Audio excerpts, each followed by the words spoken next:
Shining like a Fifth Avenue diamond, and they don't make you like they used to. You're never going out of style. Ooh, pretty baby, this world might have gone crazy. The way you say me, who can blame me when I just wanna make you smile? I wanna do you like Michael, I wanna kiss you like Prince. Let's get it on like Marvin, yeah, like Hathaway. Write a song for you like this. You're over my head, I'm out of my mind, thinking I was through in the wrong time. One of a kind, living in a world gone plastic. Baby, you're so classic. Baby, you're so classic. Baby, ooh, baby, you're so classic. Ooh, dozen roses, anything for you to notice. All the way to serenade you, doing it's not style. I'ma pick you up in a Cadillac like a gentleman, bring it glamour back, keep it real to real in the way I feel. I can walk you down the aisle, wanna do you like Michael, I wanna kiss you like Prince. Let's get it on like Marvin, yeah, like Hathaway. Write a song for you like this. You're over my head, I'm out of my mind, thinking I was through in the wrong time. Start on rewind, everything is so throwbacky. I kinda like it, now you're out of my league. Old school scene, like movie stars, up to the screen. You're one of a kind, living in a world gone plastic. Baby, you're so classic. Baby, you're so classic. Baby, your class and baby.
I don't mind.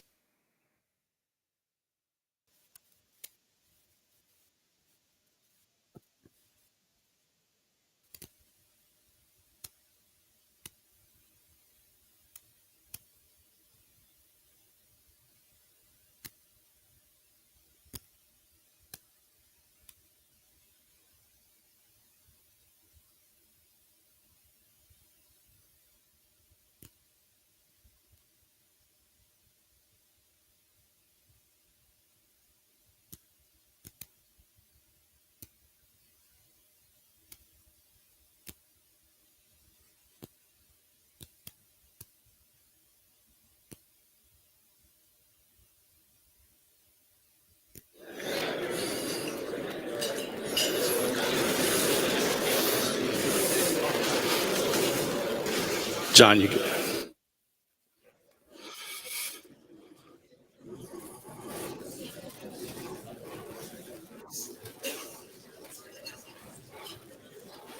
I haven't even said anything yet. Y'all quieted down. Things are happening. Timer. Let's try that again. Good morning. Y'all better bring that heat on Wednesday. That's what I'm saying. All right, let's get this show started. First, welcome. Sincerely, it is so much work to get to something like that, and yet that's my problem. And I just want to stand here and give you the sincerest of thank yous for being here today, for making the trek out. We have people from all over the world. that are here. And I just think it's wonderful that we're able to come to a place in person, get together, share, and do what we do well as humans, which is collaborate. So thank you for being here today. I need to call out a few people as we get started. First, our speakers. If you're a speaker, can you stand up? Yes, let's give them a huge round of applause for being here and giving their time. If you're a sponsor, can you stand up? Got a few hanging out there. Yes, thank you. None of this exists without their support. If you're one of my crew, can you stand up? Although they're out there.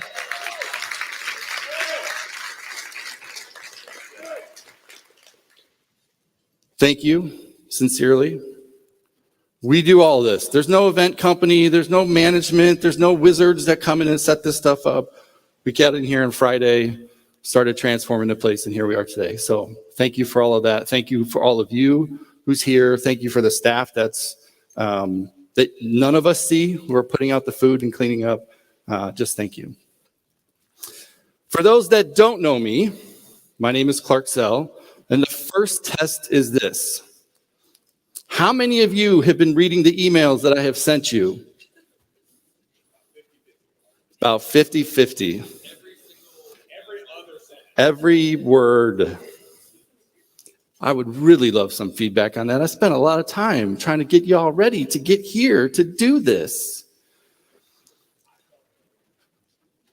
I sent you an email where I talked about kind of what I was thinking, how I think about our time together, and what does it mean for you to sit here? And I call it our 3 pillars. You're here to get educated, you're here from some exposure, and you're here to network. And for me, although if there's a boss in the audience, it's totally all education. For me, these things are super important to our time. Yes, speakers come, teach, share their experiences. It's wonderful.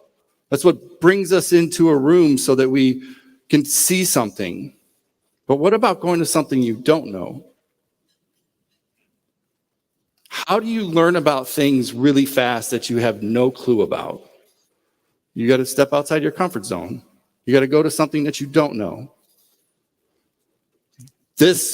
We're a polyglot thing for that reason. Because I could come here and go to a whole bunch of stuff that I don't know and get some kind of litmus test of the things that maybe I do want to know. And who are those people that are there? But then there's networking. This, for me, is the secret sauce of all of this.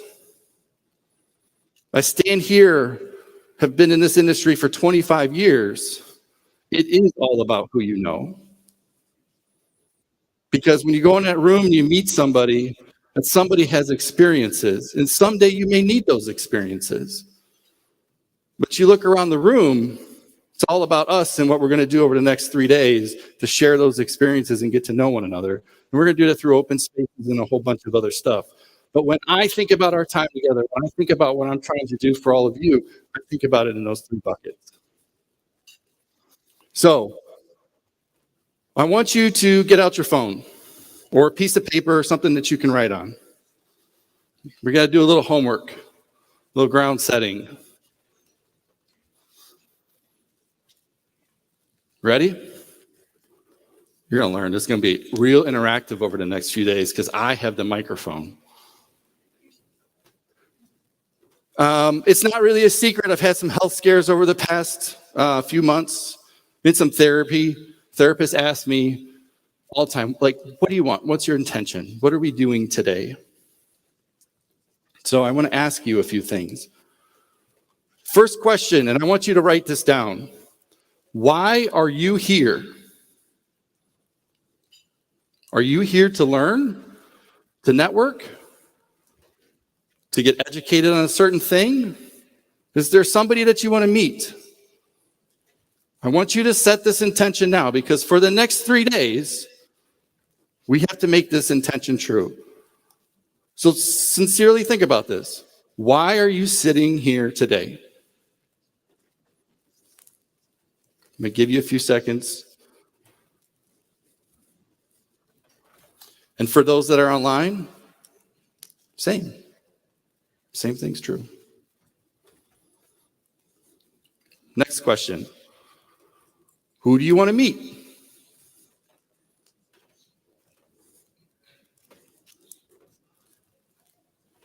Why do you want to meet them? What do you hope to get by meeting them?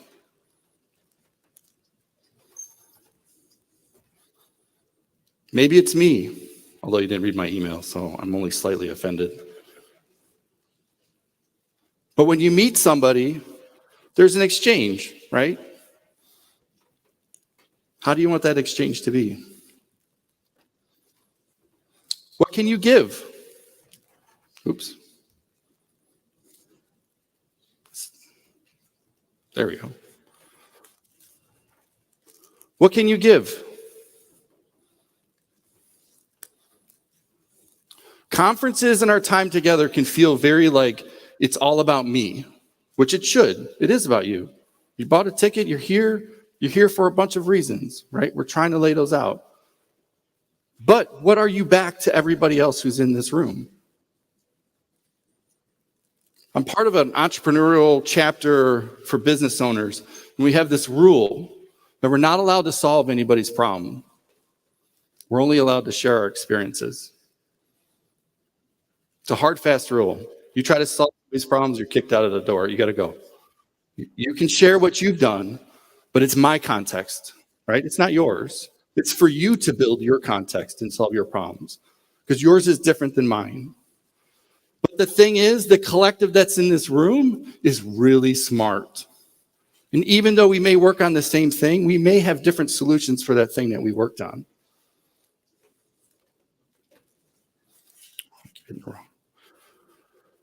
What will you do after you leave? So you gave me 3 days of your time, 4 if you got here yesterday. You got a whole bunch of stuff. You got a whole bunch of tools in your toolbox. You got people that you met. What is it that you're going to do when you leave for you? Do you need to curate a relationship? Do you want to reach out to somebody you didn't meet? Do you want to work on that thing? Check out a tool. Learn how to make the coffee. What do you want to do after?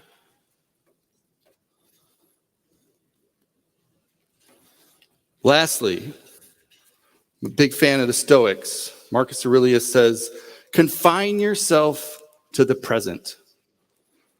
How many people have kids in here? Like, this haunts me all the time. I wish I would have heard it when I was a new father. We can get so distracted. Phones, email, GitHub issues, whatever. Boss nagging. But you're here. So be present. Maximize your time. Create a little space. Create a little boundary so that you can fulfill that stuff. You good? That's where you say, yeah, absolutely. I know why I'm here. Oh, yeah. Right on. That was lackluster. Let's get this going better. Let's talk about community. For me, this is my why. This is why we're here. I have no corporate motive. I'm not trying to sell you anything. I'm here to grow the community and the people who are within it. This is a space, a campsite where we can do that together. But it only works when we all participate. And it only works if we do it outside of the bracket of the time that we're together. This is the time where we can be hyper-focused with high fidelity with one another. This is the time where you can cement a relationship that you met online. This is a time where you can break the avatar down and understand who that person is. This is the time where you hear about the scars in the context. Because I don't know about you, but my website sucks. It's got problems. I know this because Sentry tells me all day long that it's not working well.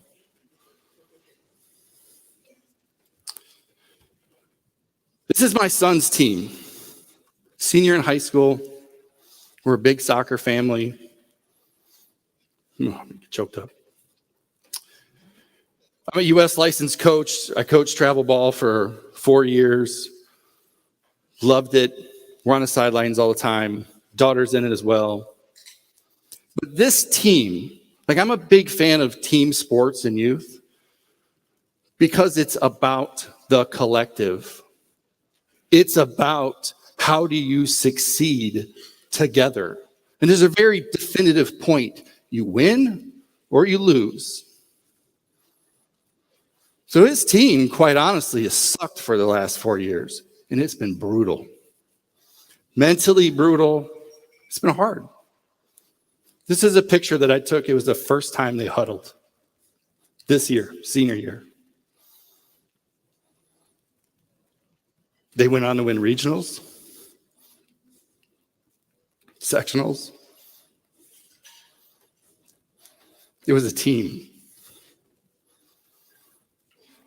They're not going to play pro. They're not great, but they were a team. And they won as a result of that. That's what happens when we're a community. We're a team. Think about that. Because it matters here, online, when we leave, at our workplace, in our families, in our faith, all of those places. It's about the collective. All of us together in this room are way more powerful than we are individually. And that's why we do a conference.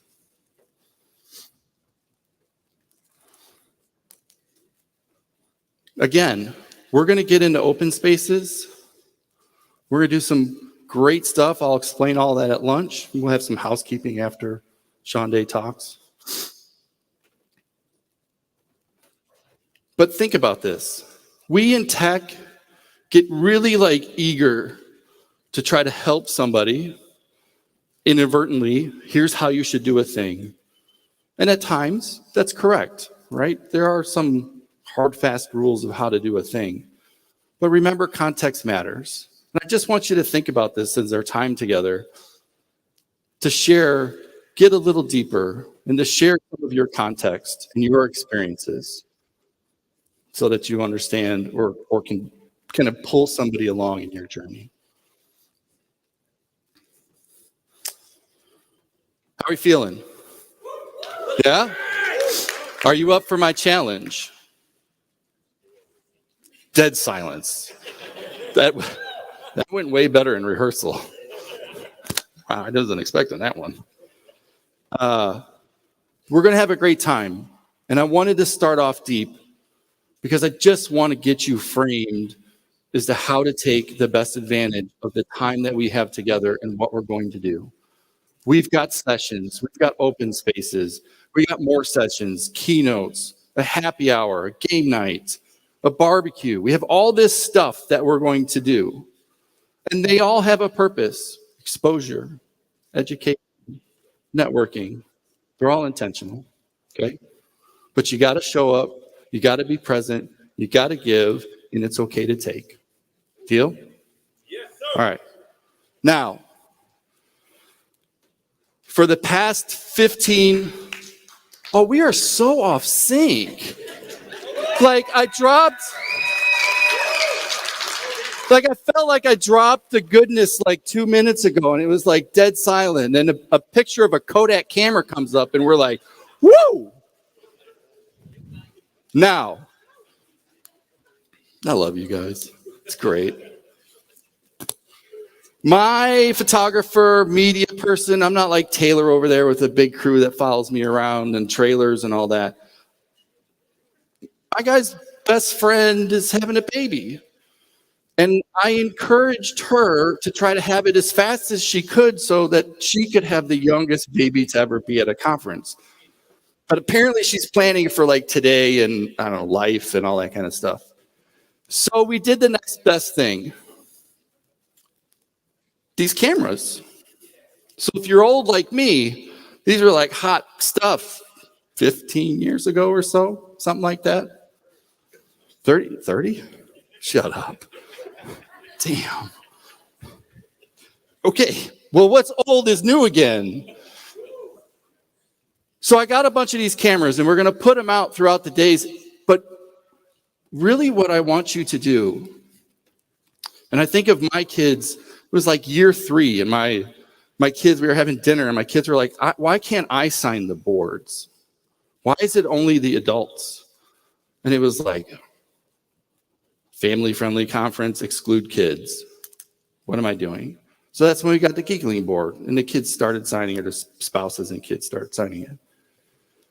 For the past 15 events, we have been the ones that took the pictures. That means that it's through my eyes.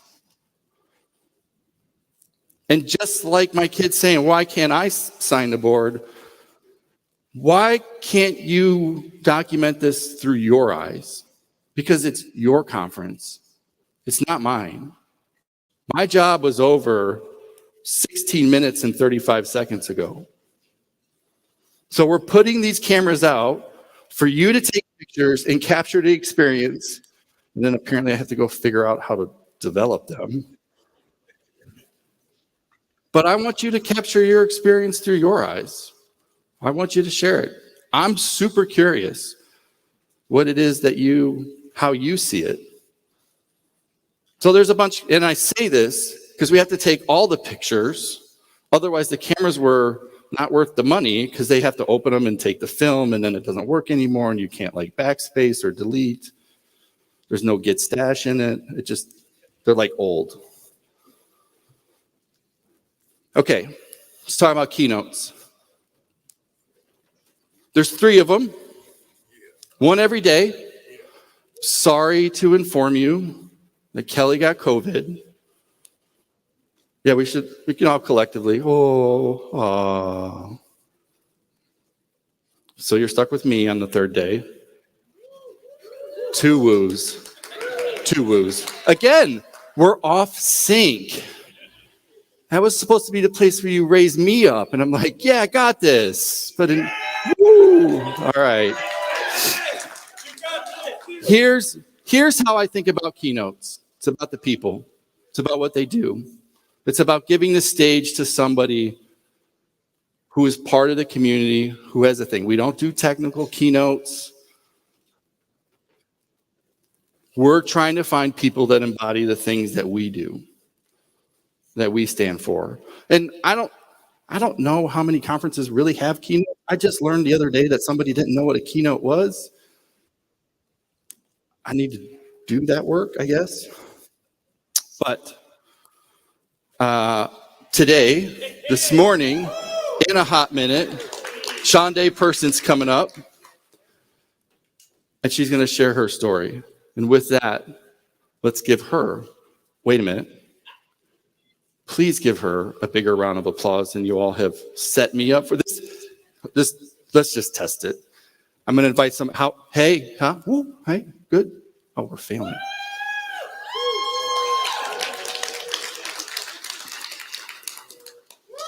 Y'all are killing me. I mean, for real. We had bacon and eggs, right? 2 fed, not enough coffee? Fair, it is Monday morning. All right, let's welcome Shonda Person to the stage.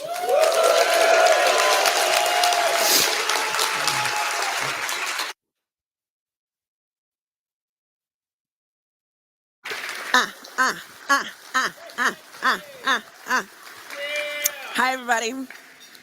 Ooh, you messed up giving me a mic. Okay. So I recognize that this is like the first hour of the first day of the first conference that you've probably been to all year. So I'm going to make it worth your while. I'm going to give you an option. Okay. We can either talk about like tech, careers, or I can sing. Okay. Clark, drop that beat. No, I'm joking. No, I really have nothing to sing, but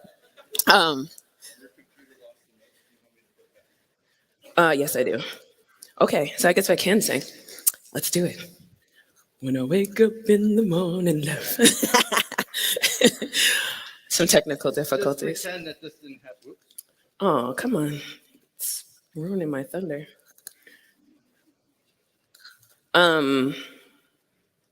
Still some time. So, yeah, I promise we had this all worked out. we did. We did. Good morning, everybody. So, people who don't know me, I'm Shonda Person. I am a senior software engineer at Netflix, and I'll be talking about how to best leverage your transferable skills. We're just getting our. We good? This is good. This is good. You got that one too? Good. Cool. So, good morning, everybody. Yes. And yeehaw to my Texans out there. So I had a lot of coffee already. Again, to those who don't know me, I'm Shonda Person. I'm a senior software engineer at Netflix, and I'm a career switcher. I went directly into engineering from a non-technical field, sales. Okay. Where's my slides? Here, let me go back. Okay, cool. When the time came for me to switch careers, my big fear was that I'd be starting over. I'd be throwing away over a decade of hard work and experience, and I'd lose all of the great career momentum that I'd built during my time in sales. As a salesperson, I was well respected because I had a lot of achievements. Year after year, I won awards for being the top sales rep, and I had a long resume filled with accolades that could get me in the door at any company that I wanted to go to. If I switched careers, though, I would be starting over. I'd have an empty resume because I didn't have any relevant experience to put on there. Add to that I'd be surrounded by people who did have experience, people with long resumes filled with accolades, and I'd be competing with those people for jobs. But it turns out that my previous career wasn't a waste, and I wasn't starting with a blank slate because I could fill my engineering resume with all of the same accomplishments that I'd put on my sales resume. Obviously, I'd word it a little bit differently, but I could repurpose those skills that made me a successful salesperson to position myself as someone with the potential to make an exceptional engineer. And that's exactly what I did. When I was hired as a junior engineer, it wasn't because I had gone back and gotten a CS degree, or because I had gone to a boot camp, or because I had somehow gotten years and years of experience overnight, because none of that was the case. Even though I was probably the least likely candidate for that role, I sold myself on my transferable skills and my potential to grow. In fact, I sold myself as a superset of an engineer. Do you know what a superset is? So yeah, in software engineering, for those who don't know, a superset is like an upgrade, right? So you have your base version, and then you have your superset. And the superset can do everything that the base can do, plus more. So I said that I can do everything that your base engineer can do, plus more. And I'm here to tell you that you're a superset too. Whether you've already switched careers or whether you're in the process of switching careers, whether you've been in tech forever or you're just getting your start, whether you're a parent, a volunteer, or you just have hobbies outside of work, you have the skills that make you a superset of whatever it is that you want to do. And I'm here to tell you how to unlock those. But before we get into that, let's define transferable skills. So transferable skills are skills that you have acquired either naturally or through some other means, like a previous job or hobbies or parenting, for example. And those skills are skills that aren't specific to any one domain or industry. Everyone has transferable skills. So you might be a big picture thinker. You speak multiple languages. You might be a great communicator, right? And those skills make you you. But because those skills aren't specific to any industry or domain, they can be applied to different roles that otherwise seem to have nothing to do with one another. When it comes to leveraging these transferable skills, I'm big on analogies, by the way. So the analogy that I think about is archery. All right, there's two parts to this. There's the first part where we're loading up. We're loading our quiver. And the quiver is the red and black thing on her back.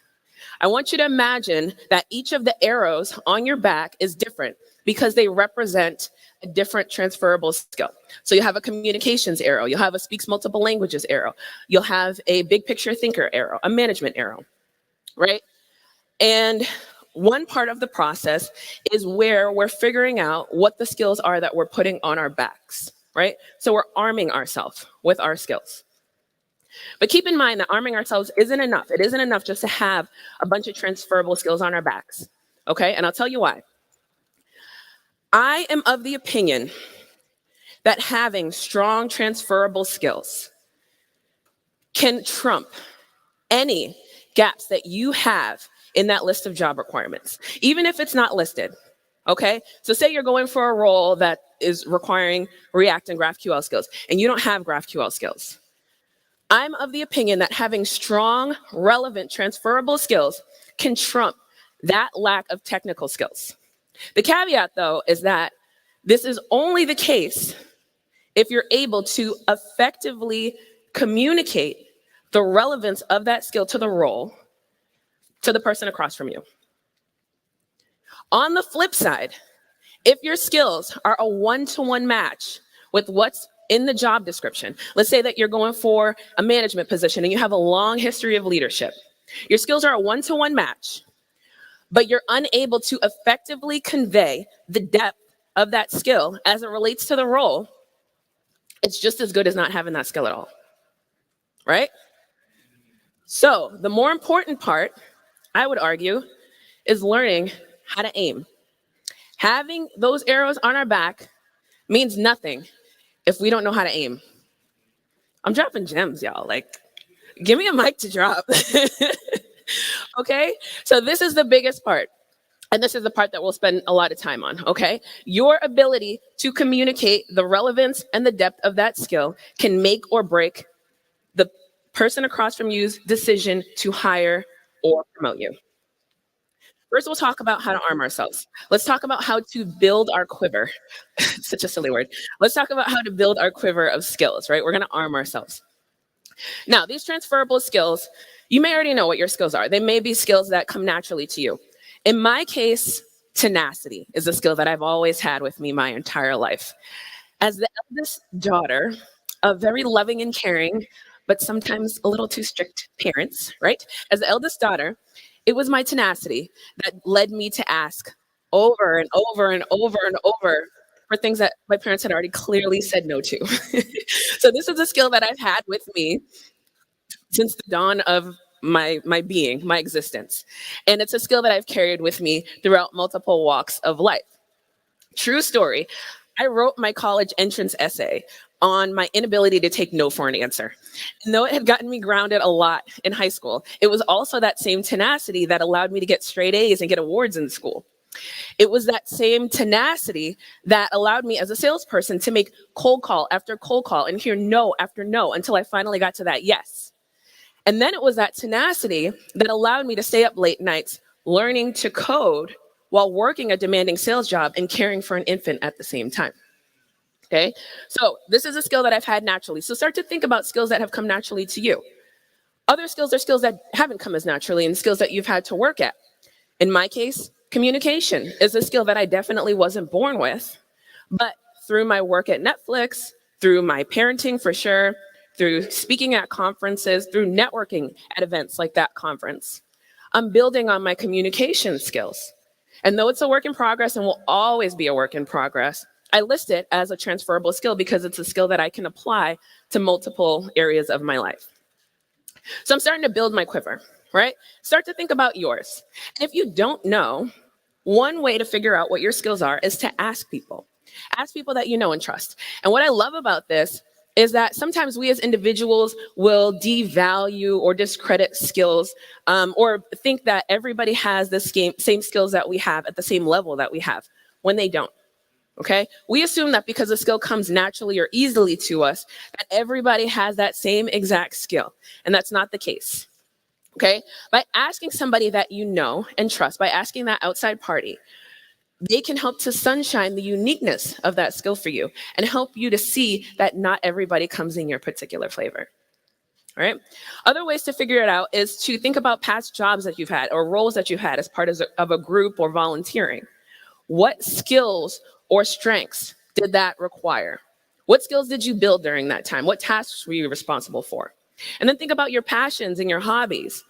What skills did that require? And then try to identify trends. A lot of folks have found a lot of usefulness out of personality quizzes because it will help you to identify strengths and weaknesses and how those play into different roles and groups that you're a part of. One really good book that I read is What Color is Your Parachute? And I read this when I was at the very, very beginning stages of even thinking of doing a possible career switch. The book is by Richard Bowles, and it helped me to kind of think in the opposite direction. So it helped me to outline my strengths and my passions and then find a career path that fit that. Okay? All right, so we've loaded our quiver, right? So we've got all our arrows, and we're gonna continue to build on them through our work, through our parenting, through our volunteering, and all that good stuff. So we've figured out how to arm ourselves. Now is the more important part, which is where we're learning how to aim those arrows, okay? And because this is a more important part and the meatier part of the talk, I'm gonna break it out into 3 parts. Ready, aim, fire. The first lesson is to figure out which arrow we're gonna pull out, okay? And the lesson here really is to show relevance. So we're getting ready, we're showing relevance. This is the part where we're connecting the arrow that we have, the skill that we have, with the goals of the role or the team or the organization. This part takes a little bit of research and also a little bit of creativity, all right? So the goal here is to start by thinking of let's say that you're going for an engineering role. Start to think of what the ideal person looks like in this role. So I'm outlining the ideal engineer in my role. I'm getting hired or I'm getting promoted. And I want to identify all of the different strengths that this person has. How am I going to do that? Again, it involves a little bit of research. So I'm going to look at the goals for the team, look at the goals for the org. What is this ideal candidate doing in the first 90 days? What are they doing in the first year? How are they making an impact on the organization's goals? What skills do they need in order to make that impact? I'm also looking at the job description, and I'm looking at the skills that are listed, and not just the technical skills. In order to be an effective engineer, what skills do I need? Right? So I'm going to show you how I did this when I applied for my first engineering job. And remember, my previous experience was all in sales, so I didn't have any past engineering experience to put on in my quiver. I didn't have any engineering skills.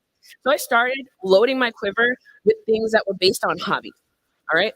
So first thing I thought about was, hey, I am good at word problems. And I mean that in the dorkiest way possible. Like y'all, in elementary school, when they were like, Johnny has 5 apples, I'd be like, say more.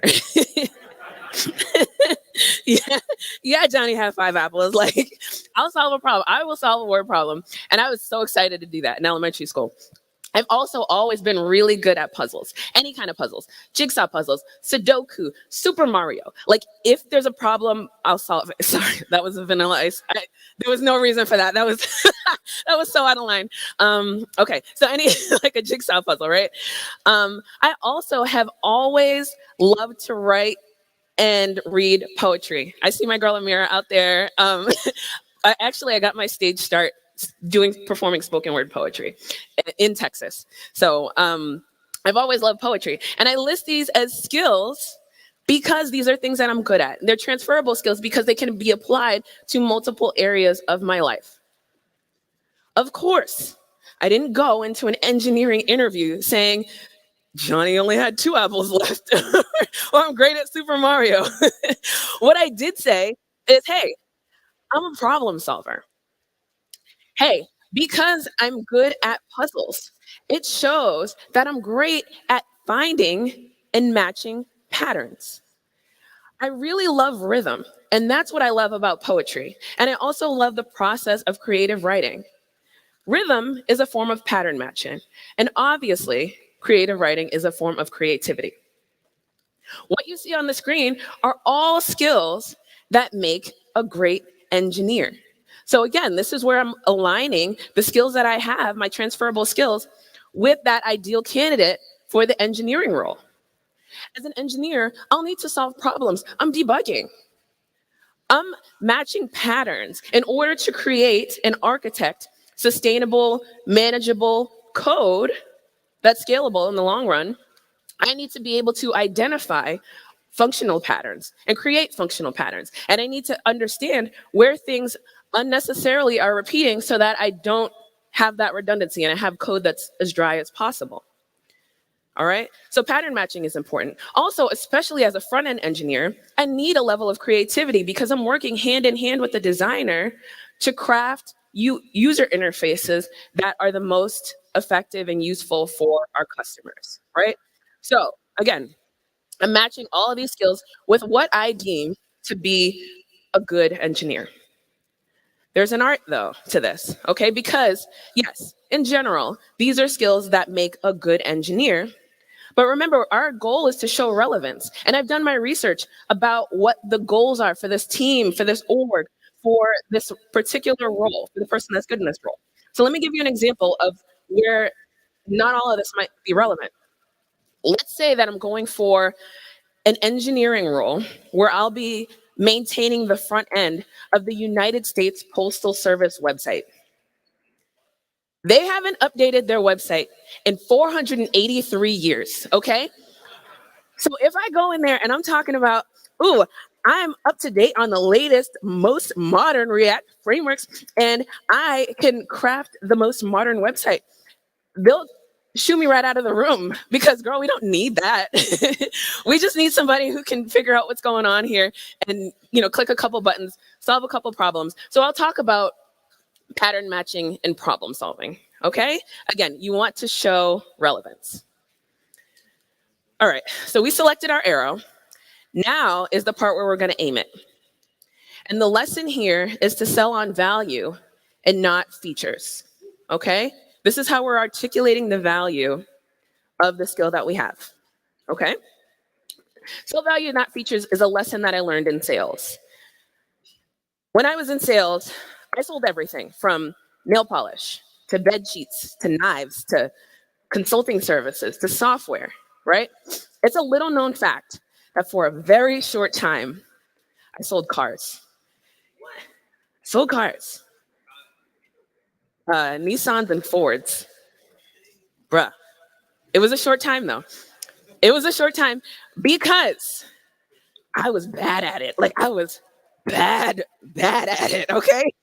If you were lucky enough to come onto the lot and I was your salesperson, I would literally read every little bit of that window sticker to you, down to, oh, girl, and this car has anti-lock brakes, and if you press the button, the window goes down, and if you push this button, the lever, the seat goes back, and people would just like, they don't need me to read the window sticker to them, so I didn't sell a car, okay?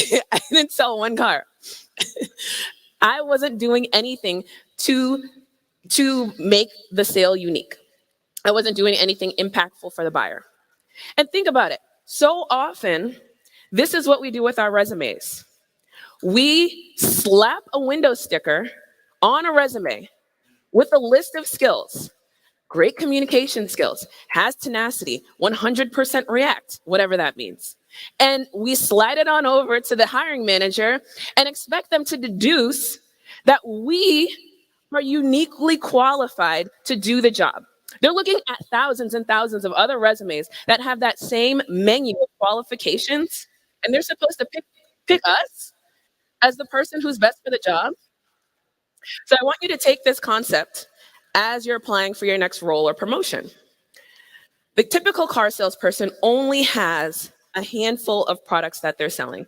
Might vary between make or model, but in general, just a small handful of products that they're selling to a wide variety of people. From sale to sale, the features aren't different. The features of the car are the same, but what's different is the customer's reasons for buying, right? So it's up to that salesperson to determine what's interesting and useful and impactful for that customer and to be able to really push on those features in a way that the customer can receive it. I'll give you an example. Let's say that I'm a car salesperson, a better car salesperson, and I'm working at XYZ Auto, right? I'm selling this very stylish car, but I'm selling the same exact car to everybody, right? My first customer, Craig, comes onto the lot, and through conversation, I find out that he's just here killing time while his wife is on a mommy-daughter date.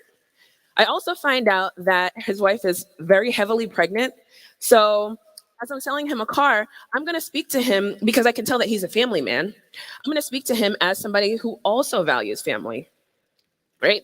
So knowing what it takes to be a parent and knowing what it takes to buy a vehicle as a parent, I'm going to push on the safety features of this car. Now I'll talk about the anti-lock brakes, okay? I'll also talk about, because he's going to add a new car seat to the car, how spacious the car is. As a fellow parent, I can understand that you don't want to lose your entire identity in parenthood. Parenthood is the most important job in the world, but you also still want to maintain your identity as an adult and as a human being. So I'm going to convince Craig that this car represents exactly who he is. A very responsible father, but a responsible father with style, okay? See, that's going to be very different from the way that I talk to Felicia about her car. So Felicia, she is also a family person. She's married with kids, but her kids are a little bit older, so she's in a different stage in life. In fact, Felicia's youngest just graduated college. Pause. I know you're going to come for me about how young Felicia looks. Let's recognize the universal truth that Black don't crack, okay? Okay. Thank you. I'm 87 years old, by the way. So Felicia, Felicia comes onto the lot, and me and her are just vibing. I see a lot of myself in her. She is like a firecracker of a personality. We're talking about like shoes and purses, and she's talking about how much she is really excited to be an empty nester because now this is her chance to have independence, right? She has a little bit of income, and she wants to have a life.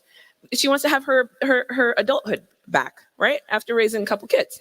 So the things that I'm going to talk to Felicia about are how stylish this car looks and how good she's going to look in it. Because, girl, I see you. You know, I'm also talking to her because this is her time to treat herself. I'm going to harp on all the bells and whistles of the car. All right. And this car represents who Felicia is. I can recognize that she is a powerful woman. She's a business owner. She's done her time. She's been an amazing parent and has an incredible business. And I also want her to recognize that this car, like her, fills up a room, takes up great space, okay?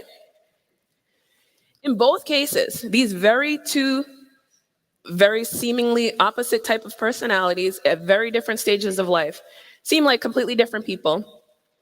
But in both cases, I explained to them how this single car, same car, represents them exactly.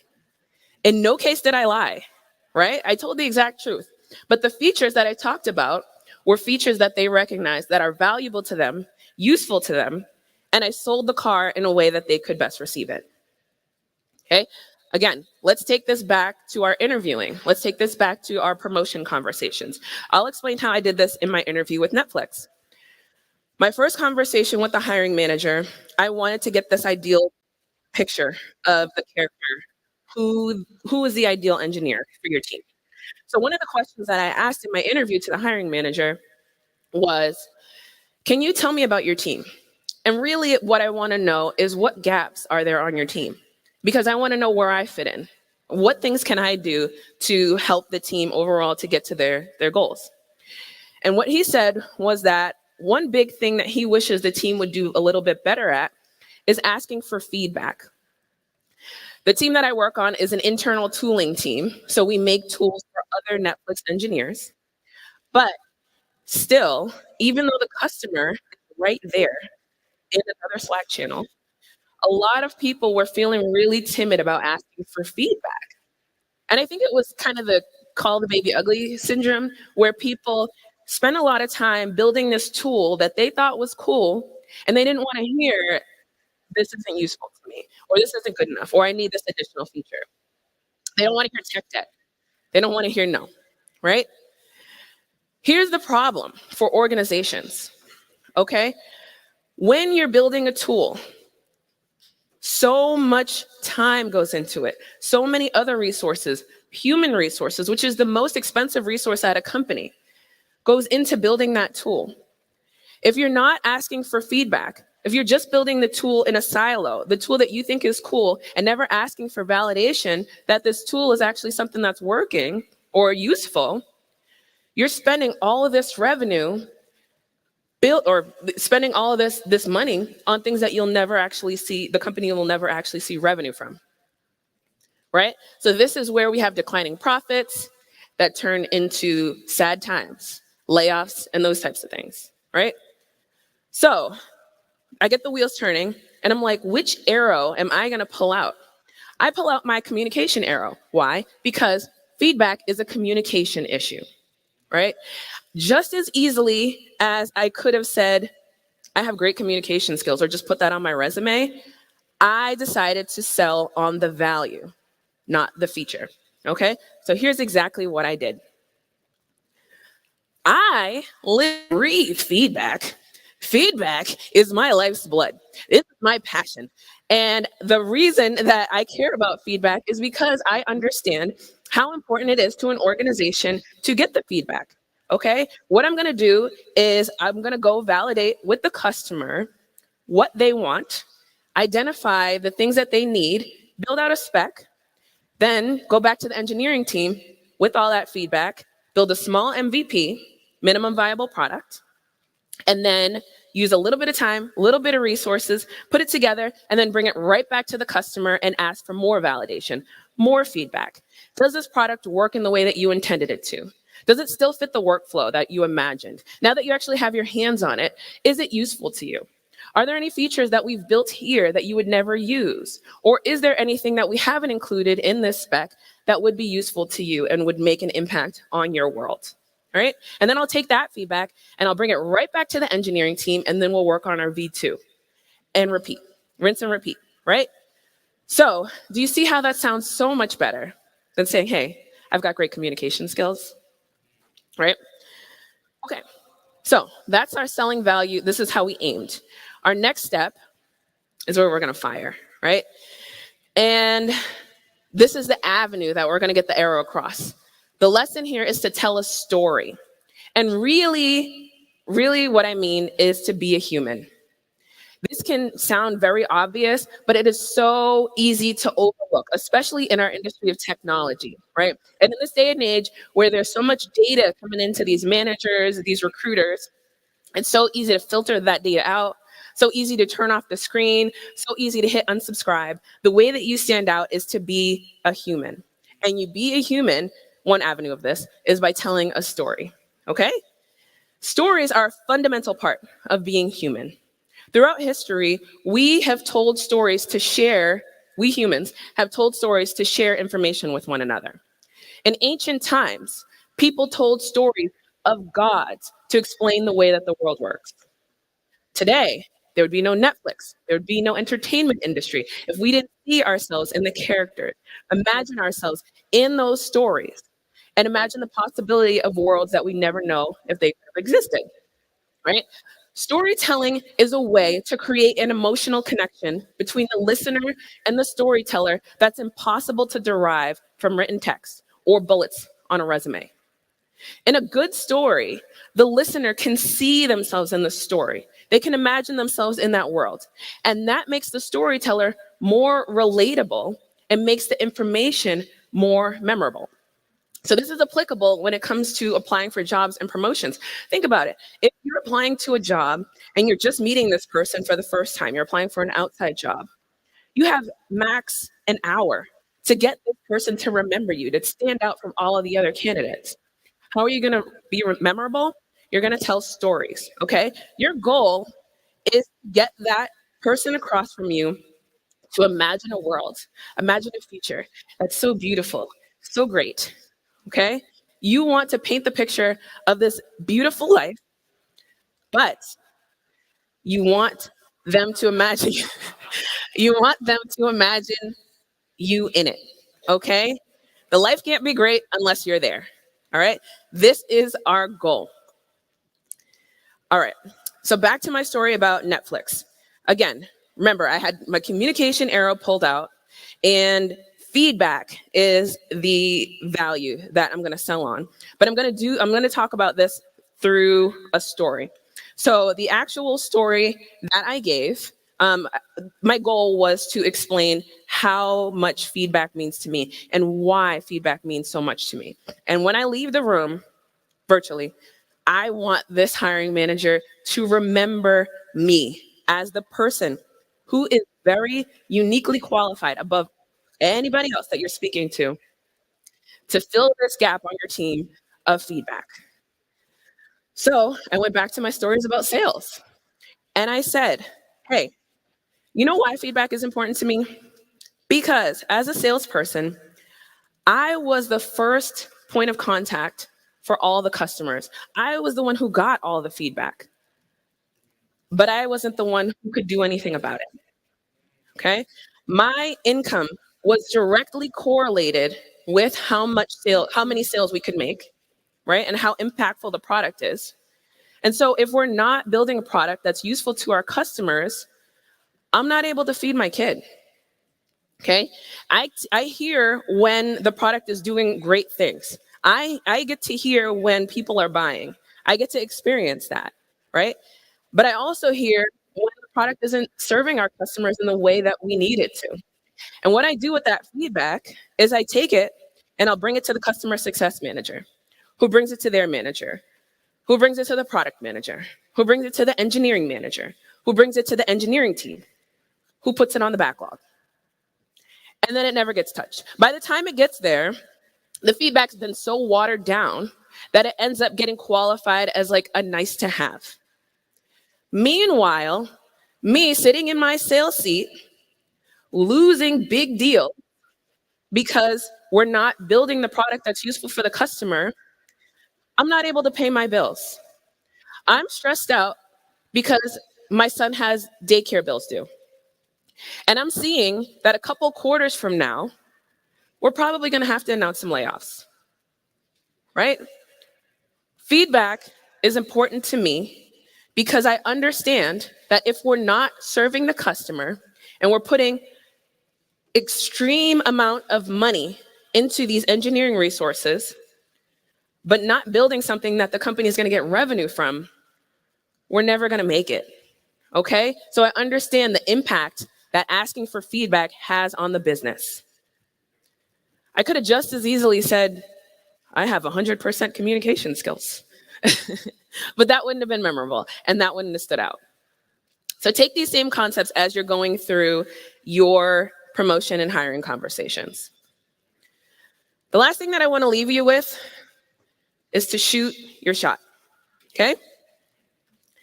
A couple of months ago, I saw a post on Twitter from one of my good friends, and they were looking for a job. And a light bulb went off in my head because I was like, oh my gosh, there's an amazing role on my team that I think they would be a perfect fit for. So I reached out, I sent a DM, and I was like, hey, would you consider being on my team? Like, would you ever consider applying for this role? And their response was, this is my dream job. Can you give me 2 months? And then I'll apply if the role's still open. And I was like, 2 months? No, like there's already thousands and thousands of people who've applied for it. What do you need 2 months for? And they were like, I'm just not ready. I need to study a little bit more. I don't want to blow it. And I totally get it. So I gently encourage them, hey, listen, I think now is your time. I think you need to do it. But the encouragement didn't work. And so often I see the same thought process where we feel like, I'm not ready. I'm not ready to do it. I've never done this thing before, so I can't try. Or I don't have enough experience, so I shouldn't try. I've done this, which is kind of similar, but it's not that, so I shouldn't try. And we immediately back out of things before we've even taken our shot, right? This conversation eats me up so much because when I was applying for my job at Netflix, or I'll tell the story, but it wasn't really applying. when I went to apply for this job at Netflix, my hiring manager actually gave me the same pep talk, and I took the bait. So here's what happened. I saw a post about this job opening at Netflix, and I was like, ooh, this is perfect. Well, almost perfect. It's the perfect team. It's the perfect tech stack. It's the perfect product. It's the perfect manager. It's the perfect company.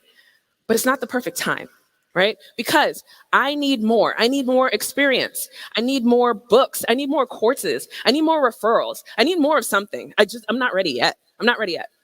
So I reached out to the manager and I was like, hey, you didn't ask, but I'm not ready.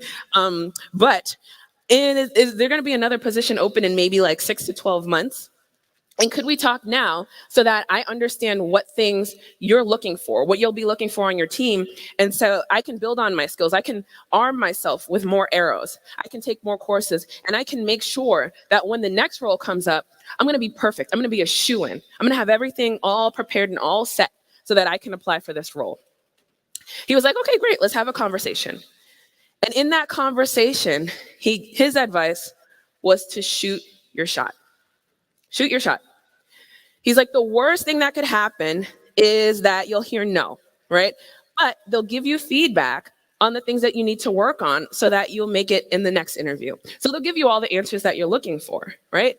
So I was like, okay, cool. And he was like, and it'll be great practice interviewing. And I was like, practice interviewing with my dream job? Are you mad, Seth? Like, what?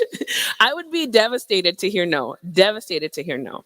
Okay? But what he said made so much sense.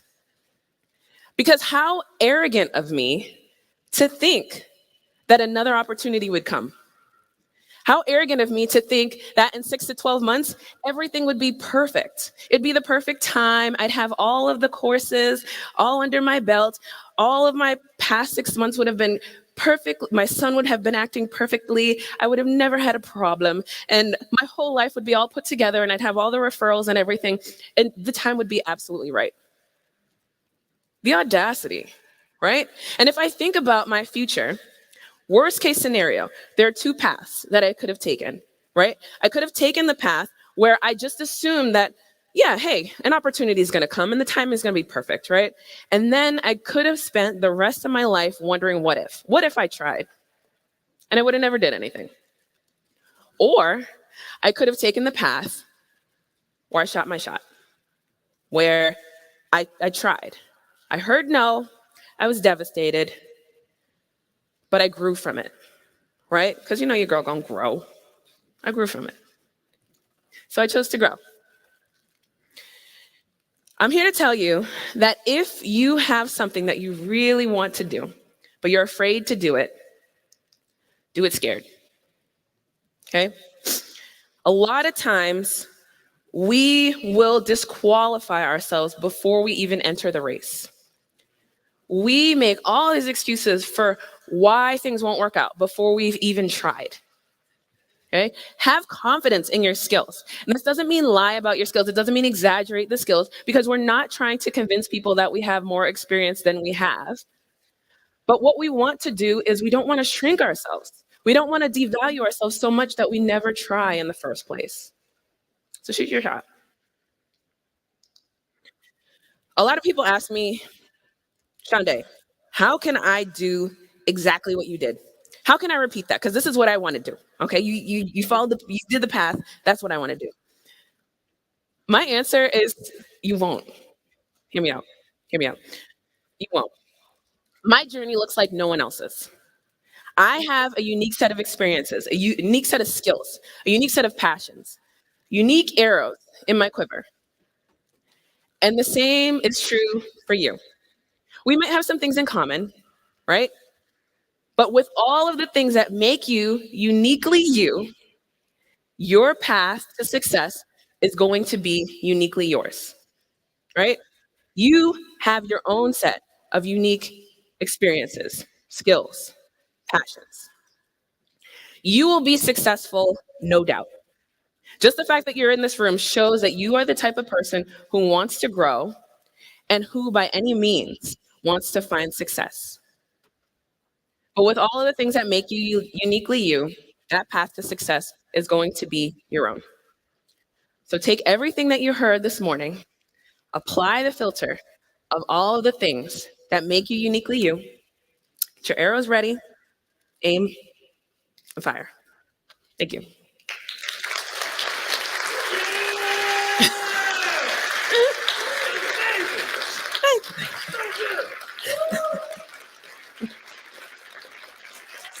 Can I take this?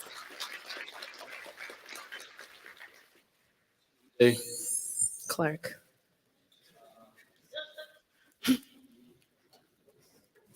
the internet, and I happen to agree, really thinks that you should have finished all of this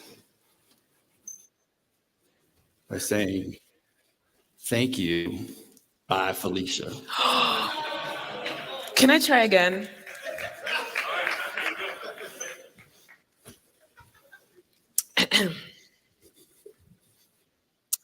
So take everything that you learned today. Okay. Can I drop this? Because I'm about to. I'm gonna do it. I'm gonna do it. I'm gonna do it. Don't answer, because the answer is yes. And fire. Bye, Felicia.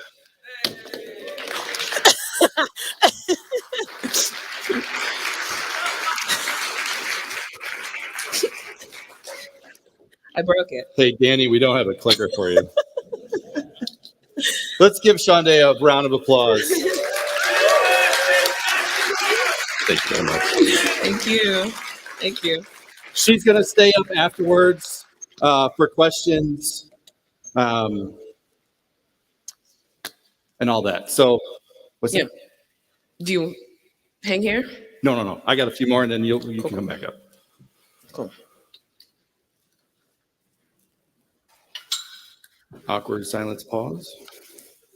All right, back. Housekeeping. All right. You can leave it there. I'm not going to steal it.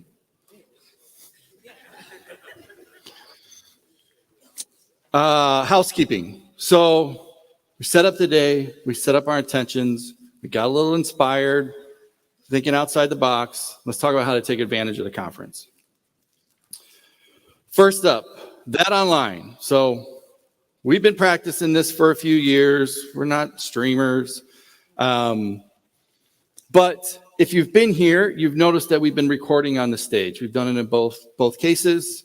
So James Quick and I kind of hatched up this plan to say, let's have some interactive conversations on the stage. And so we've amassed a few people, Compressed FM, Whiskey Web and whatnot, and the Changelog. So 3 awesome podcasts. We're going to convert this stage after each of the keynotes, and we're going to have panel sessions up here, kind of happening at the same time. The volume's going to be, not like it is right now, so the sessions can happen. But if it's something you want to watch, cool. It's for the folks online, and we're going to have a little fun with it. All right. Campsites. Each of these, 1, 2, 3, 4, 5, 6. We call them campsites. This is the perfect size crowd for the thing that we're doing. It may feel a little awkward. They're a little small. There's a TV. That's intentional. Why? We're going to pull you in. We want you to collaborate with one another, get to know one another. It's cool. It works at this kind of size. When we're all in here, there's this flywheel effect of always getting to see one another. And then all these other conversations happen as a result of it. It's pretty cool. The family track. So for those who have kids or brought kids and spouses or want to just do cool STEM stuff, out in Nile, so across the hall or on the other side of that big wall, there's a bunch of family things happening all day, all 3 days. And I want to give Jessica, who's sitting over there, a huge round of applause for helping orchestrate that on our behalf. So we got stuff going on over there. It's great. Open spaces. Arguably, one of the things that over the past 15 years, that has changed my life. I'm going to kick this off in the middle of lunch today. For those that have participated. How many people in here have participated in an open space or a birds of feather? All right, so a third of y'all. So for that third, start thinking about what we're going to throw on the board. All right, and for the rest of you, we'll talk about that later. In the midst of this, everything that happens around is an open space. You're having a conversation one-on-one, you're sitting at a table. I want you to think about something called the Pac-Man method. And I'm repeating myself because I know you didn't read my email. This is the notion that we're sitting at the table and there's no more seats. So we step to the side and we pull up in another chair. It's subconsciously, we're inviting others to the conversation. It's a very powerful thing that happens for us primally. But if you think that you're in a conversation and somebody wants to talk, maybe open it up, right? Maybe that thing will grow and expand. So think about that. Just think about it when you're sitting. Try to sit at different tables with different people. When you're having those conversations, invite others into it. At 1 o'clock today, every day, based on feedback from all y'all, we pulled all the sessions out so that everybody could do open spaces at the same time. So we're going to do open spaces all day long. At night, you can do them wherever in the resort. But at 1 o'clock, it's a time that we can all do it. And again, we'll talk more about that at lunch or at the end of lunch. Networking opportunities, happy hour, 5 o'clock, right outside those doors in that outside patio. How many people picked out some boots to try on? Yeah, we got some guys bringing some cowboy boots and cowgirl boots. I was like, cool, I'm going to try a pair of boots on. Why not? Just a little fun.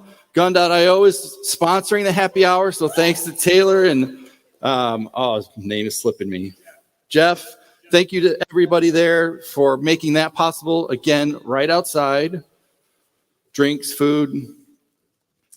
And the conclusion of that, right back in here where you are, is game night.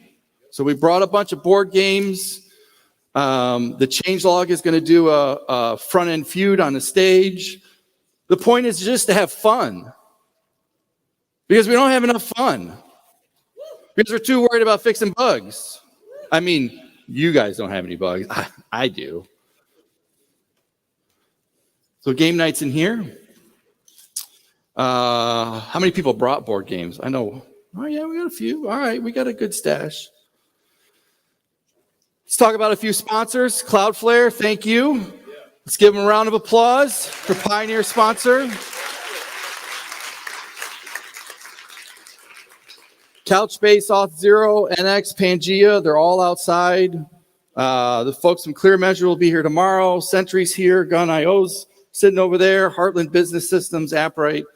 They all help make this possible. Let's give them a huge round of applause. Please go see them. And since you didn't read your email, I'm going to close with this. We've been working really hard to try to make it easier for you to connect with one another. I'm not in the business of selling your data. I get a lot of shit every day from people. Give me your list, give me this, give me that. I don't do that. You're in control of your stuff. But what I can do is help facilitate you meeting one another and meeting the sponsors, okay? And so we have this networking thing that we rolled out like a month and a half ago, whatnot, to where you can exchange with anybody that's in here and share your contact.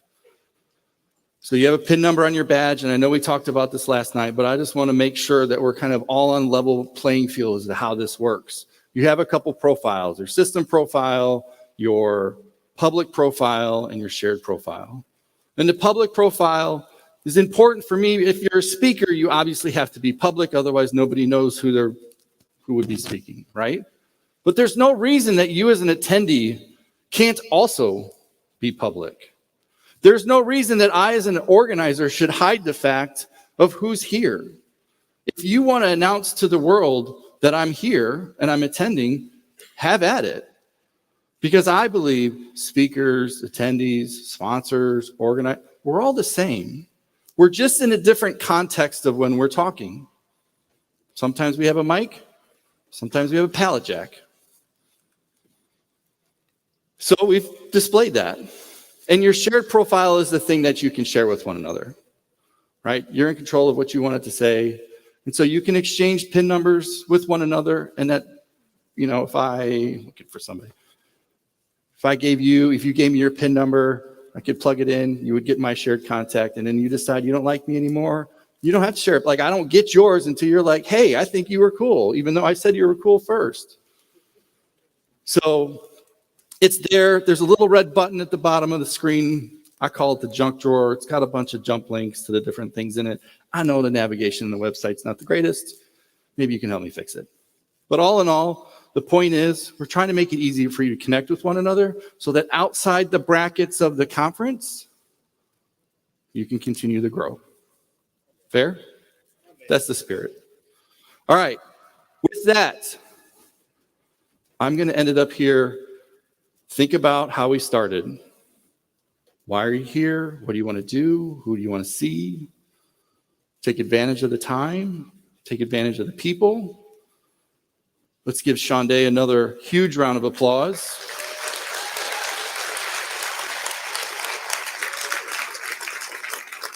She'll be up here for a while answering questions. If you guys want to come up and ask her, be polite, don't bum rush.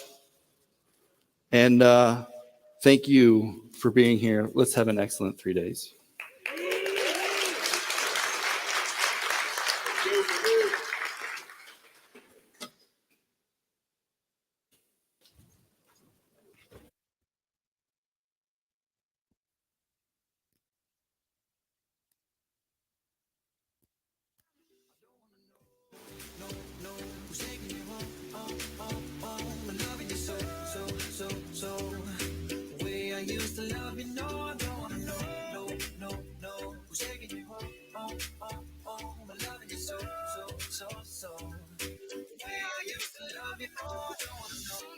No more please stop, no more hashtag pulled up screenshots, no more trying to make me jealous on your birthday. You know just how I make you better on your birthday. Oh, do you like this? Do you like this? Do you down for you?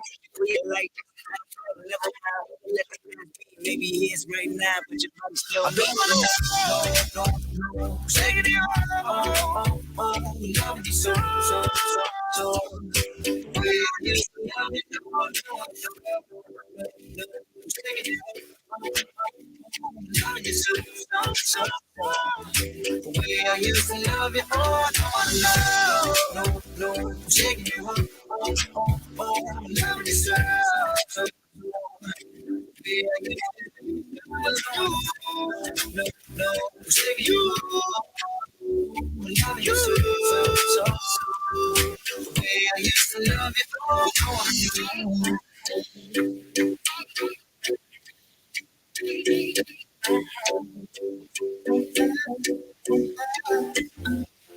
She just wants to be beautiful. She goes unnoticed. She knows no limits. She craves attention. She praises an image. She prays to be sculpted by the sculptor.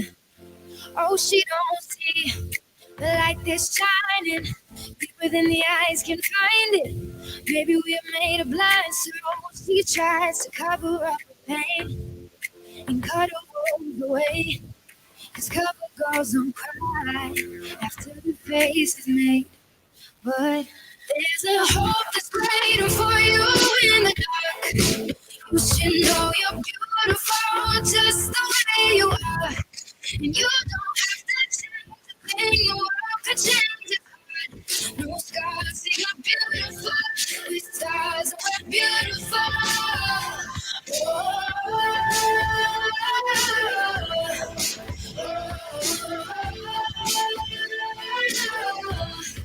And you don't have to change a thing, the world could change its heart. No scars, see you're beautiful. We're stars, we're beautiful. his dreams to be when envy so she starving, you know, cover girls eat nothing. She says beauty is pain and there's beauty in everything. What's a little bit of hunger? I can go a little while longer. She fades away. She don't see her perfect. She don't understand she's worth it. All that beauty goes deeper than the surface. Oh, oh. So to all the girls that's hurting, let me be your mirror. Help you see a little bit clearer. The light that shines within. There's a hopeless waiting for you in the dark. You should know you're beautiful just the way you are. And you don't have to change a thing. The world could change, it's hard. No scars, see you're beautiful. With stars and we're beautiful. Oh,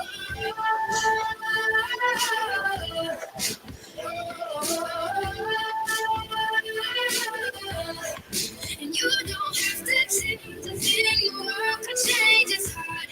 No scars, see you're beautiful. With stars and we're beautiful. No better you than the you that you are.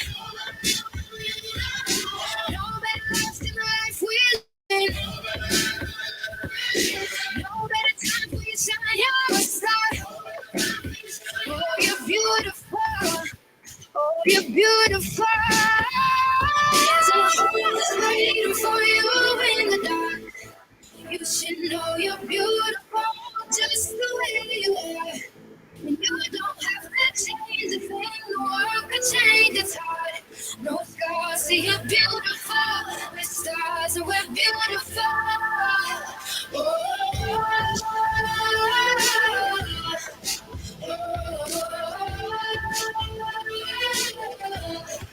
And you don't have to change a thing. The world could change, it's hard. No scars, see you're beautiful. With stars and we're beautiful. Been here all night, been here all day, and boy, got me walking side to side. I'm talking to you, see you standing over there with your body, feeling like you wanna rock with your body, and we don't talk about nothing. I'm coming at you, 'cause I know you got a bad reputation. Doesn't matter 'cause you give me temptation. And we don't gotta think about nothing. These friends keep talking way too much. Say I should give you up. Can't hear them no 'cause you're all night, you're all day. And my got me walking side to side. I've been here all night, I've been here all day. And my got me walking side to side. Been trying to hide it, baby. What's it gonna hurt if they don't know? Making everybody think that we're so long.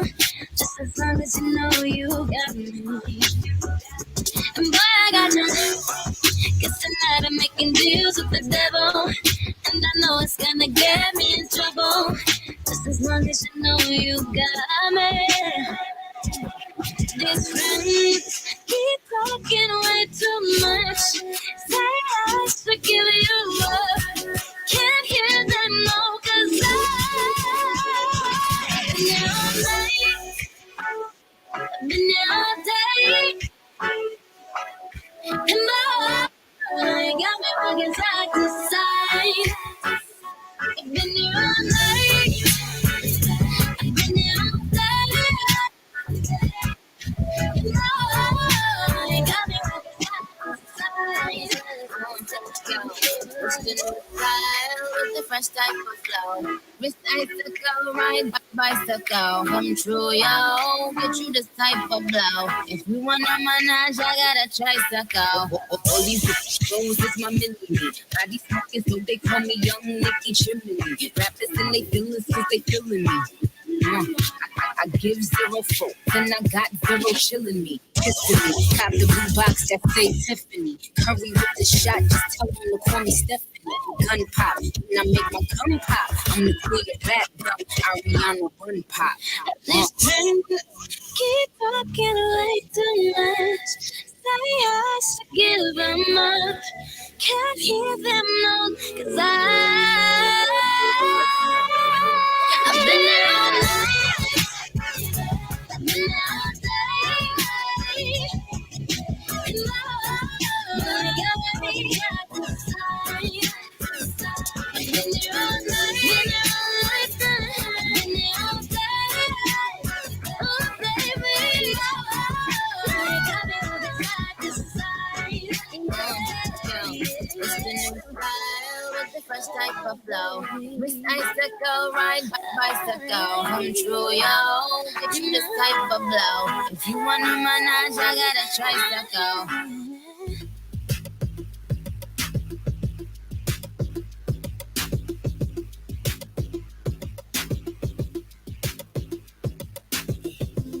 I'm tryna put you in the worst mood.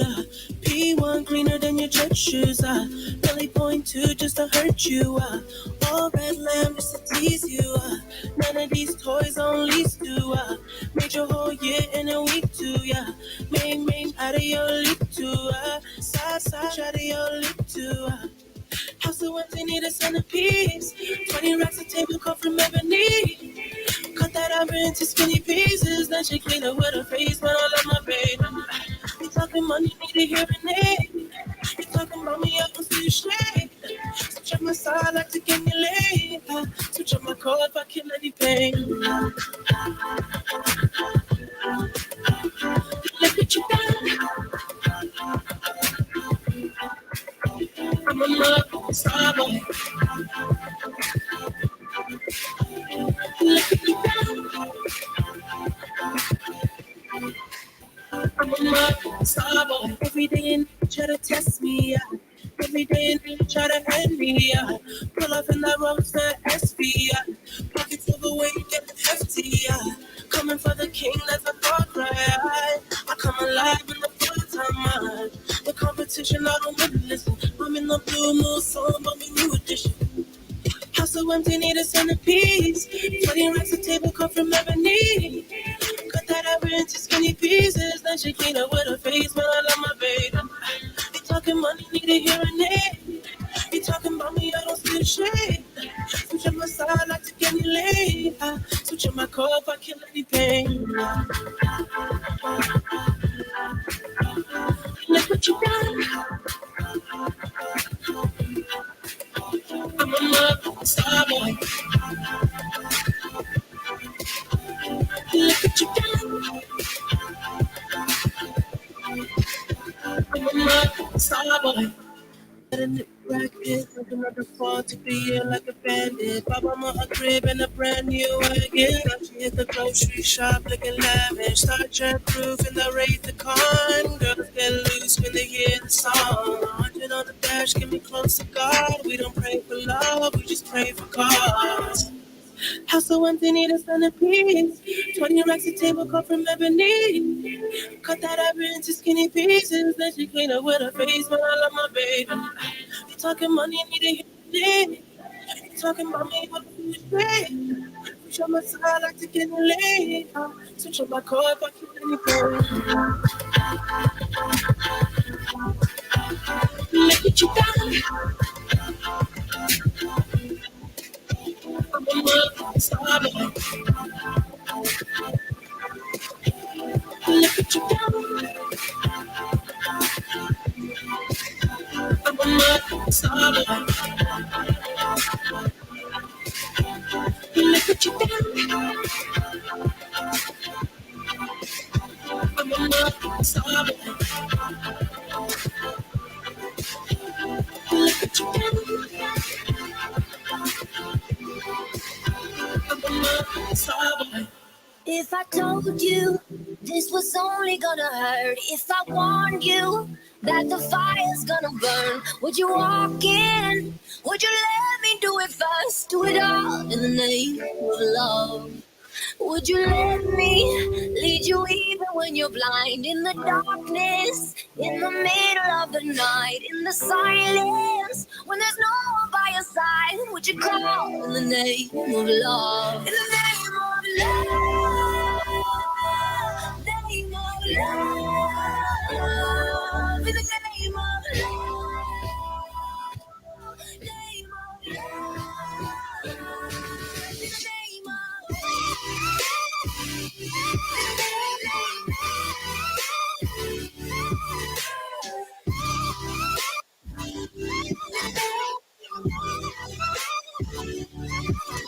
if I told you we could bathe in all the lights, would you rise up? Come and meet me in the sky. Would you trust me when you're jumping from the heights? Would you fall in the name of love? When there's madness, when there's poison in your head, when the sadness leaves you broken in your bed, I will hold you in the depths of your despair. But it's all in the name of love, in the name of love, name of love, in the name of love, name of love, in the name of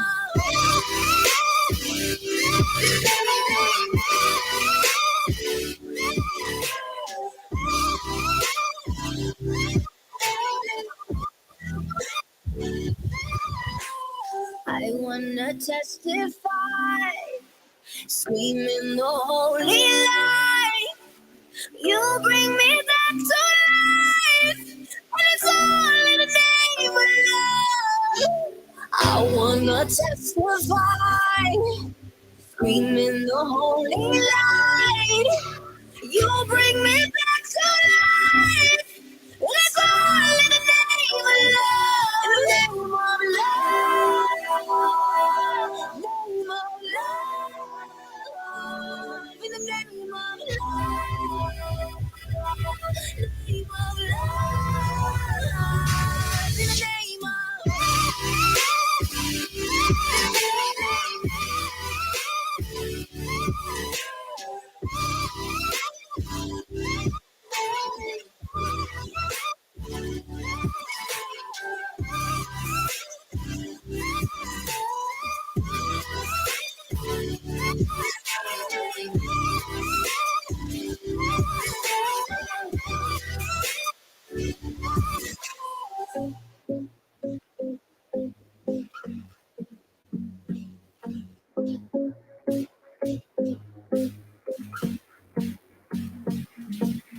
I won't lie to you. I know he's just not right. Tell me if I'm off, but I see it on your face when you say that he's the one that you want. And you're spending all your time in this wrong situation, and anytime you want it to stop. I know I can treat you better than he can, and any girl like you deserves a gentleman. Tell me why are we wasting time on all your wasted time when you should be with me instead. I know I can treat you better than he can. I'll stop time for you the second you say you'd like me to. I just wanna give you the loving that you're missing, baby. Just to wake up with you will be everything I need, and this could be so different. Tell me what you want to do, 'cause I know I can treat you better than he can, and any girl like you deserves a gentleman. Tell me why are we wasting time on our wasted crime when you should be with me instead. I know I can treat you better than he can, better than he can.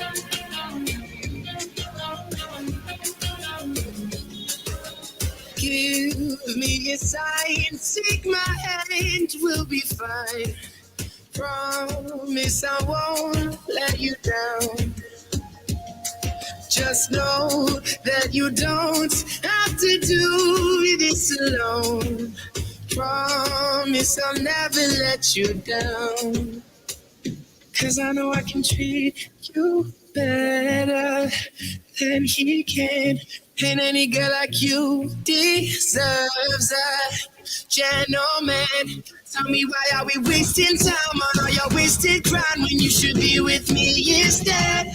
I know I can treat you better, better than he can. No, better than he can, better than he can.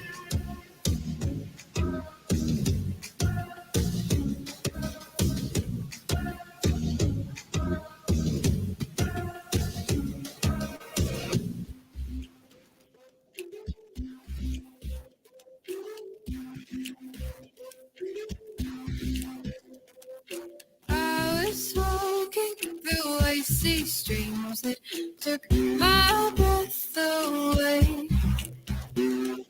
Moving slowly through westward water over glacial plains. And I walked off you,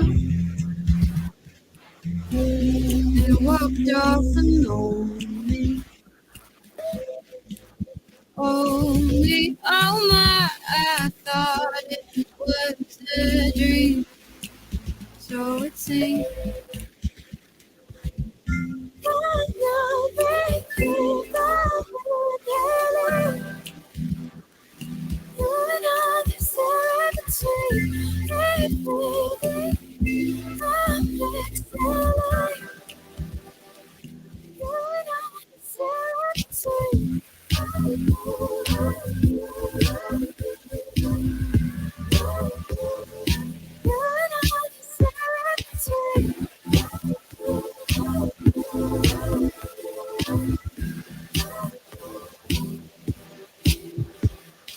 Cut my hair so I could rock back and forth without thinking of you.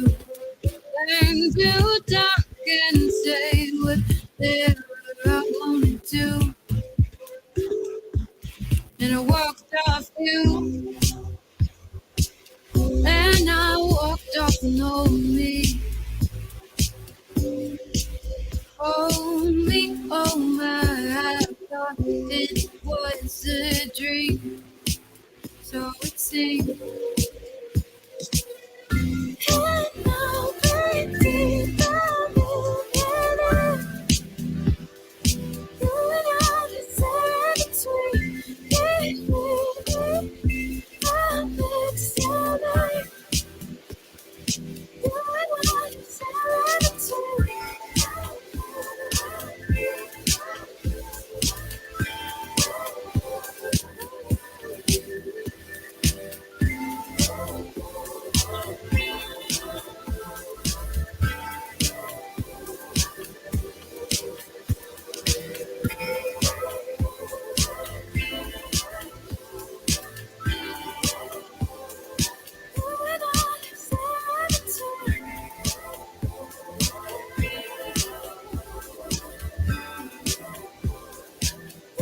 I just in between.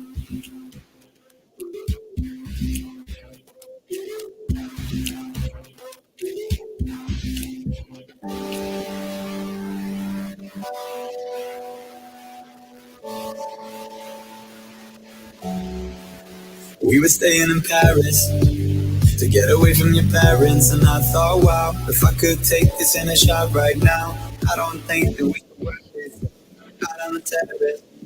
I don't know if it's fair, but I thought, how could I let you go by yourself? Well, I'm wasted with someone else.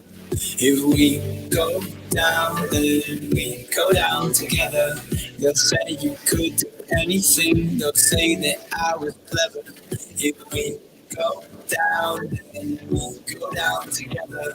We'll get away with everything. Let's show them we are better. Let's show them we are better. Let's show them we are better. We're staying in Paris. Get away from your parents. You look so proud. Standing there with the phone and a cigarette, posting pictures of yourself on the internet out on the terrace. We're reading the arrow, this small town, on our own, cutting glass with the thrill of it, getting drunk on the past we were living in.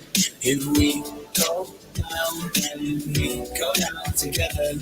They'll say you could do anything, they'll say that I was clever. If we go down, then we go down together. We'll get away with everything, let's show them we are better. Let's show them we are, show them we are, let's show them we are, show them we are. Let's show them we are better. We're staying in Paris.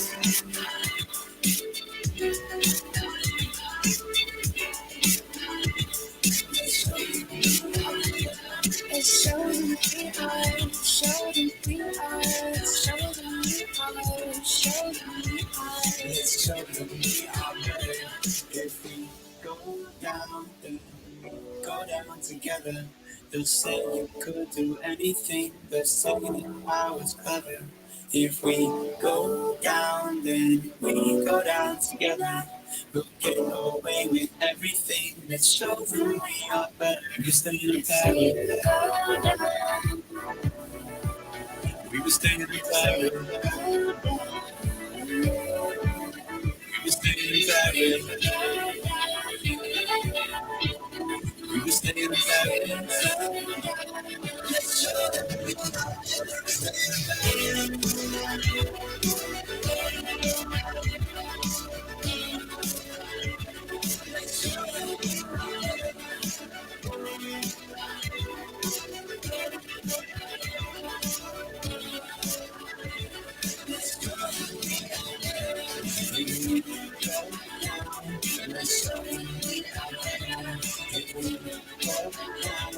let's show them we are better.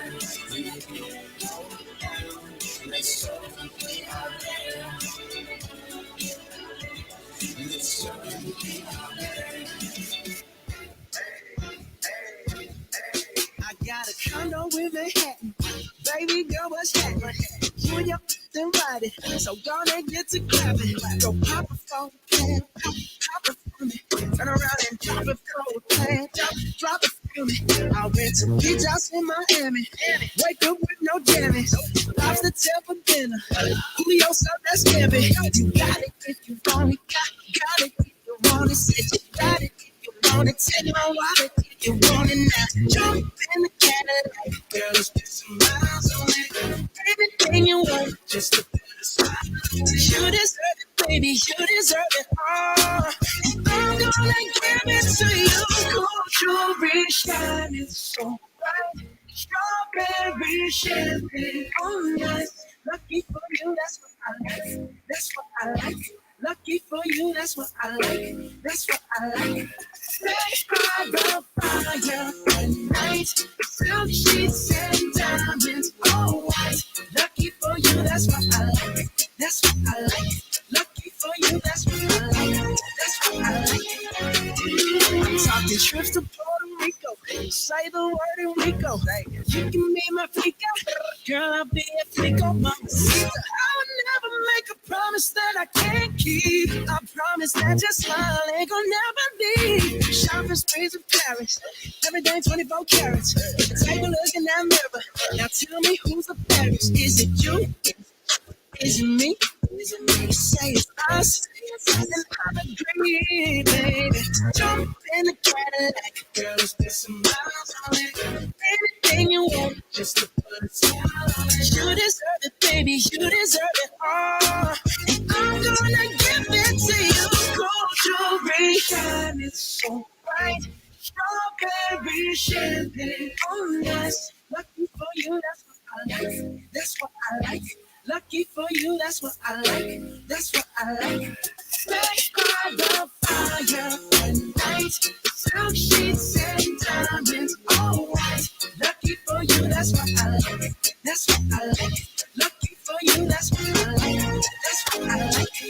They say you want a good time, but here I am, baby. Here I am, baby. Talk to me, tell me what's on your mind. If you want it, girl, come and get it. All this is here for you.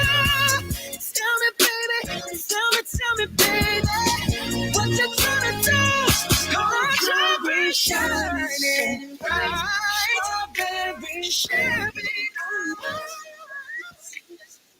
That's what I like it. That's what I like. That's what I like. Sex by the fire. You're so sweet. Diamonds all right. That's what I like. That's what I like it. That's what I like. That's what I like. Cold enough to chill my bones. It feels like I don't know you anymore. I don't understand why you're so cold. Me with every breath you breathe out, there's something going on. I don't understand why you're so cold. Are we taking time or time out? I can't take the in between. Asking me for space here in my house. You don't know how to with me. Acting like we're not together.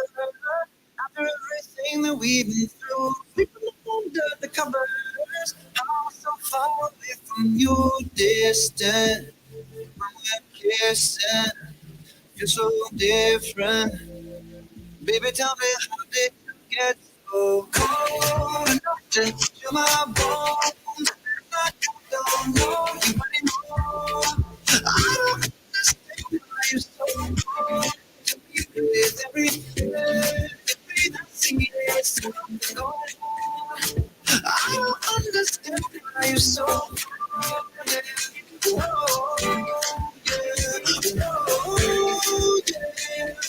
I don't understand why you're so cold. You're holding on for. You won't even see. Why you won't bite your tongue for? Silence is killing me. I feel like we're not together. If you don't want this, then what's the use? Sleeping up under the covers. I'm so far away from you, distant. When we're kissing, you're so different. Baby, tell me, how did you get so cold enough to chill my bones?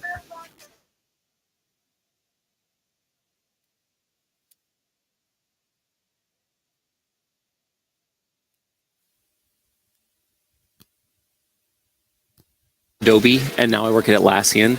Take either one of those, maybe, if you're familiar with the company, and walk us through like coming up with transferable skills.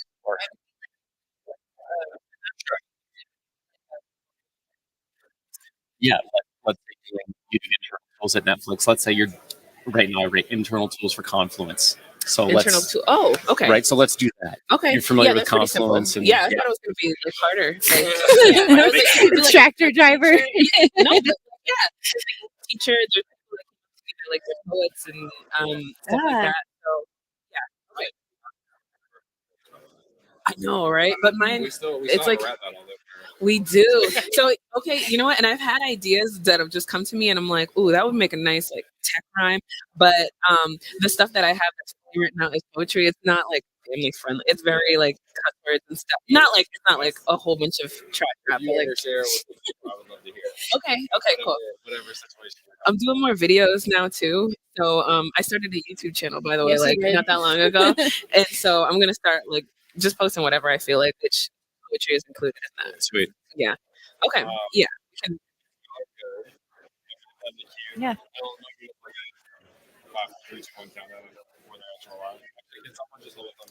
Oh. Hitchhiking. yeah, we can see this too. So we might respond to some comments coming in as well, questions that we Okay. see on the stream. I have to perfect my bit down. She can't hold it for you. She can't hold it for you. What's up, everyone? Everyone that is live. I don't know how many people in the stage area can hear us, but welcome to another episode, a live episode of Compressed FM, a podcast all about web development and design with a little bit of zest. My name is James Hugh Quick, and I am a developer, speaker, and teacher. Hello, my name is Amy Dutton, and I'm a lead maintainer on the Redwood JS core team. Hey y'all, my name is Brad Garapi, and I'm a front-end developer at Atlassian working on Confluence. And today we have another amazing guest who just got off of this exact stage to do a keynote at that conference, Texas, which is very exciting. Shande, I think we've all been big fans of yours for a long time. Welcome again to the podcast. Yes. Do you want to introduce yourself really quickly and tell people a little bit about your background? Sure. I'm Shande Person. I'm a senior software engineer at Netflix by day. I'm a mother by night.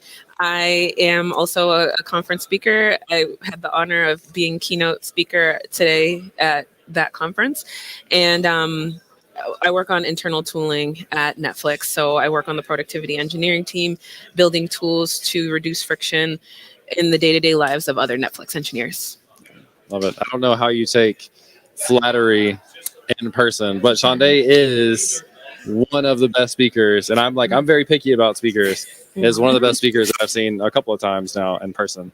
And I love to hear you talk. So That's amazing. before, I don't want to make it too awkward. So let's just dive into give us like a 2-minute synopsis of what the keynote was about. And what we're going to do is just kind of talk about that idea. We'll ask you some questions. Brad's going to put you on the spot to kind of come up with some answers on the fly. But what was the general idea of the keynote that you gave this morning? So I'm a career switcher. I switched from sales, which is a completely non-technical career and a career essentially built off of soft skills, and I switched directly into engineering. And so this talk was called cold calls to cold calls, where I went from cold calling to making code calls, and how I leveraged my transferable skills to build the career of my dreams. Part of it was how I figure out what my transferable skills are. And then the next part was my lessons in learning to actually use those transferable skills. So I use the analogy of archery, where I'm loading up my transferable skills in the quiver on my back. And then the second part is where I learn how to aim those arrows to hit my targets. Man, yeah, that talk and that metaphor specifically was really, really interesting. You know, archery is such like a niche sport, but the metaphor fit really perfectly. Ready, aim, fire, and all that stuff, especially at the end. Thanks. Yeah, I've never actually shot an arrow before. Yeah. Really? No, I've watched the Hunger Games. That's like my sister used to work at a barbershop or salon or whatever, and she answered the phone, but then would pretend that she knew how to cut hair. Oh, So like, no. you're a qualified archer from watching the Hunger Games. These are transferable skills. Yeah. I feel like so much of what you said is stuff that I try to talk about, of telling people it's up to you to like craft your story, tell your story confidently, translate what you've done into what people are going to want to see you do in the future.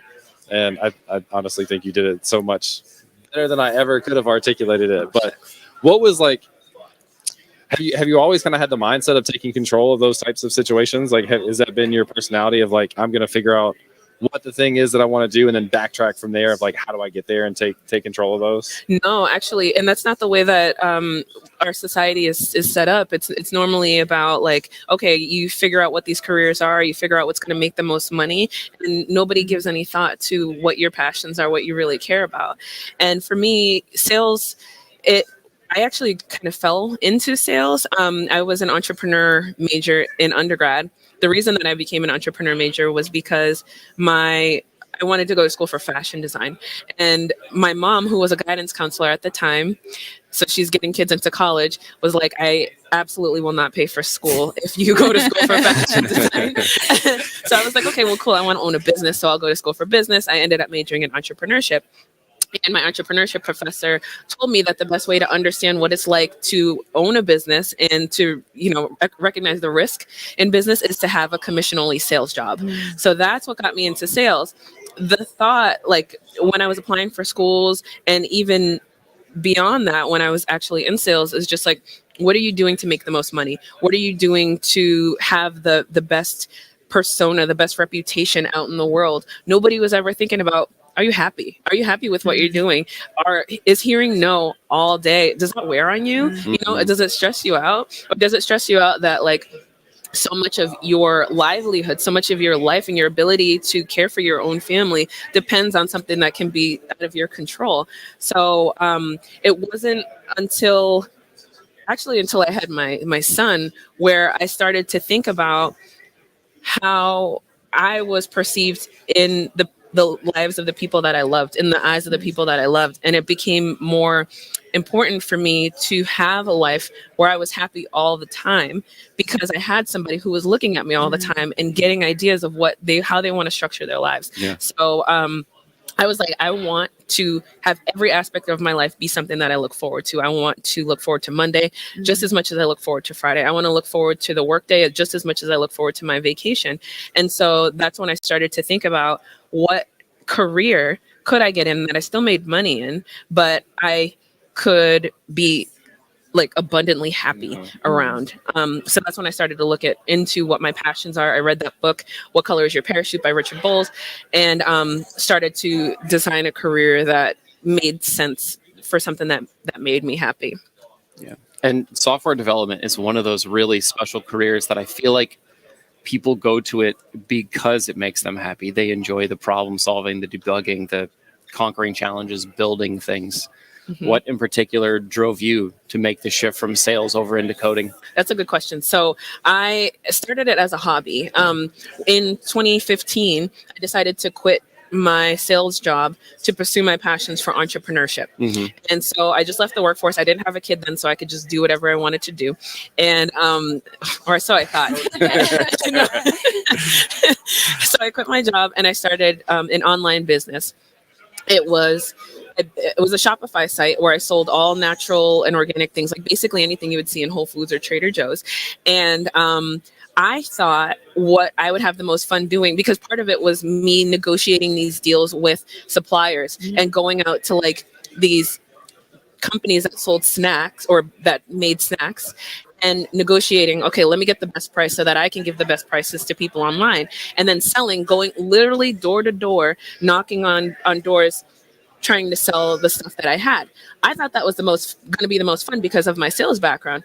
What I actually found was the most fun was customizing my Shopify site, was building my little app. And I was making these little widgets so that I could automate my emails and things.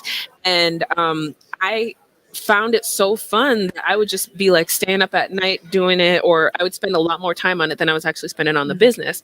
And then it got to the point where people were like, could I pay you to make a widget for my site, or could I pay you to update my website? And I was like, people get paid. I'm doing it for free. Like, I think it's fun. And so that was where it kind of ignited my, hey, this might be a career field that I could really look into. It always starts that way. Tinkering with some bit of HTML or CSS on a MySpace website, Shopify, anything like that. Yeah. GeoCities. GeoCities. Yeah. Yes. I have good stories about GeoCities. I still don't know what GeoCities is. Okay. So many people. Okay, you're too young. So many people got there like start. I've heard GeoCities, MySpace, Angel Fire, whatever. Yeah. Yes. I completely forgot about that. Yes, Jamie. But I think thank you. We have a baby with us for people that are listening. I think you're getting a lot of love in the chat for Jamie. Am I really? Yeah, for sure. I looked over here like there's comments on this side.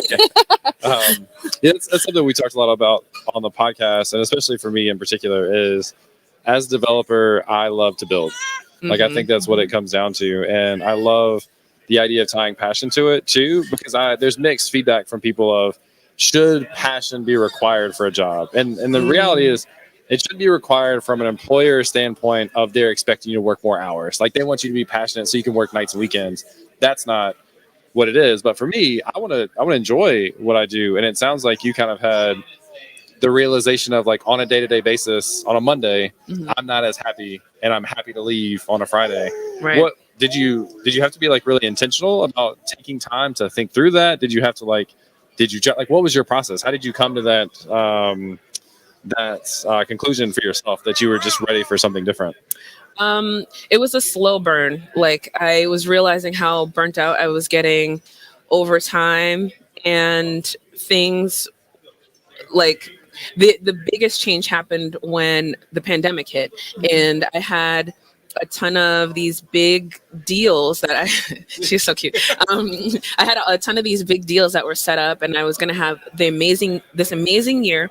The previous year, I was one of the top sales reps. I think I was like top 2 sales reps. And I was set to have an even more amazing year the next year. COVID hit, and then all of a sudden people are just getting laid off, and my customers, I would be, making these cold calls, and people would be like, I'm not with the company anymore. I got laid off. And so I'm like losing these big deals. And I was like, man, I'm not that happy, but also now I'm not even making that much money. So that was a big trigger. And I know a lot of people's lives changed during that time, and they had the opportunity to explore hobbies. That was when I got really intense about it was probably my goal even before COVID, but like I had to get really intentional about focusing my time on any extra time that I had outside of parenting, and doing my regular job was focused on trying to get over to this new career. And I leveraged a lot of the sales skills that I had. And I talked about some of this and how I articulated my points, but one of the advantages that I had was that I had experience in sales. And when you're in an interview process, you're selling yourself. So I got to leverage a lot of that in the interviews, and even leading up to the interview, like to get the interview in the first place, I was like, I'm going to market myself. And at the time I was working at a company that builds software for salespeople. So I was selling software to salespeople. I wanted to get to the engineering team where I would be building software for salespeople. And so my goal was to have my reputation precede me. I was like, I'm going to do enough marketing within the engineering org that everybody's going to know who I am in this side of the company. And everybody, like before I walk into the room, everybody's going to say to themselves, she's going to be the next junior engineer. And so that's what I did. Is we had a Slack bot called the Donut that would every 2 weeks set up a meeting between 2 people at the org, just random. And if it set me up with another engineer or somebody in finance, I'd be like, yeah, whatever. but if it set me up with an engineer, I was like, okay, this is my chance, my one-on-one coffee chats. Because it was a very warm way of making those intros. Like so many people will reach out to me and say, do you have time for a one-on-one coffee chat? Unfortunately, I don't. But if somebody internal to my org asked for a meeting, or if this was like a natural thing where somebody's in a meeting with me, of course, like it's just a natural way of me having a conversation with somebody else at my company. So I was like, this is a very light way of me getting those one-on-one coffee chats. And so I was like slowly planting the seeds, the little sales and marketing seeds. And then over time, I got to the point where I remember the VP of engineering reached out and was like, hey, do you want to come to our engineering all hands? And I was like, that's weird, but intriguing. So he invited me, and they gave me an award for the most, because I had kept on submitting projects, like engineering projects that I did. So here's another thing. I was like, I know your customers better than you do because I am your customer. Sure. And that was one of the themes in this talk, was that you're a superset of whatever you want to be. I'm a superset of an engineer. I can do everything that a baseline engineer can do, plus more. So this was my plus more, is that I know your customers better than you do. So I'm going to use our company's API, and I'm going to build things that our customers are asking for. And then I was just submitting that to the engineering team. So the award that they gave me was most projects submitted by somebody who's not in They make that up for you. They made it up. They made it up. And then they were like, also, we want to let you know that we're finally opening up a junior role. So we're encouraging you to apply for it. Awesome. And so that's how Exactly what you wanted. It's exactly what I wanted. I was working hard at that. But that was like all nights and weekends, and little time during my lunch to get there. But how long was that timeline? Because it can definitely feel like an uphill battle where you're trying to take on those skills, cross-train with engineers. Approximately how long did that take you? That's a tough question to answer, because there's one part of it where people are like, oh, this happened so quickly for you. Like, you're talking about learning to code during COVID, right? That's not that long ago, right? And now you're a senior engineer. And I'm like, but you can't count it like that. You can't count it from the day that I started as an engineer. Yeah. Because just like I talked about in the talk, I've been building these skills since forever. Like there's some skills that I've had like tenacity. This is a skill that I've had for my entire life. So I feel like, as maybe cheesy as this sounds, I feel like I've been working my entire life to get to this point. The actual technical skills, it wasn't that long, but I do treat the technical skills as kind of a commodity, because when I think about, and I don't say that to minimize it, because that's of course important when you're going for an engineering role, you need to have those technical skills. But I did. And but when I was thinking about myself compared to other candidates for the roles, I'm like, everybody's going to have the React skills. Everybody's going to have the GraphQL skills. So what do I have that's different from what they have? Yeah. And those are the skills that I had been working on in my sales career. That's what I've spent over a decade working on. My ability to know the customer better than the other engineers who are applying for that job, that's something that I've been doing forever, for over 10 years. So long-winded way of saying forever is how long it took me. And I think, especially for everybody listening out there, I think it goes to show you that anybody can learn how to code. Anybody can put their mind to it, study, read the documentation, and get through that bit. Yep. You know, it's the things that make you uniquely you that probably make you a great senior engineer, and that probably went quickly for you because you had built all these great soft skills over the course of the years, because that's precisely where engineers typically struggle. Yeah, I love that. Yeah. And this is random, but it reminds me, me and my son were watching Ratatouille the other day. I don't know if you've ever seen that, but like, if you haven't seen it, but the concept is that anybody can cook. And so there's a little rat and he's cooking, which is kind of gross, but like the rat is learning from this spiritual chef guide, and the concept is that everybody can cook. But I feel like what the rats what the rat brings to the table that nobody else brings is just like his love, his passion for the food. He has unique sense of smell, and so he's making all these different combinations of ingredients that is just like way above and beyond all the people who have this formal chef training. Yeah. So actually, this is a really good analogy. I might use this in another time. So thank you for that, Brad. I was listening to Tim Ferriss' show, his podcast, and he was interviewing Rick Rubin, which crazy individual in general has just gone on to produce music for like AC/DC and just ridiculous stuff. But one of the things he talks about is what it looks like to be an artist in the world. That's kind of what you're talking about, is he's saying that really to be an artist, you have to be able to observe things. And it's not that like Brad wasn't there when it happened, but I was the one that noticed this particular piece. And so you're able to bring those things and those skills that you have to the table as you're talking about. I love that. But just being an artist and being present in the moment is hard. It's hard, but it's what makes you unique in the job that you're doing. I love that. That's so good. So good. Okay, so like phase one of your talk was kind of about arming yourself with all of the skills that you can have. So maybe we can walk through like an imaginary situation.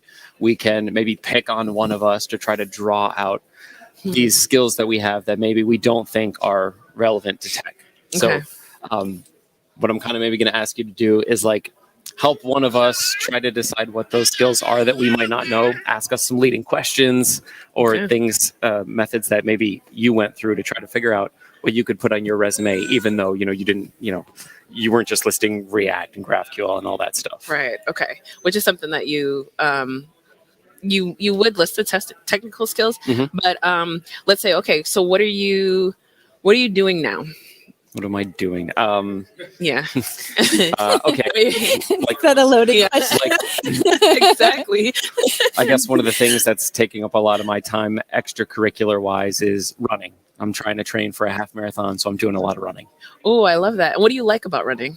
I think I like running. Yeah, do you like running? I think I like that I'm forced to show up and do it every day, no matter the weather, no matter how I feel, because that's the training plan. And if I don't do the training plan, I'm not gonna make it to the race. Okay, so you operate off of a training plan, and who developed that training plan? Nike. Thank you. Nike. Okay. Yeah. So what I'm hearing already as skills are your ability to stick to a plan. You have tenacity, right? Rain or shine, you're out there running and you're sticking to and following your plan. You have a lot of tenacity and perseverance. On the days that you don't feel like running, what are some things that you do to get yourself going, or do you get yourself going? Yeah, I do. I haven't skipped a session yet. So I think really what I do is prepare. right? If it's cold, if it's rainy, I make sure I've got the right stuff on. I make sure I take my pre-workout, hype myself up, try to make sure I'm going in the right mindset to do it. Ooh, okay. So we already touched on a lot of transferable skills. So one, you have tenacity. We said you have perseverance, but also you show up and you show out. You come prepared, even when you don't feel like it. You are the type of person who is going to come with everything. And there's this concept. I think I read about this in, I can't remember what book it was, but this is the type of personality type that I have. It's called a defensive prepared person or something like that, which I take. Oh man, already like you're speaking to me. like let's say if somebody ever says you can't do anything, it's like, I got a plan, I'm ready to go, let me show you. We're on it, right? We're Okay. here. Oh, we're here. Okay. So yes, I am a very anxious person by nature. And how that translates in my life is that I will run through every possible worst case scenario in my head before it happens so that I come extra prepared. Yeah. So there's nothing that, like, if I wake up and it's raining, if I wake up and it's snowing, if I wake up and there's a donkey outside my door, I have a plan for it. I have a plan for it. You're the type What of is person. your donkey plan? Use the back door. Like you had an answer for that. Of course I do. So you're the type of person who, no matter what, you are going to show up, show out, and you're going to come prepared. Okay. So those are skills. If you're, coming for a position at Netflix, those are transferable skills, or anywhere. Those are skills that you can apply anywhere that you want to. Also, your ability to stick to a plan. It's like, you have a plan. You're probably the type of person, you selected that plan. Nobody gave that plan to you, but you went out and you sought out a plan and you followed that plan. So you're the type of person who, or like one of your skills is being able to follow through with the plan.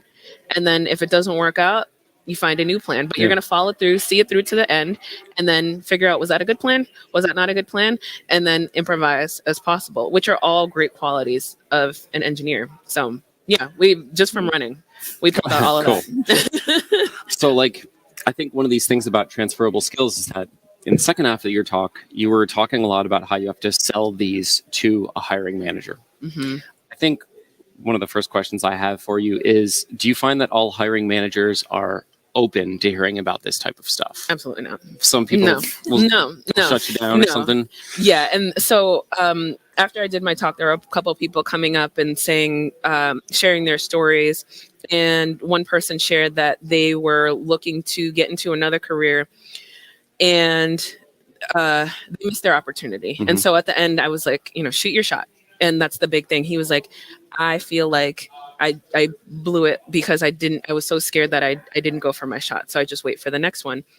I was like, yeah, shooting your shot is a big part of it. But there's also the part that I didn't talk about, which is finding somebody who's willing to take a shot on you. Right. And that it takes a little bit of luck, but I feel, again, more cheesy stuff. Luck is where we opportunity meets preparation. You got it. Yeah. Preparation meets opportunity. So if you're not out networking, if you're not out having these conversations, there's nobody nobody knows what you're looking for, and nobody can take a chance on you. Right. The reason why I ever got my shot at my, where I'm at now, this is, I feel like a perfect role for me, a perfect use of my strengths, is because I was networking. I was taking opportunities, and I had networked with that hiring manager years before, and I'm not in his face every day. We're not talking every day by any means, but Can I ask who the hiring manager was, out of curiosity? Ryan Burgess. I was going to say, I knew the name was going to come up. Yeah. Okay. Ryan Burgess. Yeah. So, he was the person. And how I found him was I was learning to code, and I was immersing myself. I was still in sales, and I was immersing myself in anything related to code. So on my commute to work, I was listening to podcasts. I wore out his podcast. Yeah. Within like 2 weeks, I listened to 7 years worth of episodes. So I was like, does anybody have? He was Should he give you an award? No, right? You know? I do have a ton of stickers from him now. Yeah. And I've been on the podcast, which is like a dream of mine. That's awesome. Yeah, so I, as neurotic as I am, that led me to tweet at him or tweet at the Front End Happy Hour handle and say, okay, does anybody else have any recommendations? Because I love this so much. Give me other Front End podcasts that I would love. Compressed wasn't out at that time. Of course, yeah. So that was how we first made that connection. He tweeted back at me like, that's some serious binging. I was like, yeah, it's kind of neurotic, right? But, and we just stayed in like gentle contact since then. Yeah. So if I hadn't been constantly tweeting, Twitter, what for me was a place, it was a safe space for me where I could talk about all of the stuff that I was learning out loud, where none of my sales colleagues would see me because everybody was on LinkedIn. So I was like, I need a secret spot. And I just like found this amazing tech community. All I had to do was just talk out loud, say what I needed out loud, say what I was doing out loud. And it naturally brought people toward me who could relate to me. And I'm so grateful for that. And so that's my words of encouragement for anybody who is looking to break into tech or get promoted. Say it out loud. Say, this is what I'm looking for, and talk about what you're going through, because the chances are there's somebody else who's watching you, either from the perspective of somebody who's also trying to do the same thing that you're trying to do, or from somebody who can help you. And those people will find their way to you. Yeah. I've always found that Tech Twitter has been a really great place to learn, to ask questions, to get feedback. There's also another really great place to do that in the Learn, Build, Teach Discord. Yes. What's up? James runs a great, large Discord full of people who are ready to learn, talk, and share about what they're doing. I think the baby is asleep now. We'll see. All right. One thing I feel like in this conversation about your journey that, and often in these types of stories is missed, is like, how do you feel now? Like this is your dream job, right? Point. Like, and you shot your shot. Like you had a hesitation of, am I prepared, etc.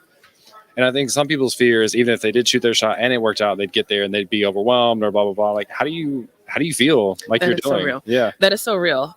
So now I'm 2.25 years into it, and I'll be honest. There's ups and downs. And the downs for me have been, I'm a very optimistic person. I'm a very, glass half full type of person.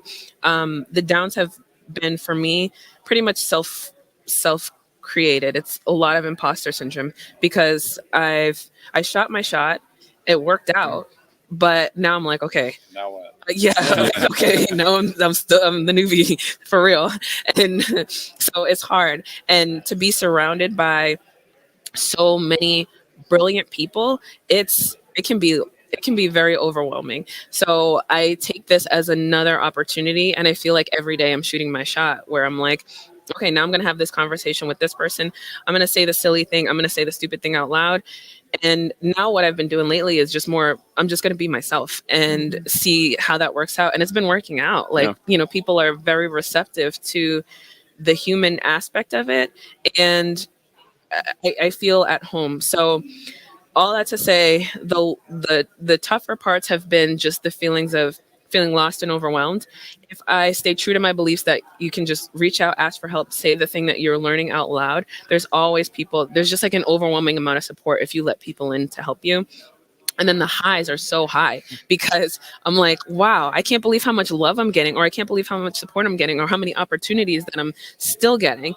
And I can't believe how much I'm learning. Or if I look back, even 6 months ago, I've learned and grown so much. So the highs are so high. And I think because I'm moving so fast paced, sometimes I don't take the time to stop and think, like, I am living my dream. I'm doing exactly what I wanted to do. So, like, I just got to sometimes stop and sit and be like, girl, you did it. You did it. Girl. You did it, girl.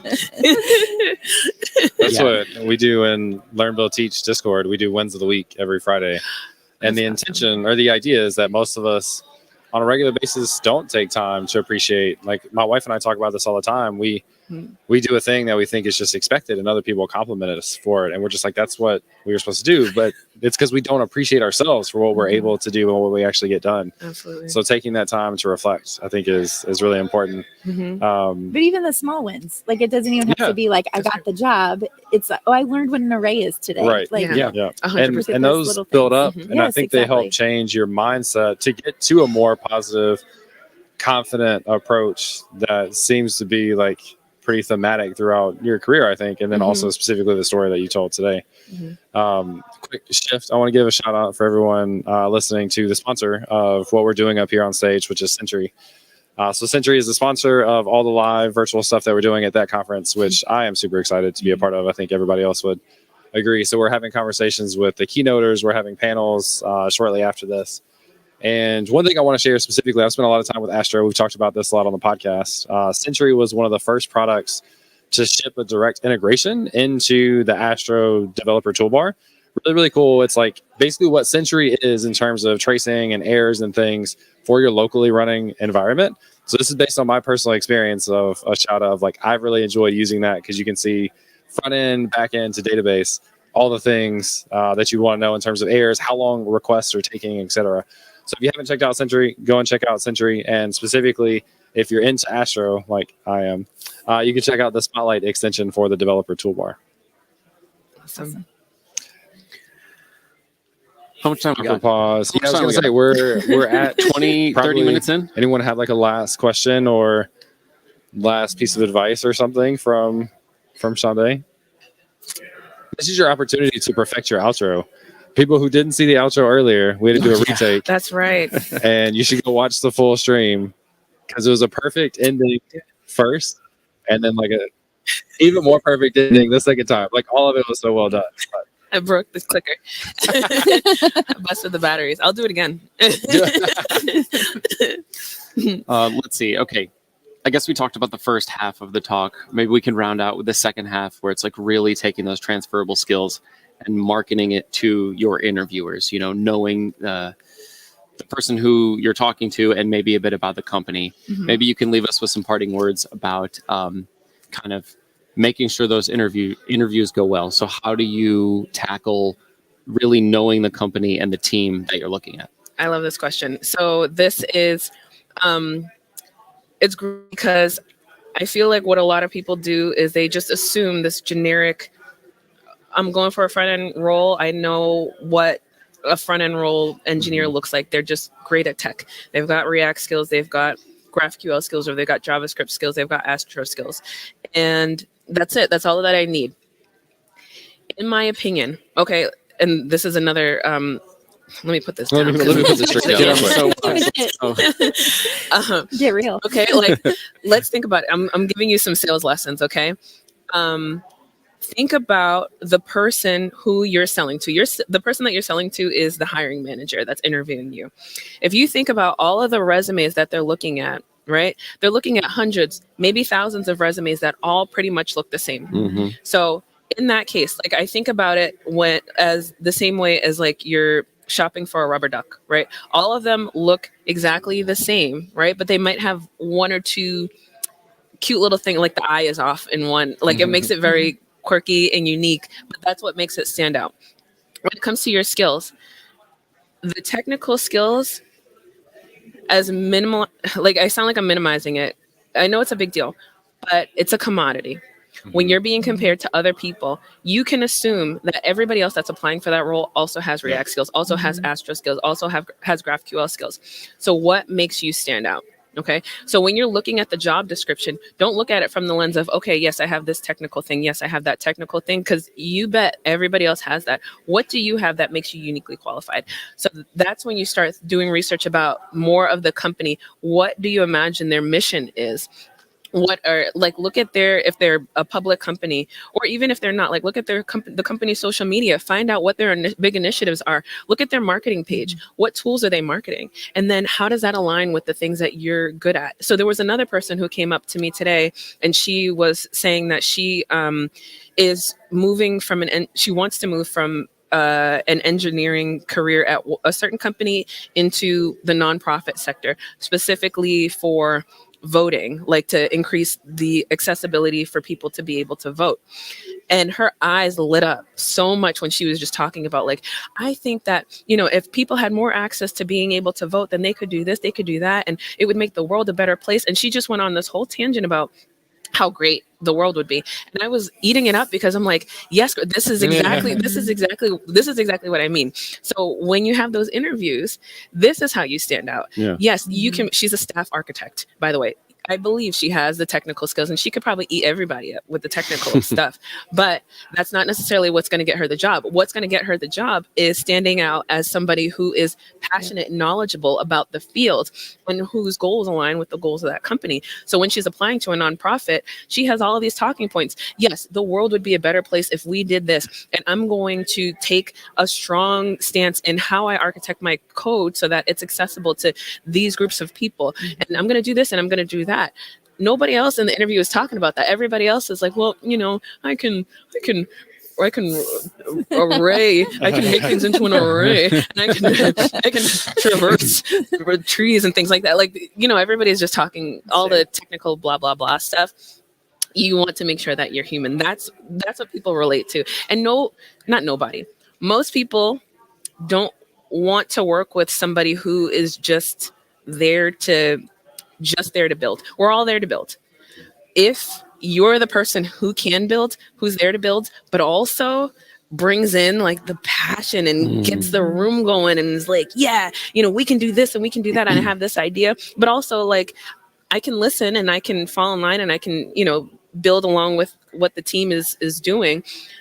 That's how you have an interview. That's how you stand out in the interview. And so that's what I did. Like in my interview with Netflix, like the example that I used is I live and breathe feedback. Like I asked, you know, what are the gaps that you have on your team? And I think that's such an important question. Is like, because then you can just come right in. Right, right. You're like, coincidentally, I have those skills. Exactly. How funny. I know. Well, it sounds like it sounds like you need a Shonday. It sounds like we don't need to have any more interviews. We're pretty much done. Show me the dialogue. Let's go. Let's wrap this up. Send over the offer. You know, I got my pen ready. Yeah. So you want to identify gaps. So you do that by learning about the company, learning about what their initiatives are, imagining what the problems are that this team industry needs to solve, and then aligning the skills that you have, the ones that we outlined with Confluence and things. These are the skills. These are how my skills align with exactly the gaps that you have. This is exactly where I fit in. And now, because this is the manager's job, they're thinking about it holistically. They're not looking at, okay, this one person who can put together these little pieces of code. They're not thinking about code on that level. They're thinking about how to construct a team. Yeah. And so if you're trying to put together any type of team, a football team, a basketball team, and you need a forward, you're not looking for somebody like you're not in the interview process. You're not, I mean, nobody's interviewing for a basketball team, but like, let's say they are. Nobody's like, oh, you know, you have this whole mechanical way of like getting points together or whatever. It's just like, you are a great fit on this team. I know that you would fit well with all of these other personalities. So do your research on what the team is like, what the gaps are, and then make yourself that fit of whatever the gap is. And it also, go ahead. I was going to say, even if they say this is the gap and you don't fill that gap, that's okay. Exactly. And I don't want people to feel like they have to say, oh, well, I could do that. The thing is, if you go back to your basketball analogy and they're trying to find a forward and you're a center, you're not going to play well as a forward and you're going to be miserable in that role trying to be a forward. So look at it as a blessing and not like just trying to shoehorn yourself into the role that they need. That's a great point too. Yeah, because we're not trying to like lie about our skills. We're not trying to be the person we're not, because just as much as they're interviewing you, you're interviewing them, and you want to make sure it's a great fit. So if something doesn't feel off, I mean, if something feels off, if the manager isn't giving you the same vibes that you're giving the manager, then it's like you kind of back out. Like, you don't want to, like you said, you're not trying to fit a square peg into a circle hole. Yeah, it sounds like you have to do your homework about the company that you want to work for. You can't just say, Microsoft's a good company, let me go try them and I'll fit into their box. No, find the company that matches your vibe and you know it's going to go well. Well, and some things like Microsoft, I think Netflix is the same way. It really comes down to what team you're on. So even if you interview on one team and you're like, not for me, the next team is. And even those relationships that you can build in the interview might transfer to another team where they say, hey, we just met somebody, not for us, but you could use this person. Right. You know, Yeah. It's not a total wash. Right. That's a great point. Yeah. And the interview process, I can at least speak for Netflix. Like the interview process is so different because each manager at Netflix has the ability to construct their own interview process. Huh. So That's nice. That's nice because I think it really shines through for managers who really care. Let's talk about Ryan, right? Like Exactly. he's successful in building teams because he cares about that process and he has the freedom to, let's say, create his own. Exactly. Yeah. And it's like he built the process that put together an amazing team. Like he is just an amazing hirer. He's an amazing recruiter. He's amazing team putter together. It's a technical term. Yes, exactly. And his interview process was structured in the way that it was like, where are the gaps? And let me find a person who can best fit the gap that we have right now, the needs that we have for the team right now. And people will ask me, oh, what's the interview process like at Netflix? Or what should I expect? Should I expect data structures and algorithms? I don't know. Like, I don't know the person that you're interviewing with because we have 10,000 people at this company. And I honestly, I've never met this person. I don't know what their interview process is like because it's going to be completely different. Yeah. I know other people who are also front-end engineers who did have to go through data structures and algorithms, but you are the person that, as the interviewee, you're the person who's going to have to do the research and make sure that it's a good fit on both sides and ask. So that's all it is. Just ask the questions. Ask the questions. I love it. All right, I think we are going to wrap this one up. We're going to take like a 30-minute break for people that are watching live. We'll be back with our next, we're starting our first panel with more than one guest. And we're going to talk about breaking into tech. So a lot of these same conversations, I think we'll probably just continue on, but have a little different twist and take on it. So we'll do that in about 30 minutes. And I guess we'll go ahead and jump to break. Shande, thanks for joining us. Thank you for having me. That's all we've got. I wondered For about now. doing that. Bye, Felicia.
Check.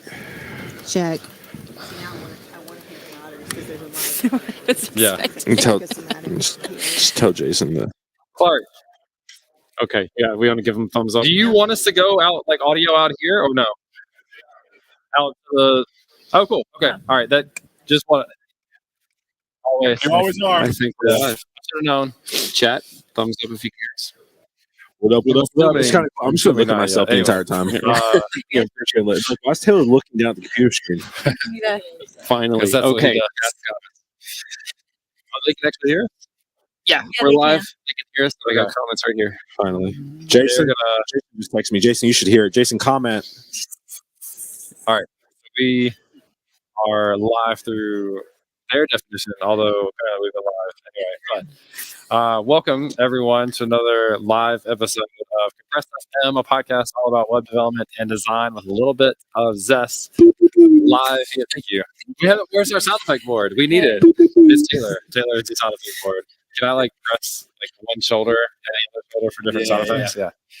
Another live episode at that conference. I can't tell you how excited I am to be able to do this. We all were here last year.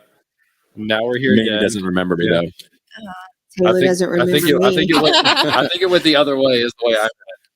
But anyway, we got on two amazing guests that were and friends of the show and friends of us individually that didn't know each other apparently. But Yeah, now we do that. Now we're Taylor and Mandy, welcome to the podcast. We're going to talk about breaking into tech. We can take this kind of any different direction that we want to. Brad, you've got chat open for the live stream. So if people have questions that they want to ask either one of them, feel free to put that in the chat. We've also got people over lunch in the audience that can hear us now, I think. And if you have questions, feel free to just come up and yell at us. If they're controversial, hide them. If they're easy to answer, then you can ask. Anyway, all that said, do you want to introduce yourselves really quickly? Mandy, do you want to go first? Ladies first. Sure. Testing. Yeah, you can hear me.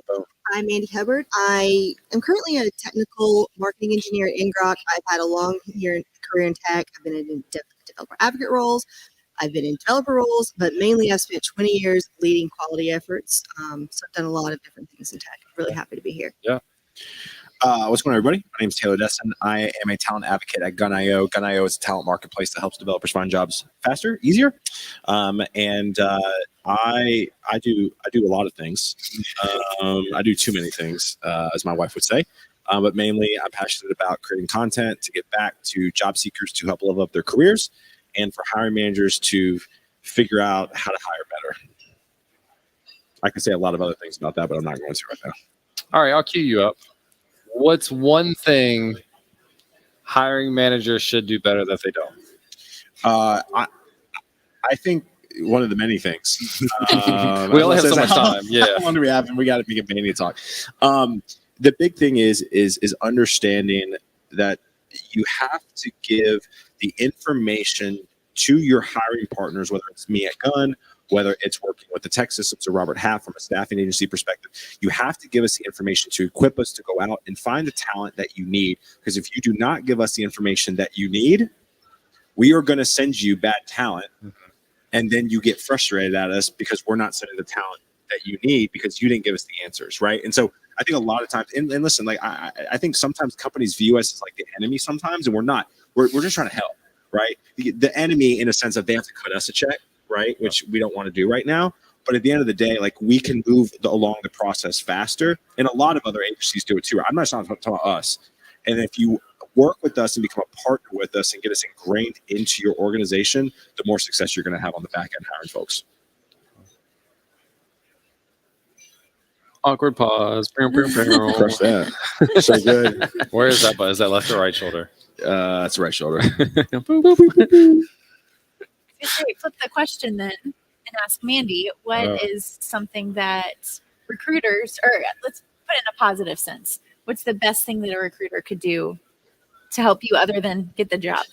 I think a recruiter could spend the time to really understand my background, my unique value, help me understand how to craft the story of my unique value, and not try to pigeonhole me into a role that isn't for me, but rather understand that like there's a fit for everyone. We don't all have to try and fit a persona. Spending the time to understand all of the different qualities people bring and seeing individuals and not just rushing to, make a number. Sure. Because if they don't, then neither of us are going to be happy. Right. A lot of recruiters that I work with also, they aren't just trying to place me in a job. I have recruiters I've been talking to for years. Some of them will place me, some of them will place me in the future. It's about building that network and knowing that eventually you're going to end up working with that person, and being willing to make the investment for the future. It's been really important for me. I love hearing you talk about that relationship component and the fact that it goes both ways. It's not just the recruiter pushing, and it's not just you pushing, trying to get the job. One thing I like to do with recruiters when time permits is respond. If it's not a fit, if I'm not interested, if it's not a fit, especially if it's not a fit, because they might have something that is a fit, but they're never going to know if I don't reach out and go, hey, I'm not a developer. This is my value. If you have roles that meet this, let me know. Otherwise, you want companies to reach out to you and let you know when you're not a fit, and so that you don't waste your time. I just think it's good to pay that back as well. Mm-hmm. What's the thing about people that are maybe trying to find that relationship there from a breaking into tech perspective? And I'll go Mandy first and then to Taylor, because you're kind of on opposite sides. How, for the recruiters that you found that you worked with, how did you find them? Was it something you proactively looked for? Was it somebody sending you a cold DM on LinkedIn? Like, what did that look like for you? They mostly found me first, and at the time, they probably contacted me with a role that wasn't quite a fit. And, it was reaching out and then letting them know, hey, I don't do that work. This is what I do. And sometimes they'll say, well, I don't recruit for that role. Let me introduce you to someone else, and they'll make an introduction. Or sometimes they'll just send me different roles, and, or we'll have lunch and we'll talk about, well, what are you looking for? And they'll know what to look for when it comes across their desk, or they'll have a role and they'll remember me and they'll think of me and they'll say, this looks like a fit. It's never like a one-stop shop. It's they come into your network, and you have to think about your network over the long haul. Like if you're just looking at transactionally, like what am I going to get a job from this recruiter? Nope, pass. Then you're not going to ever build a network. So that's my experience. I think that's going to have a lot in common with what Taylor's going to say. But what is, like, how do you discover people to connect with from the other side? You mean like finding people? Yeah. I mean, man, it just gets into the whole social proofing and content creation, which I'm sure so many people are tired. Like if they've been following me or you or any of us, they're like, I'm so sick and tired of y'all talking about content creation. Definitely not. Yeah. But like for me, that's actually what my talk is, say it for, about the power of content and community can play in your career. And for me, like we live in a digital world, right? Last night when I went back to my hotel room, I pulled up YouTube and watched creators on YouTube. Anyone that we know here? No. Okay. Actually, I don't watch any not a loaded question at all. No, I actually specifically don't watch tech creators, so I can get a different get a different mindset on how to create from other creators. Yeah. And so for me, like we live on Twitter, we live on LinkedIn, some of us more than others, but like we're on our phones. And for me, what I realized is that like when I sit down with my wife at dinner, a lot of times like, hey, did you see what so-and-so posted on Instagram? Or hey, did you see what so-and-so posted on TikTok or whatever? And that got me thinking. I was like, I want to be, hey, did you see what Taylor posted on social media? Or, hey, did you see what Taylor said here?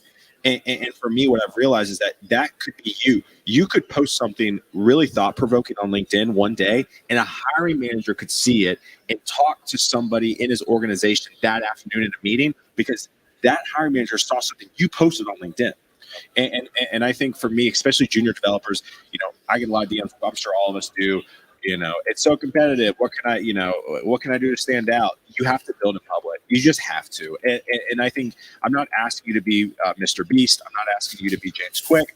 I'm not asking any of that. But just post once a week, once a day. Just put yourself out there because everybody here that's around me, I met on social. Even you, right now I remember that we've interacted on social. But like I keep up with you all on social because we can only do this once or twice a year, right? And so that's incredibly important right now. Yeah, and even from the engineering perspective, sharing what you build online is going to give you that early feedback. It's going to help bring down the barriers. If you don't know how to do something, you're going to hear about it immediately. There's going to be people out there who want to help. So really, it's just a benefit from every aspect of it. I'm going to give away a little of my talk here. I'm saying this in my talk this afternoon. Building in public is first round interviewing at scale. That's Yeah. great. Well, I mean, content creation is teaching at scale, It's right? Like literally- it's same. It's literally interviewing, because if you post enough, hiring managers are going to follow you, right? Because like you post a lot with Apollo. Is it Apollo? No, not with Or that. Astro. That's it. Gotta It be works, smart right? about It works. that, It James. obviously It's works. like, sorry, Apollo, but yeah. Astro, Apollo though, college boy.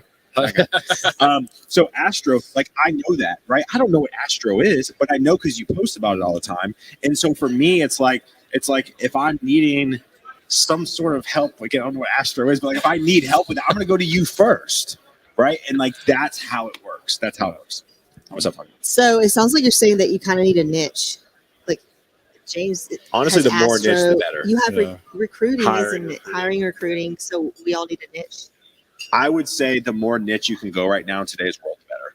So I think like if you can like talk about, I know HTMX is a thing right now. It's kind of hot. People kind of talk about it, right? Isn't that a thing? Yeah. HTMX right They're now? talking- Yeah. they're See, talking I about talk. it. See, I know things. HTMX is hot. You can literally just like talk about HTMX, and then and then like I think people want to follow really niche individuals so they can interview individuals created on the internet is like watching CNBC, CNN, MSNBC, Fox, right? They're channels of news outlets, right? So like I'm going to follow James for Astro, but then I'm going to follow you for Redwood, right? Hey, Again, I'm just naming shout out names. to I don't Redwood. know what they are. You're I'm naming gonna names. But the thing is like so if I want to know about Redwood, I'm gonna keep up with you. Yeah. So we're channels, we're news outlets. All of us are news outlets. And so that's what that's how you got to view yourself as. Well, and I you actually can- never said it that way before. I feel like So that was what good. would be your advice for somebody that's starting out? They're trying to break into tech and they're like, what is my niche? I'm just trying to figure out what Whatever you're passionate reaction about, right? Isn't that what you would say? Yeah, it doesn't really matter. It's just something that you love and you talk about it. I mean, I got into public speaking because I discovered CI/CD, and as a 20-year QA engineer, I really liked that I could actually get the code to the customer once I finished testing it. And then that's when I started speaking at conferences because I finally had something that I love to talk about. Yeah. And up until recently, that's all I talked about until I found something new that I wanted to speak about. So whatever strikes you that you want to learn more about and you want to invest in, just talk about that thing and pull the other people in who are into the same thing as you. And it doesn't even need to be technical. That's I the thing. wondered about that. So I made a post 2 or 3 weeks ago about drum corps. So I did drum corps a little bit. Indoor drumming? percussion. Yeah, drumming. Okay. Like battle drumming, like what's ultimate the drum marching line? band. Yeah. Kind Drumline? of, Yeah. but like a lot more serious. I could So totally who see did you you. march with? over the summer. I got cut a month before, but Carolina Crown. Sick. Sick. So All right. it was the year they won best drums in 09. Sick. I got cut that year. I learned the first 2 minutes of the show and got cut. Did I mention I got cut? I got cut and I cried. I was so upset. This is your Michael Jordan story. It's my Michael. Yeah, sure. Because then you went on to do amazing drumming later on. No, I really didn't. But Not yet. But I made a post. I made a post, and the amount of people that came out of the woodwork to talk about drum corps Yeah. in my DMs. I marched cavies. I marched Blue Devils. I did indoor percussion. I did Odyssey. I did pulse percussion. Like I had so many people that I connected with over drum corps. And I've connected. Where's Ryan at? Ryan and I caught up yesterday. He was wearing a McLaren hat for F1. I said, "Who's your favorite driver on McLaren?" He was like, "I'm more of a Lando Norris guy, even though he's a little bit of a spoiled British guy." Right? We hit it off there. You don't have to talk about technical stuff if you don't know where to start first. I like that. Yeah. And I feel like a lot of what we're talking about goes back to Shandai's talk about, getting to know who you're going to speak to in your interviews and trying to connect on more of a social level than just a technical level. Because what you're bringing to the table technically, so is every other candidate. How do you differentiate yourself? I see the comments here. See Lawrence. Look up Blue Devils 19. I don't know that one. The Disney one, the Cadets in 2000 was awesome. I slapped the skins, but not quite well enough. Yeah. I couldn't hack it in Nashville, Jason. Thanks for reminding me. Amy, I wonder if you want to cue something up for us. Taylor and Manny were both talking about going into their niche and like maybe going deeper into that, but you've got a similar but different idea of how to define that, and I'll give you a plug at brokencomb.dev, Oh, yeah. which is the Where you're idea of you have like multiple verticals that you go like deeper in. What does Broken Comb mean to you? Yeah, so I have a newsletter called brokencomb.dev, and it's COMB. but it's this idea that we are building out our skill sets horizontally as we're just trying to understand things. Like I want to know what HTML is, I want to know what CSS is and JavaScript, and maybe just a sprinkling of what frameworks are out there. But then as you gain experience, you go deep on those things. And a lot of seniors will specialize, or if you're working for a larger company, a lot of times you go specialize and you go deeper on topics. And that's when you're able to really speak and create content around those, probably those deeper verticals that you become known for. But it's that generalist idea that at least gives you an understanding of all the things that are out there. So the newsletter is supposed to go wide and deep on topics. Thanks for that. Nice. It's almost like Jason does this for a living. I mean, Jason. James. You forgot You forgot It's his almost name. like Taylor talks on podcasts for a living and respects his host. I'm but trying it's to. cool. I'm trying to say It's things, okay. but like if you see in the chat right now, everyone's talking about for staffing and like F1 and stuff. Like that. This is what I'm talking. This is community. This is why it's important to not just talk about it, because we got people now chatting about F1 in the chat, and then that's how it's done. I think part of it though is like we're people. We do more than just code And all I feel day. like a lot of times we box ourselves into just Yeah. Well, that kind of segues, if it's okay with Yeah, you, yeah, to absolutely. something that's really close to my heart, and I haven't figured out exactly how to bring it into fruition in a big scalable way. But the idea of bringing your whole self to work, and the role I'm in now, I actually allowed them to interview all of me. I was very much myself in a way I haven't been before, and I feel more solid in my role there. I feel like they hired me as a person, not just me with this skill set, and that they recognize that we're all people working together. And then when you show up at work as a real person, then you make other people feel safe to do the same. Yeah. When you're vulnerable at work, you make other people feel safe to feel vulnerable. And we compartmentalize a lot, but when we can start seeing each other as whole people, I think that it just makes for such a better environment. I've been thinking a lot about diversity and inclusion, and there's all this idea of hiring the right people that looks like we have diversity and inclusion, but until we empower those people to bring their full selves to work, like we're all still fitting this box and we're not really creating diverse teams. But how did you get there, though, right? Because I have a bunch of people in my DMs. Yeah, they tell you to be yourself, and then you get rejected for being weird, right? And listen, I've This been is there. Taylor being rejected. Let's be clear. but go ahead. Yeah. I always said my high school have dating friends. life set me up for my job with being rejected so much. So how did you get to the point where you felt comfortable bringing your authentic self in an interview? Because most people are a shell of themselves. Yeah. Well, I personally don't feel comfortable bringing my inauthentic self anywhere. So I got that going for me. It was hard for me to interview and hold back parts of myself or feel like it wasn't safe. So, like, for example, I was interviewing, they asked me a question and I said, let me think about that. I've never really thought about that. And I kind of formulated the ideas in real time. And I said, I don't have a box answer for this. I'm thinking out loud. I go, to be clear, I don't have a box answer for any of this. Right. That's not me. I am telling you in real time the thoughts that are happening on the topic that you just asked me about. And I'm here to have an engaging dialogue with you. Like most of the time what am I going to say when they ask me my strengths? I don't know. When they ask me in real time, whatever felt right, I just said it. And I don't know. I just went with it. Well, and I think, and shout out to your employer for seeing that too, right? Yes, shout out to the employer. Yeah, that's not common. It's not common, but again, it's a very small movement that I'm making, and I don't know where it's going to go. But the more people do it, the more employers are used to seeing real people, and the more your teams are made up of real people, and we have more interesting outcomes because people have more inputs. But it's definitely scary. So when you talk about, I'm going to go and let my employer interview all of me, to me that sounds a little overwhelming. Like, what questions are they asking? Are they asking personal questions, or are you just talking about? Yeah, it's like more that the real thought time? process. Like, Okay. I'm not going to tell them, all of my struggles and what my kids are into and all of that. I've been counseling because I'm dealing with Exactly. It's more like in that one moment where they ask a question and I didn't already have an idea of my answer, and I allowed them to see how I think and allowed it to be an engaging dialogue and didn't pretend it was anything other than that. It's more about how you go about the job. Like if they want me to do something and I don't already have skills there, they can tell by that answer, then I'm not going to be afraid to go and dig around and get skills in that area, right? Like if they'd asked me the question and I just said, I don't know, or I gave an answer that sounded good, but you could tell it was hollow.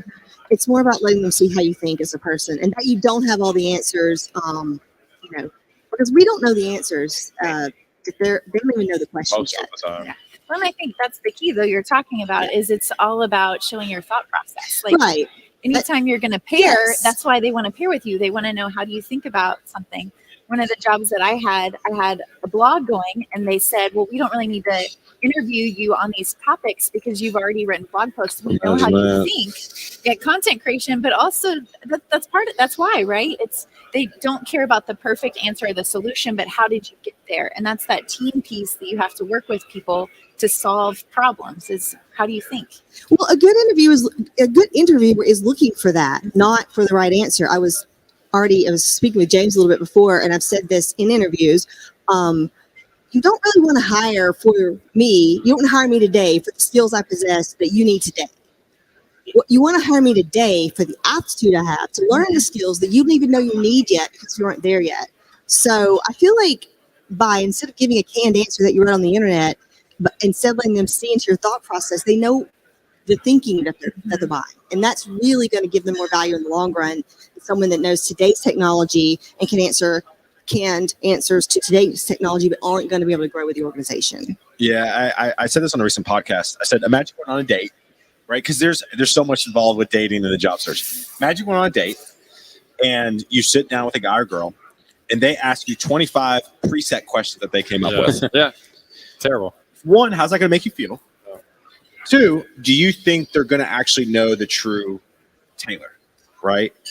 The answer is no, right? It's going to feel weird. It's going to feel very mechanical. That's how we're treating interviews. So why do you think that your hires don't last when you have a entirely methodical, you take the human out of interviewing? And that's one of the reasons why I love Gun. So one of our motto is simple, human, and efficient, right? And I love the human aspect of our motto at Gun because our focus is helping companies find the human. Because I feel like we've taken the human out of interviewing. And when I was interviewing for Gun.io, again, I want to give them props because I was my wide open self in the interview to the point where my CEO actually called me on something. I respected the hell out of him for it. He was like, "Hey Taylor, like you seem like if you don't get your way, like it frustrates you." And I go, No. I said, not at all. I said, I'm very passionate about my way. And it may seem like I may railroad people, but at the end of the day, I definitely know how to make sure I don't do that.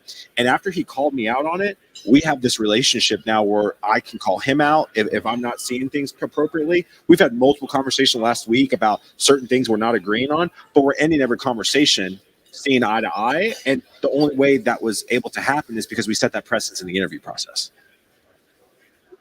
What about it with those conflict resolution pieces make that work?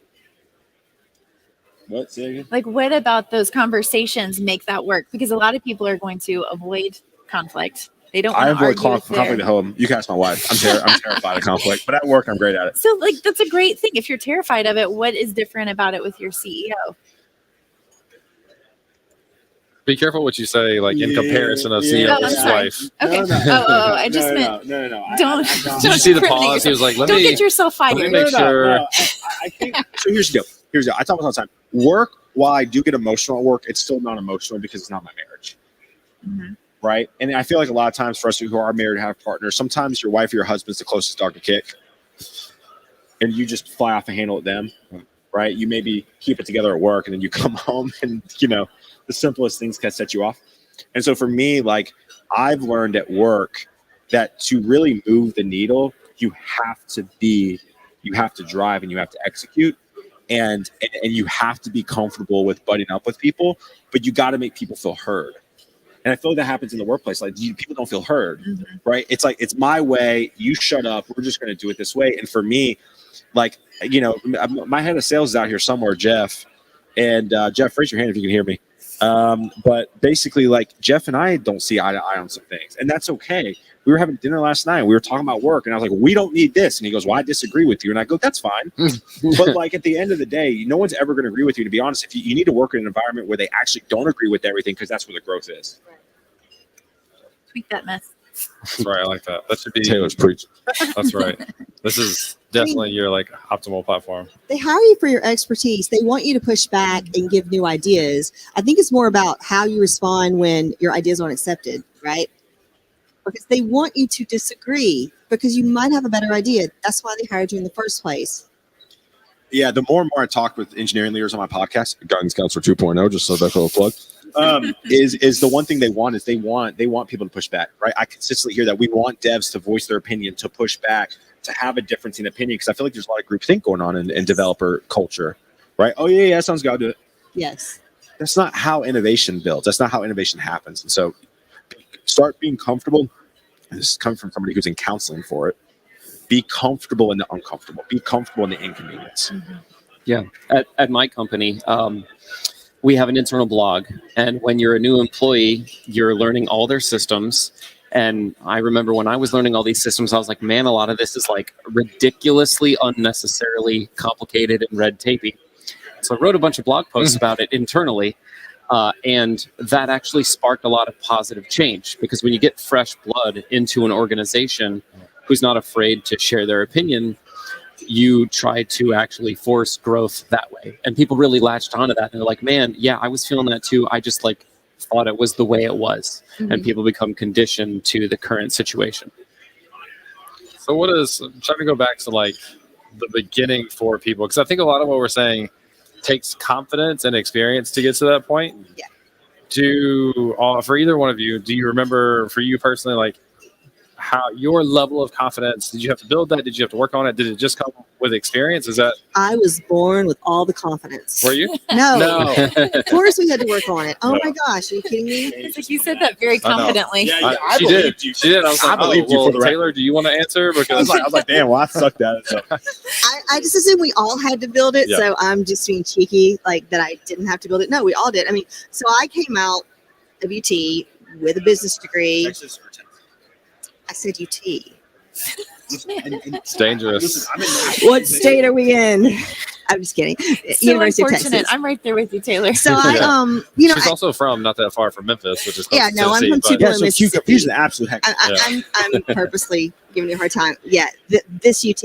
When I came out of UT, I went into this role, and I was a deployment engineer, whatever the heck that is, and we needed some tests for our deployment. And so all of a sudden, there was a need.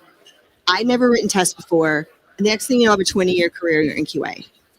So I broke into tech in a very big way, in that you come into this nebulous role and the work isn't defined, and you figure out what you're good at, and then you drive a career out of it. And you don't know what that is No. coming in. Like, you just can't. One of the things you also mentioned was there's so many ways to be in tech. That's not just writing code 40 hours a week, or it's not just one specific type of code base that you work on. So I think for other beginners or people early on in their career, you don't necessarily know what that is. So pay attention to the things that you do, what you enjoy, and where the opportunities are. Let that kind of guide you. And be willing to let that change over time. Yeah. Because you understand new needs, you develop new skills, and also it can get boring to do the same work. It's nice to pivot, and tech makes it really easy to pivot because there's so many things you can do. I've been a QA engineer, developer advocate, and now I'm in a marketing role, all in tech. Taylor, do you get to see the evolution for people? Like, do you work with someone from their first job to their second or third and get to see like, oh, they're coming to the table with a different level of confidence? Yeah. So there's one story specifically. There's one story specifically that I'm gonna tell. I'm gonna try to like frame it where there's no names or anything. I was referred this developer by two people in the dev community, aka Tech Twitter, and they were like, "Hey, this individual like just can't get it going. They need help. Can you help them?" Now, I do a lot of one-on-ones. This person, or I do offer one-on-one coaching. This person had no money. I was like, "Sure, that's fine. I'll do it." And I met with them the first time, and we had a conversation. I was like, really nice to meet you. And this individual like was on the call, and like the body posture was like terrible, like head down, not making a lot of eye contact. And I was like, okay, this is going to take a little work. And so I was like, hey, so like, what's your networking strategy look like? And this individual goes, I mean, like one. And I was like, well, like one a day? And they were like, no, like one a month. And I was like, and that like one new person a month. And I was like, all right. I was like, we got to change that. So put it into place. So listen, we got to get to one a day. Here's how we did. So, I kind of ran through what I do. And I was like, book another meeting with me next week. I never booked a meeting for them. I need the onus to be, how bad do you want it? So this individual booked another meeting with me the following week. And I was like, how are you doing? Great. The body posture is already getting better, by the way. Second meeting, body posture a little better, a little bit more clearly communicating what's going on. Started to have these conversations. Great. Let's have third meeting came in. Body posture is completely changed. We are back in our seat now. We were looking directly at the camera, very much more articulate. And this individual's like, I'm starting to get leads. Like I'm starting to get interviews. And I said, yeah, it's crazy how that works, right? And then the fourth week, and again, like this person told me, moved in with their parents, had $4 in their savings account. And literally the fourth, I'm telling you, this is, I don't think it was like exactly week by week this individual did. I think it was like by the 6th week. This individual hopped on a call with me and this individual was smiling. And I was like, what's going on? And this individual goes, I got an offer. And I was like, what? And this individual was like, yeah, basically like message this person got me in touch with, you know how it works, right? And for me, like that, one of the proudest moments in my entire career, I didn't make any money off this person. I didn't place this person as a client. But for me, it was taking somebody who was completely down and out, had no direction in their career, and watching them morph over 6 to 7 weeks because of the effort that they put in. But it's like working out. You and I talked about dieting earlier and eating right. It is hard. It is difficult. You're not going to want to do it some days. And you know what? You may mess up and take a step back. But the fact of the matter is this person is stuck with it. And I saw the practice and the demeanor and the communication of this individual completely changed. It was the coolest thing ever. Again, like moral of that story, at least part of it is most of us aren't born with a ton of confidence. And I'm incredibly insecure. Yeah. And people, there's a lot of things you told me about yourself that I never would have guessed, having met you in a social setting, that now I know you more and I know some of these details. But like, confidence is a practice skill, I think, just like anything else. And so what that person went through was maybe indirectly like practicing having confidence. Right. And not many people know this. I grew up with a major speech impediment. I stuttered like crazy. I was picked on all through elementary school, middle school, and high school. I couldn't pronounce my L's, THs, R's, S's. Like saying Taylor was just an absolute disaster. I was in speech therapy until about 6th or 7th grade. At that point, I was just getting made fun of. Because typically you stop with your speech therapist, about 5th grade. You typically stop with your speech therapist around 2nd or 3rd grade because you finally kind of get it. But I couldn't get it. I was having such a hard time speaking. And then my minor was public speaking in college, and now I do this, right? And so for me, it's like, listen, like I've been there. People who stutter, I understand it. And for me, I'm like, people are a lot more loving and forgiving than you think they are. And you just got to, you cannot let the things that define your life define your future, right? Like you can set your future and you don't have to let things you're dealing with define that. Can I take that a step further? Absolutely, girl. Go ahead. Okay, so also sometimes your struggles are pointing you in the direction of your gifts. Just gonna get that out there. Preaching. What does that mean for you? How does that show up? When challenges show up in your life, they're highlighting the area of your life that needs your focus and attention and your energy. And then when you invest in that area of your life, you grow that part of you. And then it's like a nudge from the universe that says, hey, pay attention. There's good things on the other side of this. Get through this struggle. And then, oh my gosh, now you don't have your stutter and your voice is your work. And you own that now. So I think it's like, it gives you an area to look. And a lot of us, we see these struggles and we're like, I'm the worst at this. This is not for me. It's like, that's actually exactly what is for you. Yeah. We should probably wrap up and we can all I gotta eat lunch. I'm starving. Yeah. Like a minute apiece. Taylor, what's a piece of advice for someone breaking into tech? Man, I think this applies to just everybody, not even breaking in, just being a senior person all the way to junior level. Man, go be fearless. Like, you're playing with house money in your career.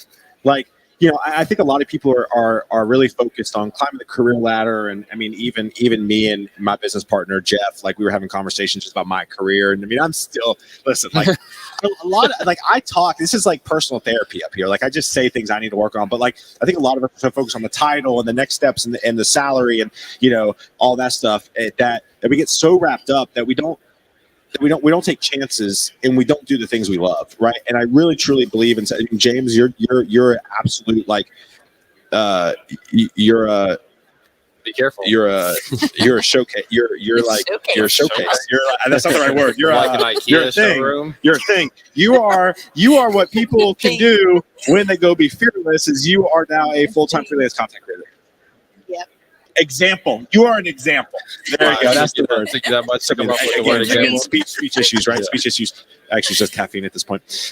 So go be fearless. Like, just go pursue what you want to pursue. If you want to go get another job, go get another job. Yes, the market sucks, but there's a lot of people getting jobs right now still, right? Go be fearless. Don't let your past define who you are. Go and talk to some strangers today. If you're online watching this, go shoot somebody a DM you admire and like talk to them. Just be fearless. Go into 2024. Don't worry about what the headlines are on tech Twitter, on LinkedIn. I know there's layoffs, but things are still good. Things are still hiring, and stop letting fear define your career. Mandy? That was true. Okay, so I have two pieces. One is if you're wanting to break into tech, the thing you need to demonstrate is that you know how to learn. You don't need a college degree. College just shows it's proof that you know how to learn things. You need to know how to learn, and you need to know how to demonstrate that you have the ability to learn, whether that's building on your own, whether it's a boot camp, whatever it is, show that you know how to learn. Also, I can tell you from my experience, there's a ton of ways to be in tech, and there's no one way. And if you're in one role in tech and it doesn't feel right, it doesn't mean you don't belong in tech. It just means there's a different place waiting on you. Love it. All right. And break. And go. We're going to take a break, and then we'll be back for another panel in a few minutes after lunch. Thank you all.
Good afternoon.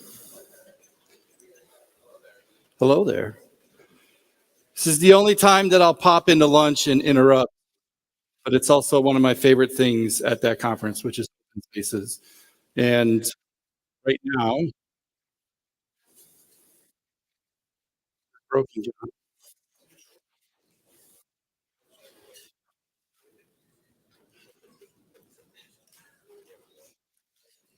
Oh, I did that. Whoops.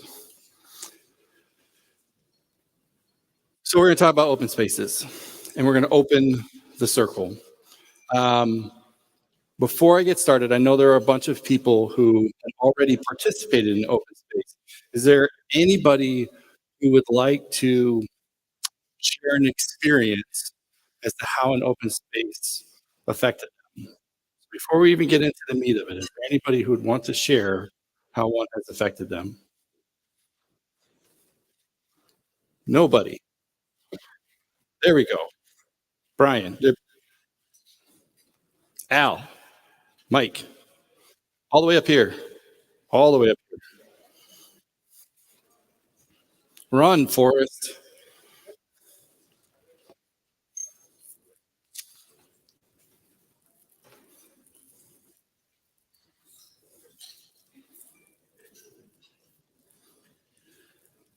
Hello, hello. Working? Yeah. Okay. Hi, everybody. My name is Brian Morrison. I would say, and this was not an open space that I hosted, but I can't remember the person who did. He did an open space on journaling specifically and different techniques and whatnot about journaling. And it totally changed the way that I run my daily work log. So I am definitely more, I guess, conscious on what I'm writing down in my journal every single day. I keep it pinned to the side of my screen. And I've used that for all sorts of things like keeping myself organized, creating content, knowing what I want to create stuff about, sharing notes with my team. And that was, for the course of an hour, the trade in time versus value was incredible. So I'm a big fan of open spaces, and I'm really glad, well, I might be spoiling something, but Clark's carved the entire hour out for open spaces. I think that's a fantastic idea. I wish we would have planned it, but it's such a good example of what open spaces is about. And I'm going to start with this quote. The way of a healer or caretaker is to pay attention to what has heart and meaning. I mentioned context earlier today. We picked some sessions, but that isn't representative of everything that you are. And a conference doesn't have to be so rigid that it's just tech.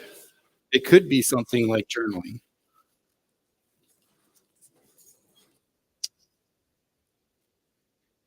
Paying attention opens us to the human resources of love, gratitude, acknowledgement, and validation.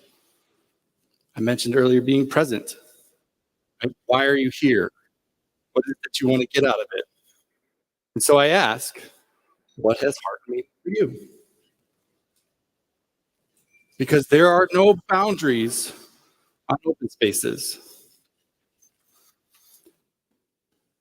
An open space is to the side of the conference. It is a collection of people who decided to talk about a topic. I often call it the unstructured conversation. It's the thing that has heart and meaning for you, that is unguided. It may be a question you ask. It may be something you want to explore. There is no boundary. The boundary is space and time. Well, space and starting point. If one person, make that two. If two people have an open space and it goes for 6 hours, it's perfect. That means that 6 hours was relevant for those two people. If 10 people have it for 10 minutes, that means that it's valid. There is no boundary. It matters for us and why it's so important, and we've done this with every single conference, and I'm excited that we can have a dedicated time to do this, is that you get to make the schedule. Not just this moment where we start to seed things, but throughout the entire conference. Each one of those boards in the back is the physical representation of what is now called apps. It's just tape, paper, and we stick it on a grid. And we say, hey, I would like to talk about, use your example. The guy that roasts our coffee is sitting over there. I have some in the back. How to make, stealing your thunder, how to use an AeroPress to make coffee on the road, the best coffee on the road. I want to do it at circle 15, because you told me, right? 15? At 1 o'clock. Whoever shows up are the right people. I would go to that one. He's going to have coffee. And that's the point of an open space. Open all the time. Maybe you're in a session. You want to dive into more of it. You can write it on a sticky, put it on the schedule. And you, throughout your time here, should look at the board because you have the 6 or 7 things that are going on that are formally planned and structured, but you also have a whole nother conference that's being planned in the back. Does that make sense for everybody? It's an amazing thing. In Wisconsin, we put more open spaces on the board than we have planned sessions. I've personally been part of open spaces that have changed my life, that have changed the life or altered the course of other businesses and the approach they took, all because of a question or a comment or something that said, I want to talk about this, or I need help with that at this time and at this place. And you can take this method to your work, to your family, whatever. The unstructured conversation is a fantastic one. So, guidelines, 4 principles. Whoever comes is the right people. I touched on that earlier. Whatever happens is the only thing that could have happened. Whenever it starts is the right time. And whenever it's over, it's over. And if it's not for you, we have this thing called the law of mobility. Politely get up and go to something else. Like in all things life, you go to a session and it turns out you don't want it, politely get up and go to another one. It's fine. It's okay. So right now we're going to open the circle and we're going to build the schedule. So I've got a guy in the back. He's got a couple microphones. And what I'm asking you to do is we're going to seed the 3 days and specifically the 1 o'clock. Go back there. You're going to write what your topic or your thing is. And you're going to pick a time and a place. And you're going to tell everybody that's here. So everybody gets to know because we haven't had a chance to look at those boards. Make sense? There's already some back there, which is pretty cool. When we are done seating, we're obviously going right into open spaces. So I only have 16 official spots. There's a lot of us. Let's say there's a 17th that we want to have at 1 o'clock. My ask of you, the conveyor, is to go to a table that's empty to make the announcement of that open space so that everybody can visually see what table you're at. But remember, throughout our time here, if you think of something or want to talk about something, put it on the board. If you're in a session and something else comes out of it, it's a perfect opportunity to write it down and bring it out here so that others can be there. And remember the Pac-Man method. When the table gets full, open it up a bit, grab another chair. All right? All right. Who is going to be the first to start lining up in the back and writing stuff down? Go on. All right, I'm going to do a session on lock picking, table 10 here at 1 o'clock. So if you've never done it before and want to learn how, stop on up. Another point to bring up is you don't need to be an expert. You could just be asking of help. You could just share your experiences on a thing. There is no structure to this. It's on. I'm Sharon Chickelli. I would like to convene a session on caring for aging parents or other caregivers. That moment when you flip the script and you have to take care of the one who raised you. I figure we can share practical tips and maybe just commiserate. So it's 1 o'clock at table 1 on Tuesday.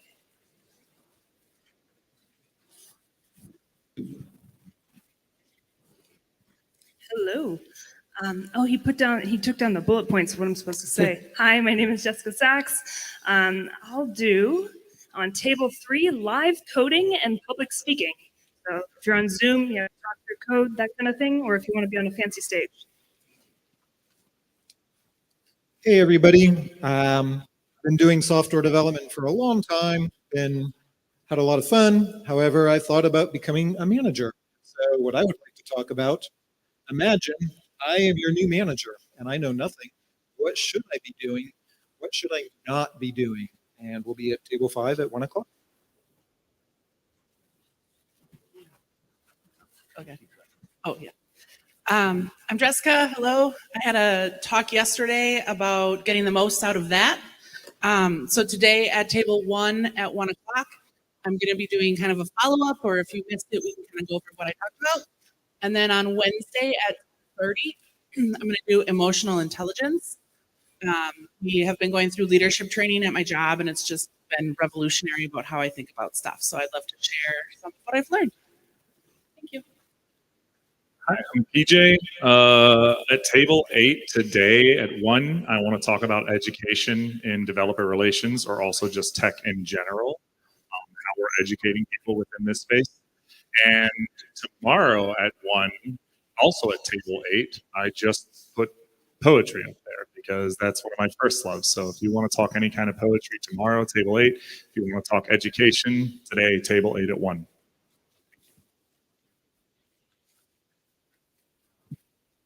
Hello, my name is Angela Dugan.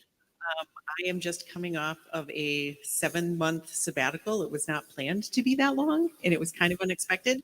So I wanted to take some time to talk about, why would you take a sabbatical? How do you take a sabbatical? What the heck do you do with the time? Because it's not just for fancy professors. Any of us can take it if we need it. So I'd also love to hear about other people's experience, if anyone else has recently found themselves taking either an expected or unexpected sabbatical. Thank you. Oh, wait. 4 o'clock today, table 5.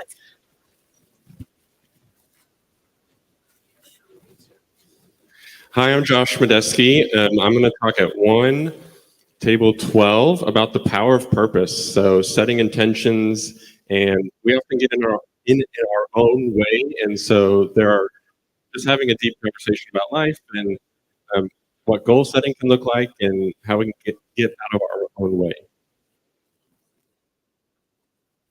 Hi, I'm Thomas Eikamp. I am hosting a talk at 1 o'clock at table 16 about, chemical and environmental remediation techniques, just in general, broadly. If anyone has any questions about that kind of stuff, that's what I do for work. So just learn about something completely different and completely new.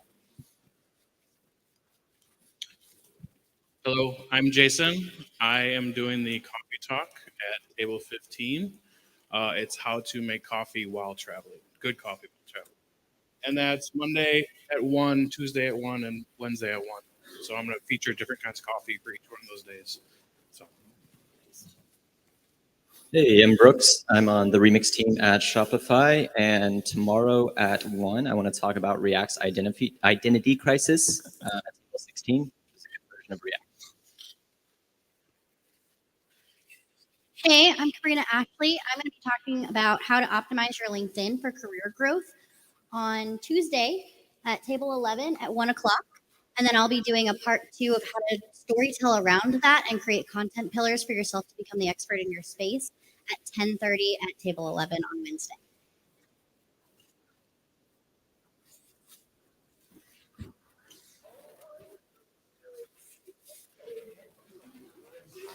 You got it. You got it. My name is Annika Budwell, and I'm going to talk about the Barbie movie at table 12 at 1 o'clock tomorrow. Very nice.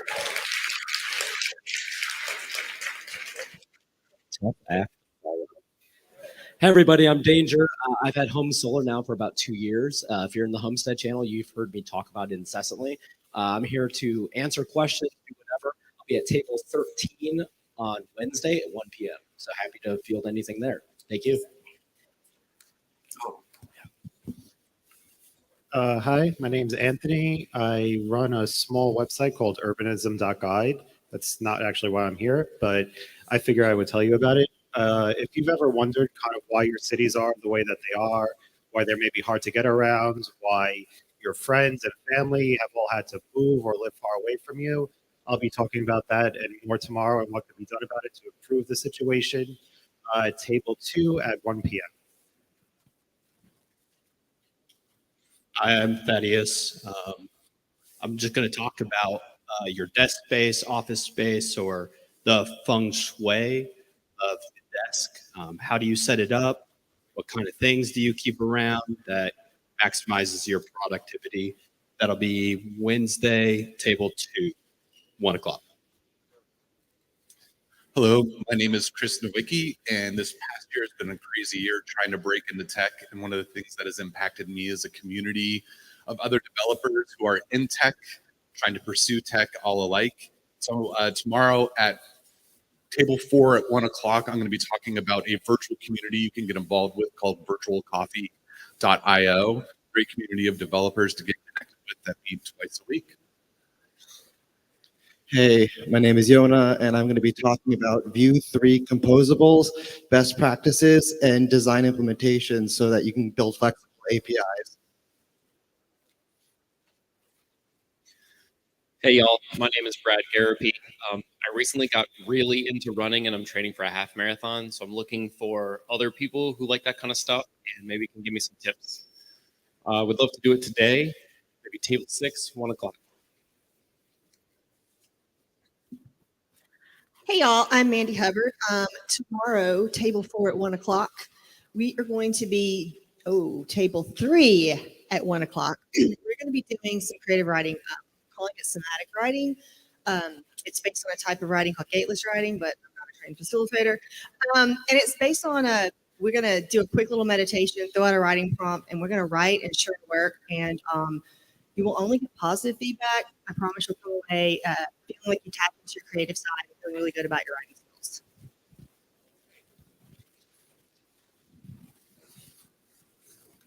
Hey, everybody.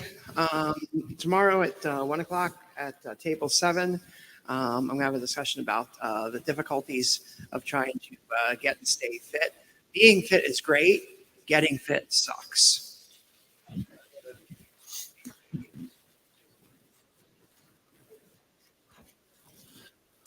Hi, I'm Daniel Ward.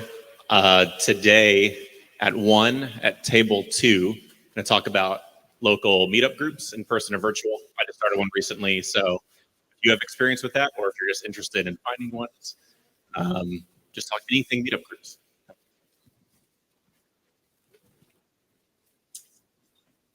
I'm just checking what table I had because I forgot. Today at table 14, I am running a table about big tech, working in big tech versus small tech versus a startup. I'm working in Microsoft currently right now for about 3 years. I worked in a small business insurance company in the middle of nowhere, Iowa for 4 years doing software development. And then I did a startup for like 1 year. So if you want to talk about your experiences or if you want to ask me questions about what the difference between all these were, then go ahead to 14. I'm also strategically next to 15 because I want to show off my sick AeroPress travel setup, probably, and then I'll probably just like show that off for like 5 minutes. What time? 1 p.m. at today.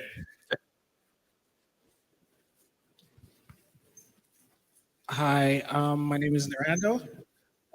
Tomorrow afternoon, 1 o'clock at table 14, I will be doing a bunch of talks together called Tales from Magnolia, which it will be me and 2 other persons who I met at Magnolia JS. We're going to give like 3 15-minute talks for an hour. So I got mentorship, and Mo and Abby are deciding what they're going to do. So come drop by if you want to hear about Magnolia JS plus our experiences.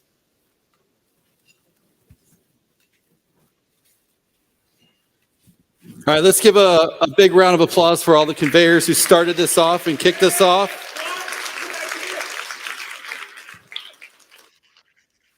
This does not end here. This is just seating the boards. I know we're over-indexed on the 1 o'clock slot intentionally, but the grid is there to be filled up. Every session is an opportunity to create a set of open spaces. Don't tell me you learned all the things when you were in one. Use that as an opportunity to take all of your new friends in that square and bring them out here and continue that conversation. I'd ask that you show up on time if you're going to be there. You don't have to be an expert. I know there was a lot of I want to, but it is a we. It is meant to be an unstructured conversation between everybody who's at that table. You guys good with this? Does it sound fun? Gonna need some more. Gonna have to get at it.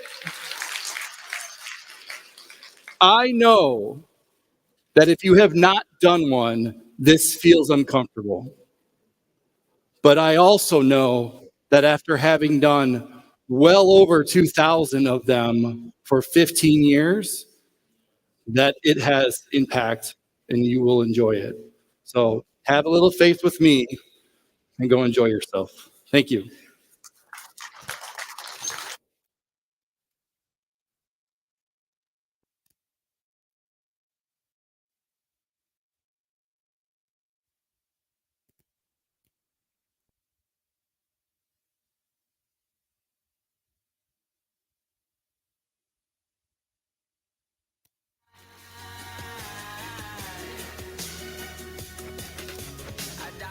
That's easy to say. We have a list of people that we would take. A bullet for them, a bullet for you, a bullet for everybody in this room. But they don't seem to see many bullets coming through. See many bullets coming through. Metaphorically, I'm the man. But literally, I don't know what I do. I live for you, and that's hard to do. Even harder to say when you know it's not true. Even harder to write when you know that tonight there were people back home who tried talking to you, but then you ignore them still. All these questions, they're for real. Like, who would you live for? Who would you die for? And would you ever kill? I'm falling, so I'm taking my time on my ride. I'm falling, so I'm taking my time on my ride. Taking my time on my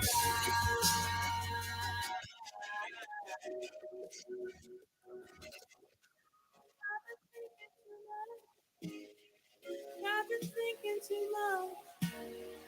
I've been thinking too much. I've been thinking too much. Help me. I've been thinking too much. I've been thinking too much. I've been thinking too much. Help me. I've been thinking too much. I've been thinking too much. I've been thinking too much. I'm bored. So I'm taking my time on my ride. I'm falling, so I'm taking my time.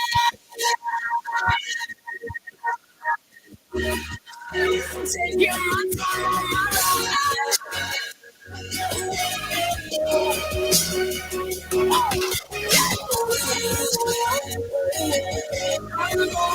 So I'm taking my time on my ride. So I'm taking my time on my ride. I'm thinking too much. I've been thinking too much. Help me.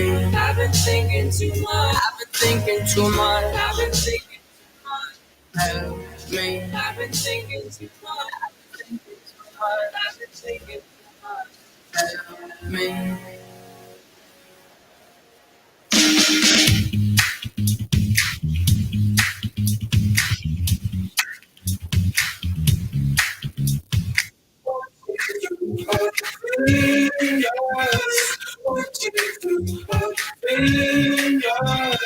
Shuts my eyes and count to 10. Goes in one ear out the other.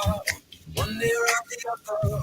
burning right till the end. Now you'll be missing from the photographs, missing from the photographs. Watching through my fingers, watching through my fingers. In my thoughts, you're far away. You are whistling in my melody, whistling in my melody. Crystallizing clear as day. Oh, I can picture you so easily, picture you so easily. What's gonna be left of the world if you're not in it? What's gonna be left of the world? Oh. Every minute and every hour, I miss you, I miss you, I miss you. Oh. Every summer, each fire, I miss you, I miss you, I miss you. Oh. Watching through my fingers, watching through my fingers. Caught off guard by your favorite song. I've been dancing at the funeral, dancing at the funeral, sleeping in the clothes you love. It's such a shame we have to see them burn, shame we have to see them burn. What's gonna be left of the world if you're not in it? What's gonna be left of the world? Oh. Every minute and every hour, I miss you, I miss you, I miss you more. Every summer, each misfire, I miss you, I miss you, I miss you more. You would be a party animal. You had to learn to live in the jungle.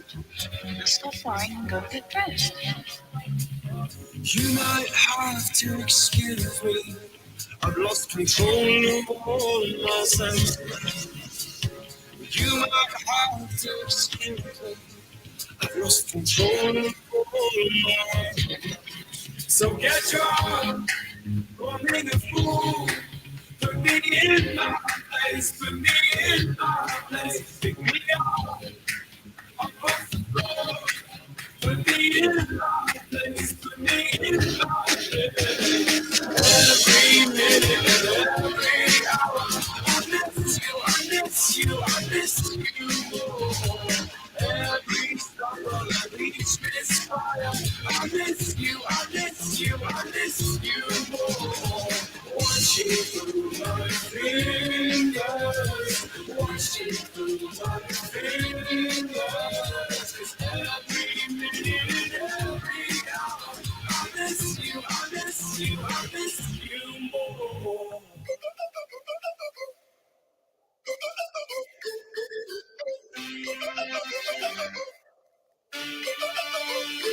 Can I get a witness in the darkness? 'Cause there ain't no loving on to be found. Feeling like a freight train, trying to break chains. Everybody needs somebody, no doubt. You can just step into your sneakers, just step behind the speakers. Your heart will keep me beating to make me a believer. Don't you want me? Don't you want me? I need some mercy on my soul right now. Give me what you got, oh, oh, oh. Give me what you got, oh, oh, oh. I said, brother, you come get your love.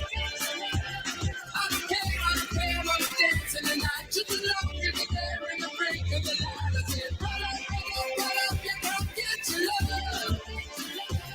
I don't care, I'm losing my way. I'm waiting for you in the night with the way to roll up. Roll up. Roll up. Roll up. Can I get an amen? When the night ends, there's no winner when you're walking alone. Sliding down the last street, as the day creeps. What you do with nobody at home? Sugar, just step into your sneakers, just step behind the speakers. Your heart will keep me beating, make me a believer. Don't you want me? Don't you want me? I need some mercy on my soul, come on. Give me what you got, oh, oh, oh. Give me what you got, oh, oh, oh. I said, roll up, you come get your love. I don't care, I'm dancing tonight. Just as long as you're there in the break of the light. I said, roll up, you come get your love. I don't care, I'm losing my way. I'll be waiting for you at the night. There's a way to roll.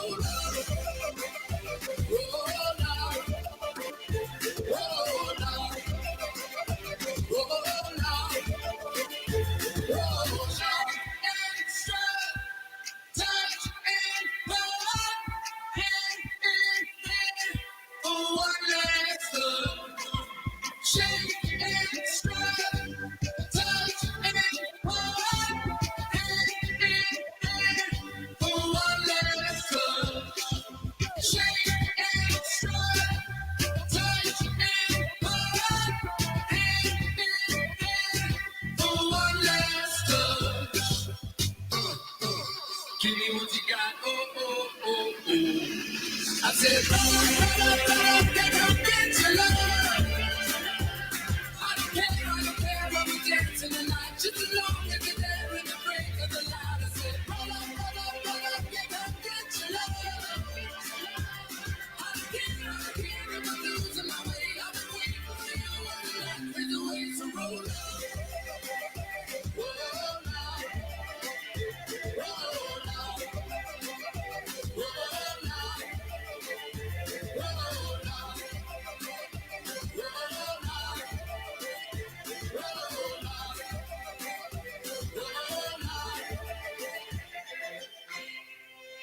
Why wait to say? At least I did it my way.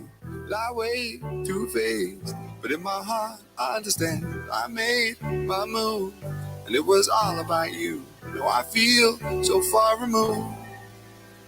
You are the one thing in my way. You are the one thing in my way. You are the one thing in my way. You are the one thing in my way. You are the one thing in my way. You are the one thing in my way.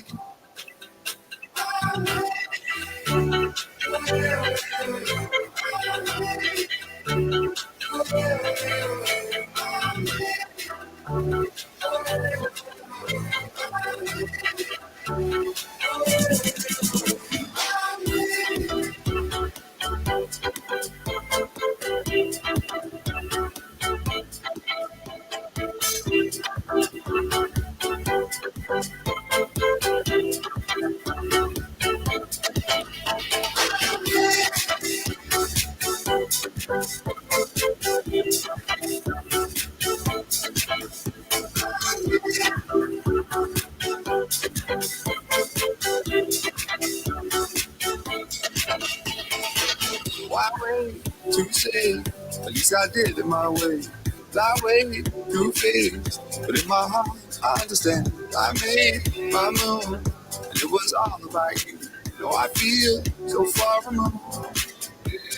You are the one thing in my way. You are the one thing in my way. You are the one thing in my way. You are the one thing in my way. You are the one thing in my way. You are the one thing in my way. You are the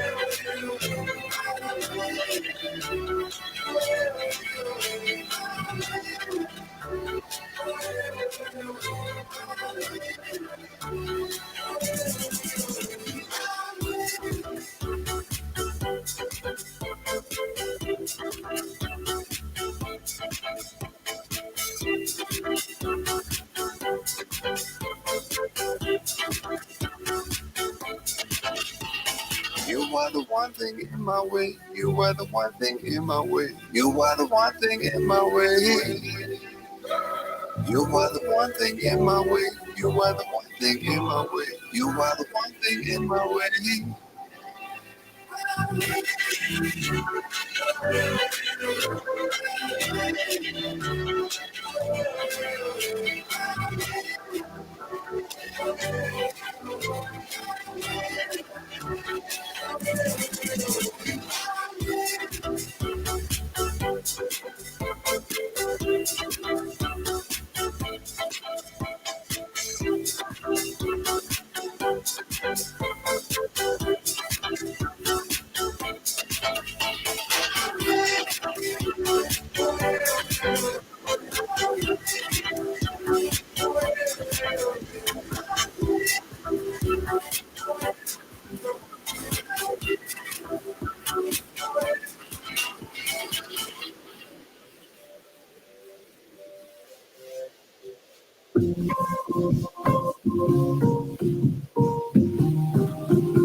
Pulling me further, further than I've been before, making me stronger, taking me right to the core. Oh, I don't know what's in the stars, never heard it from above. The world is yours, but I know what's in my heart. If you ain't mine, I'll be torn apart. I don't know who's gonna kiss you when I'm gone. So I'm gonna love you now, like it's all I have. I know it'll kill me when it's over. I don't wanna think about it. I want you to love me now. I don't know who's gonna kiss you when I'm gone. So I'm gonna love you now, like it's all I have. I know it'll kill me when it's over. I don't wanna think about it. I want you to love me now. Oh, love me now. Oh, I want you to love me now. Something inside us knows there's nothing guaranteed. Yeah, and girl, I don't need you to tell me that you'll never leave. Lord, when you told that we could, to turn darkness into light, turn evil to good. Even when we try so hard for that perfect kind of love, it could all fall apart. And who's gonna kiss you when I'm gone? Oh, I'm gonna love you now, like it's all I have. And I know it'll kill me when it's over. I don't wanna think about it. I want you to love me now. Oh, love me now. Oh, love me now. Love me now. Oh, I don't know how the years will go down. It's alright. Let's make the most of every moment tonight. I don't know who's gonna kiss you when I'm gone. So I'm gonna love you now, like it's all I have. I know kill me when it's over. I don't wanna think about it. I want you to love me now. I don't know who's gonna kiss you when I'm gone. So I'm gonna love you now, like it's all I have. And I know it'll kill me when it's over. I don't wanna think about it. I just wanna love you now. Oh, yeah. Oh, love you now.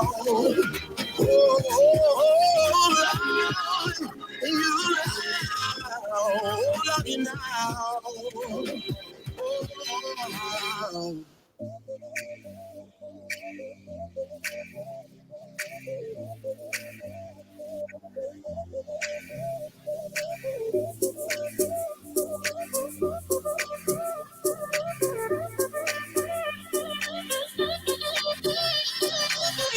when you're low and your knees can't rise, you feel helpless and you're looking to the sky. Some people would say to accept defeat. Well, if it's fate, then we'll find a way to cheat. So we'll say a little prayer. And if the answer isn't fair, you get down. When you need somebody, you can't stop the tears from falling down.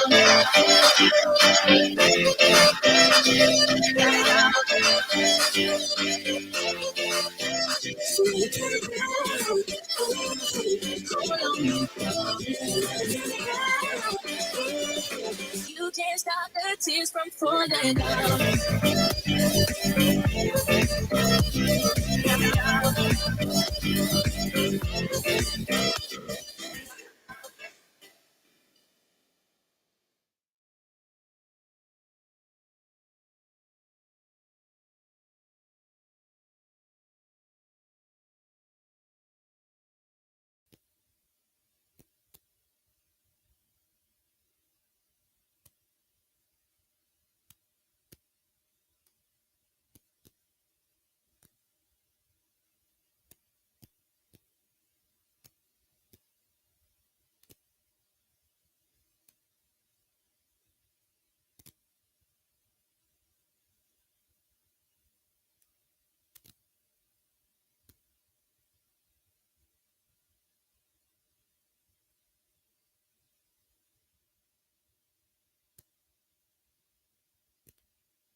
whatever. Navigating hard times in tech. So like just thinking about layoffs, preparing yourself, maybe like your skill. Like, do you think about your skill set? Like, do you think about your transferable skills if something were to happen, type thing? And maybe just responding to like the state we seem to be in, which is really tough. Like it's uneasy, I think, for people. I'm curious, do you feel like, oh, tell you the question, like as a public company, do you feel that? Like And then I don't know. you just had a great quarter, but before that it was not great. Yeah, right. We did have layoffs first year. Yeah, and I don't know. Do you want to do anything specific about Netflix? Do you want to? Oh yeah, that's a good question. You can ask about it, and I can just talk about, how things have been changing and stuff. Yeah. Yeah. I don't want to put you on the spot for anything that you. Yeah. Yeah. Like I think everything is pretty much fair. If it's not, then there's not anything that you can't ask. Like I'm just not going to say anything. Yeah. Yeah, that's fine. It'd be so funny if I asked a question and you just sit there. Yeah. Right.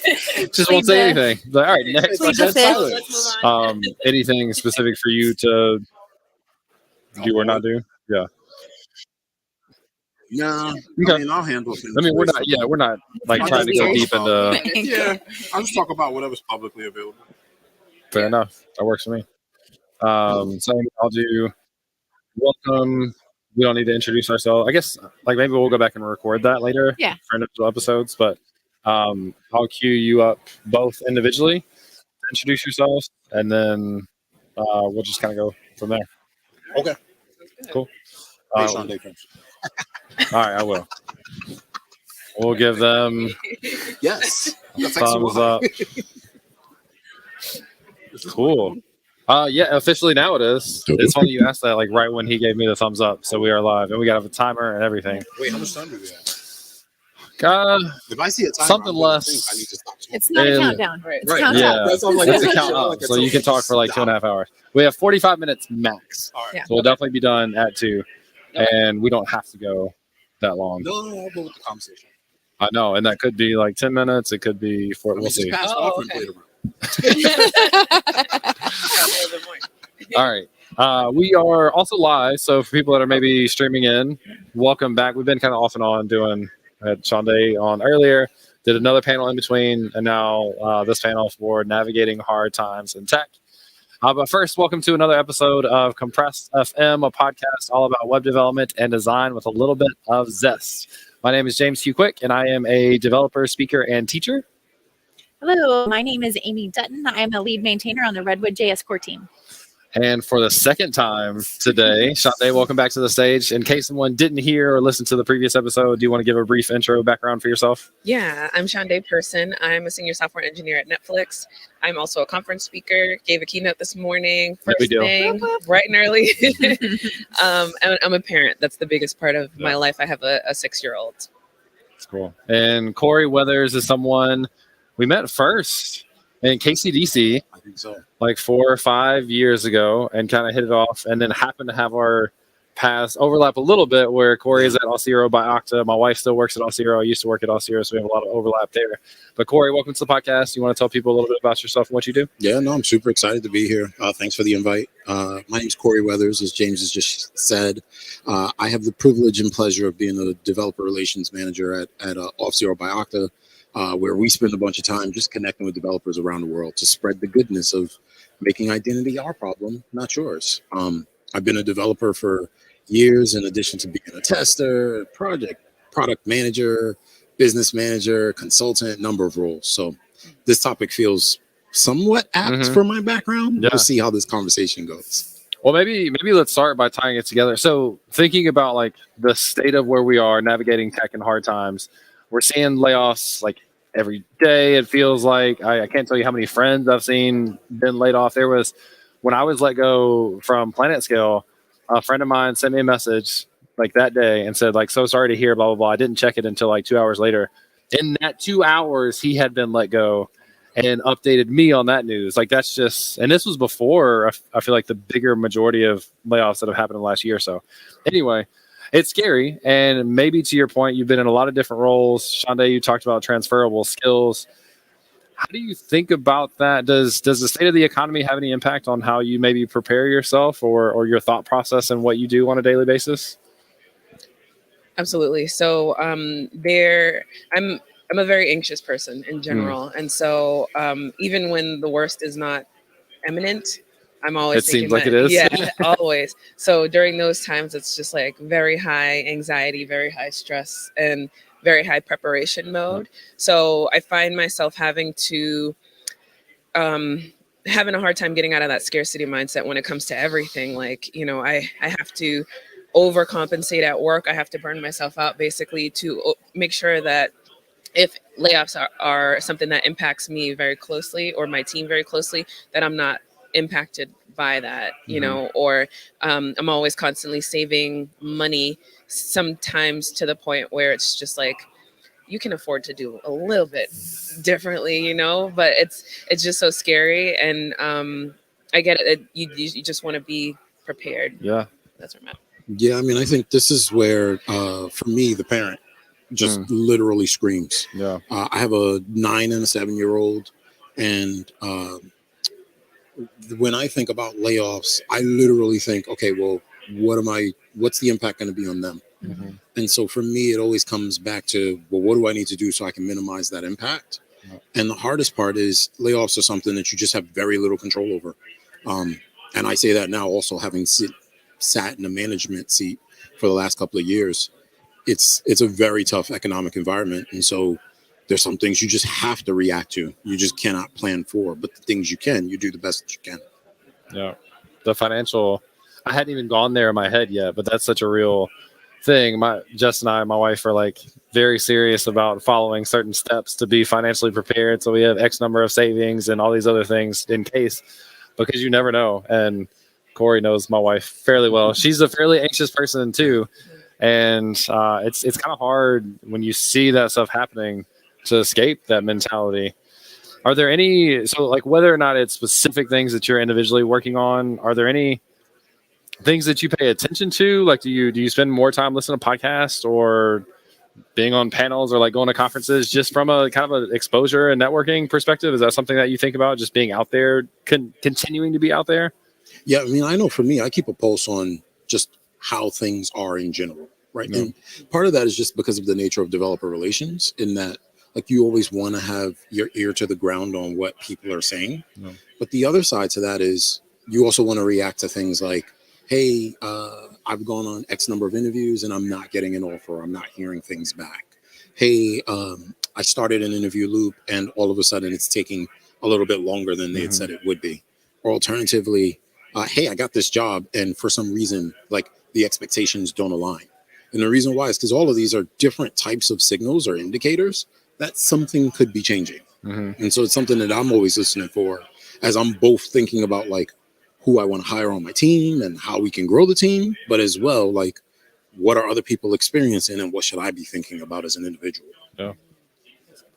Yeah, I like I said, I am an anxious person, so I feel like I'm kind of always in that same mindset. Maybe it gets revved up a little bit more when I see layoffs starting to happen, but in general, I think my default is to just kind of overdo it and over network. The whole like I talked about my transferable skills in my talk today, and I talked about my switch from going into engineering from a previous sales career.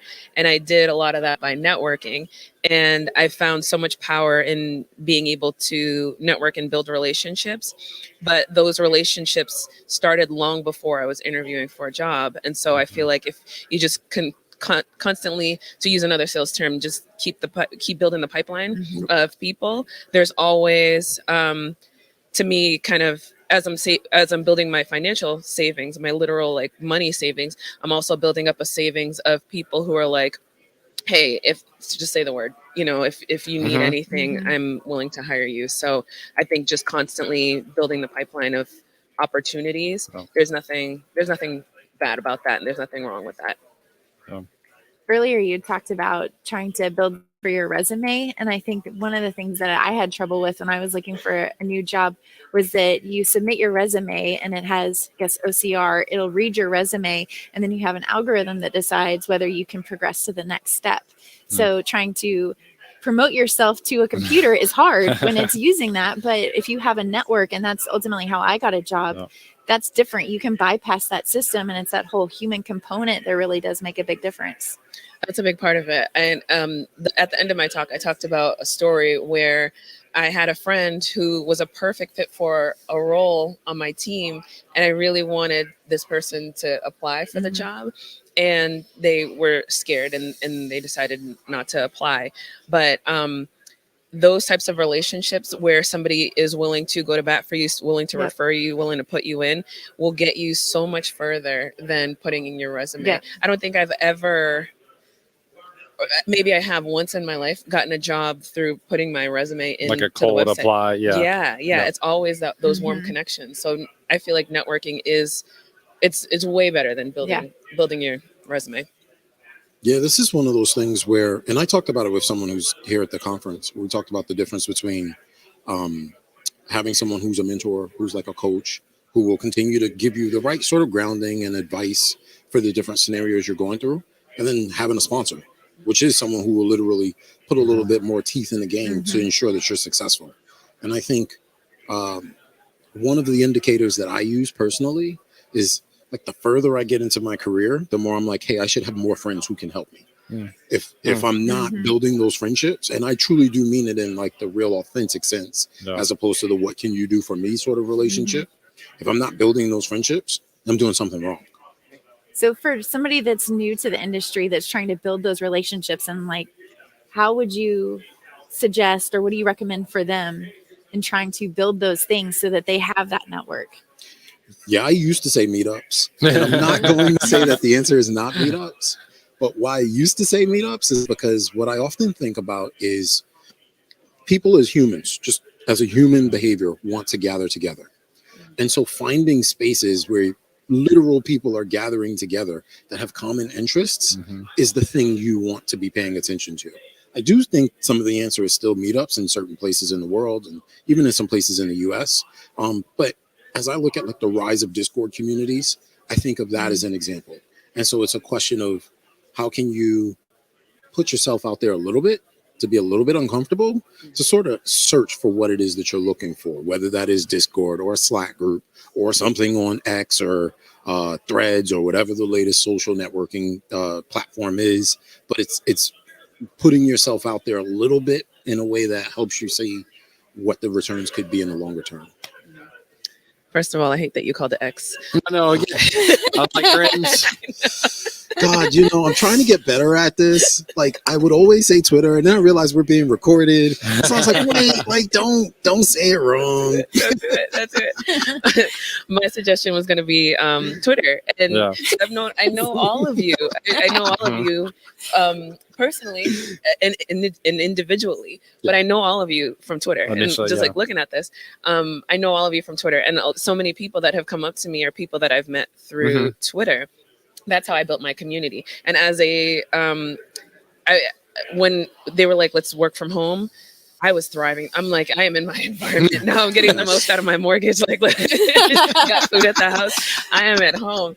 But I'm not the type of person who's going to the meetups and networking with people. And if I see a room full of people, I'm just overwhelmed with all of the new faces. I don't even know where to start. So for me, I got my start just posting on Twitter, just posting out loud, like you said, having that level of vulnerability, Corey, and posting, okay, this is what I'm learning, and this is what I'm doing. This is where I have a bug.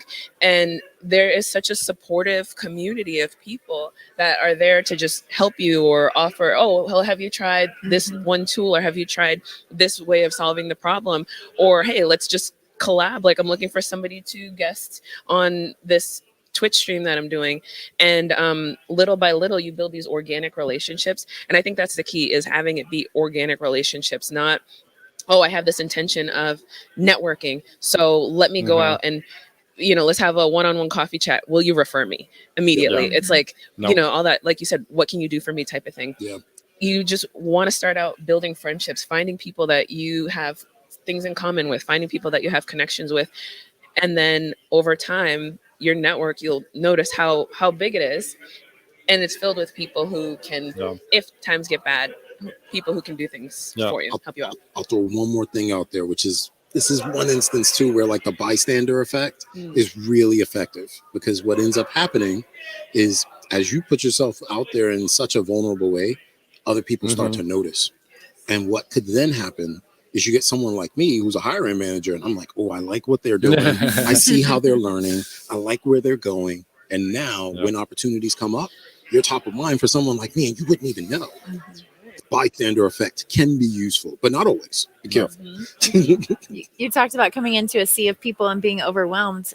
I'd add that having those friendships and those one-on-one relationships on Twitter makes coming into a larger So much easier. so much easier, because there's one person that'll like run across, hey, I met you on Twitter. I think we That all makes like it- walk into this room Yeah. and see at this point like several people that we have that connection with, but just one in that environment makes it so much different. It makes it so much easier. Absolutely. Yeah. Because, and I met you through James. I met you through Twitter. I might have even met you through James or Will, but it's all like the same connection. So you just make that one connection with somebody, even through Twitter. And then it just spiders out into the sea of connections that you have so many things in common with. That's right. You know, it's funny you mentioned people like that you can count on to show up.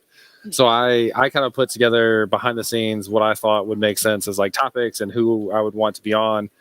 And you got invites and an email to say, hey, we'd love to have you on. Really what that was just the formal version of me telling my friends, hey, meet me on stage at like 1. And I knew, unless you had some reason not to, that all of you would be here. And that is so cool for me, because I looked at like the speaker lineup and who was attending, and I had that many people. Like we're gonna have a lot of people on stage throughout this week, and I knew I had that many people that I could count on to come and do this. So thank you. Oh, thank you. I'm just happy to be here. So the networking piece, I'm very proud of this. I'm very outspoken about this. I hate the word networking. I translate this to investing in your community, and it just means showing up. It could be a meetup, it could be on Twitter, it could be in Discord, it could be any of these places, it could be at that conference. It's just showing up and being a participant in what's going on. Do you have any? If you're at a meetup, for example, let's say you're doing something in person, how do you show up? How do you participate? Yeah, I'm a very passive participant at first. And some of this is like the awkwardness of being an adult and trying to make new friends while being an adult, right? Because you're like, I don't know. And you're like, I don't really need new friends. Legitimately, right? You will talk yourself out of every situation there. But what I find is I'll listen to see if I hear something that resonates with me. And then I'll be like, oh, I had that experience. Yeah. And once I find that one thing, I don't harp on it too long, because I also don't want to be like that socially awkward guy that's like only has one thing to talk about. Exactly. Like, oh, it's Birds guy again. But I do like that, being able to say, oh yeah, well, I do know about that one thing. Yeah. And so from there, you sort of let it organically spread. Though I've also seen that there are books about how to do small talk, and I have no idea of what they would recommend. Yeah. And so I'm curious to like actually go read some of those now. I started reading one. About small talk specifically, I did. Really? Yeah, I didn't get super far, but the first tip that it had was super insightful. Yeah. I'll share it, a little off topic, but it was saying that usually when you have a conversation with someone, instead of saying what is the best, or what is your top thing, or what's your worst thing, make it more broad, because a lot of times people don't want to lie. You really have to sit there and think, like, what is the best movie that I've ever seen? I've got in that position, yeah. Not sure, but if you say, like, what's some of the great movies you've seen recently? Well, I can list off. Yeah. You know, we saw Oppenheimer the other night. You know, like all these other things. It's a lot easier to keep that conversation going than to put somebody on the spot. Now we have to tell each other our best movies that we've seen recently. I've got one. I think this is cool for me. Never seen this movie. It's a classic. You've probably all seen it. It's very long. Barbie movie? No. Tessa's talked to me about this for years, and she finally got me to sit down and watch Titanic. Oh, Really? I just said Titanic. Really? Yes, and it So is. they could make it on the door. No, I'll debate it because I knew the drama around that, and I watched it, and I was like, no, because when he got on with her, he would have flipped it over, Yes, he and would've. that's why he got off the sacrifice. Yep, nope, Mythbusters. Titanic was one of the best movies I've ever seen, and I was so emotional at the end. I probably will never watch it again. Like, I don't think I have enough energy to do it again. moved you that much? Actually, yes, Wow. it was. Oh my God. Ask Jess what I looked like after. It was rough. It was rough. Or was she Not like me. Because she had seen it before, right? Yeah, she had, yeah, yeah. yeah. But it is a touching movie. All right, what else? Sunday, what's your favorite movie? My favorite. One of the No, top he movies. did it. Yeah, he said see? it. He's going against the grain. Yeah, but see, it froze me. Yeah. Now I'm No, like, you what is should. my favorite? All right, what is a She said- good one recently? Yeah, a Yeah. good movie that I've seen recently. Yeah, that's a good question.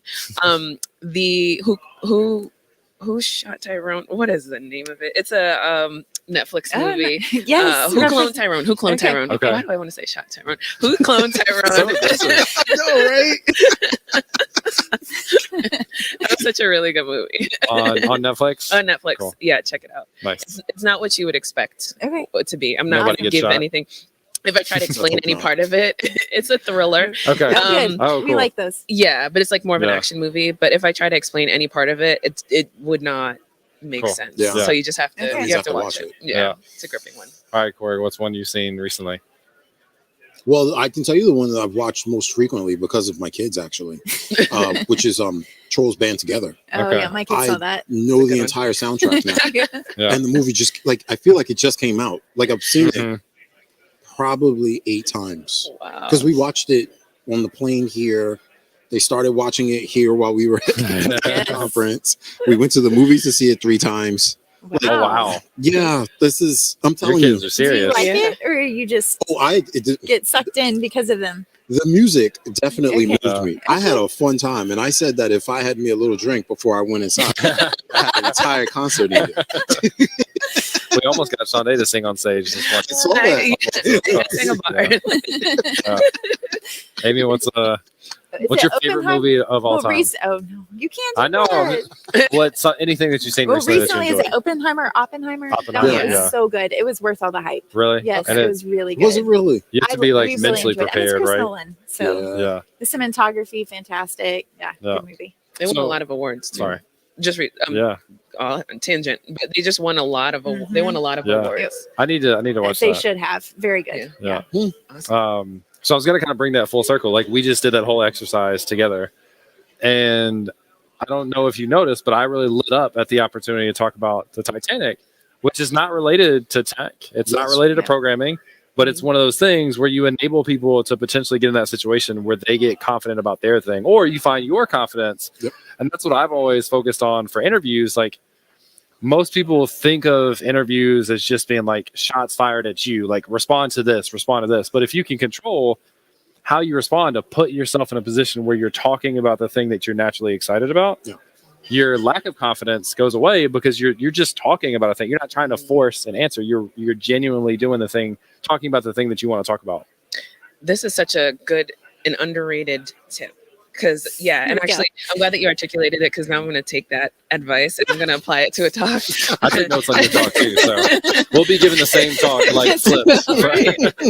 But this is one of the things that I appreciate about you, James. Like anytime that we've had a conversation, it doesn't start out with like, okay, here's the agenda. Let's get to this and let's get to that. Because I've been on a couple of podcasts and events, things that you've done. Every time it starts out, like I feel like we have to carve out half an hour just to talk about. Sometimes bites us Anything in the ass, but yeah. Yeah, it's true. It's true. But it's a trick, I guess, that I didn't realize was a trick until just now that I use in my interviews, where I will get people familiar with me by starting out with small talk conversation. And I know you said you read a book on small talk, but I'll ask the person questions about themselves. People love to talk about themselves. They'll always light up when you Yes. ask them a question about Yeah. themselves. So, not like the basic, how is the weather, though that's a great question. You want to ask more things like maybe commiserate with something like, oh, sorry, I'm breathing heavy. I just ran up the stairs and, I tripped on my kids Right. thing in the way. Like, do you have any kids? And then, Easy. it just goes off. Easy. Yeah. Yeah. So Kids are an easy one. Pets are an easy one. Yeah. Look at the things in the background of the video and, make a comment about that kind of thing. Yeah. But yeah, that's a great tip to make things a lot calmer in the interview setting and set the stage to make you a lot more memorable. Well, I even like if you remember things, so you interview with that person, say multiple times or something like that, if you can remember things and ask them, you talked about your kids last time, how are they doing? That says something when people feel like they were seen and were heard. So yes, this is a very exciting topic for me, as you can tell. So it's like, yes, I love and. people, yes, and so one of the best managers that I've ever had, his name is Russ Garlotta. He was a sales manager that I had. We call him Real Time Russ because he would always, I don't know how he just had this steel trap of a memory. He would remember everybody's birthdays. Anytime that you said, okay, I have a thing on Friday that I'm getting excited about, it could be like a family thing, he would remember, and he'd be the first one to text you and wish you like congratulations, hope everything is okay, all that kind of thing. He remembered the names of everybody's kids, pets, wives, husbands, all of that. And so I have taken that skill from him. And I'm like, oh, when I talk to you, I never say, oh, how's your wife? It's always, how's Jess? So if you ever tell me anything, you tell me your kid's name, you tell me your pet's name, I'm going to refer to your folks by name because I want us to be like that level of a connection. Yeah, exactly. That's a significant game changer. And I feel bad when I'm in a situation and I say, how is your spouse? Because I don't remember. And I realize it's a missed opportunity. And I go back to college for me, freshman year. One of my best friends, I don't think you've met Reggie, but he lives in Nashville. I've heard you talk about him. But freshman year, he talked to everyone. And a lot of this was like trying to talk to girls, to be quite honest. But that's how I met Good way Jess. to build confidence. Yes. But he would remember their name every single time. And freshman year, you have an excuse, right? Yeah. You're a freshman. Your point is to go out and meet people. You have an excuse not to know everybody. Junior year, if you're going and asking everybody who they are, it's a little different because you had 2 years to do this. So he went up to everyone, and every party we went to, anything we went to, he knew people there and they knew him because he would remember their name, something that simple. And then what happens is they feel good that you remember their name. And if they don't remember yours, they feel bad enough to put in the effort to remember yours next. That makes sense? Yep. So it's this whole thing of like just showing people that you appreciate them. And you mentioned your former manager was really good at that. My first manager at Microsoft was great at that. He was one of the best managers I've ever had. My second manager repeated the same stuff every time and asked me the same questions. And he was one of the worst managers I've ever had for that exact same reason. This is where, and I was thinking about that tip, because I also think there's a responsibility on people who conduct interviews. Oh, yes. To This is a ensure big that yes. they create that safe space, especially in the context of us talking about an environment of like economic strife and layoffs and people not having that certainty or confidence in the decision that they're making. Like, it's even more important that you take someone who is coming into an interview environment already nervous and on pins and needles and make them feel as confident and comfortable as possible.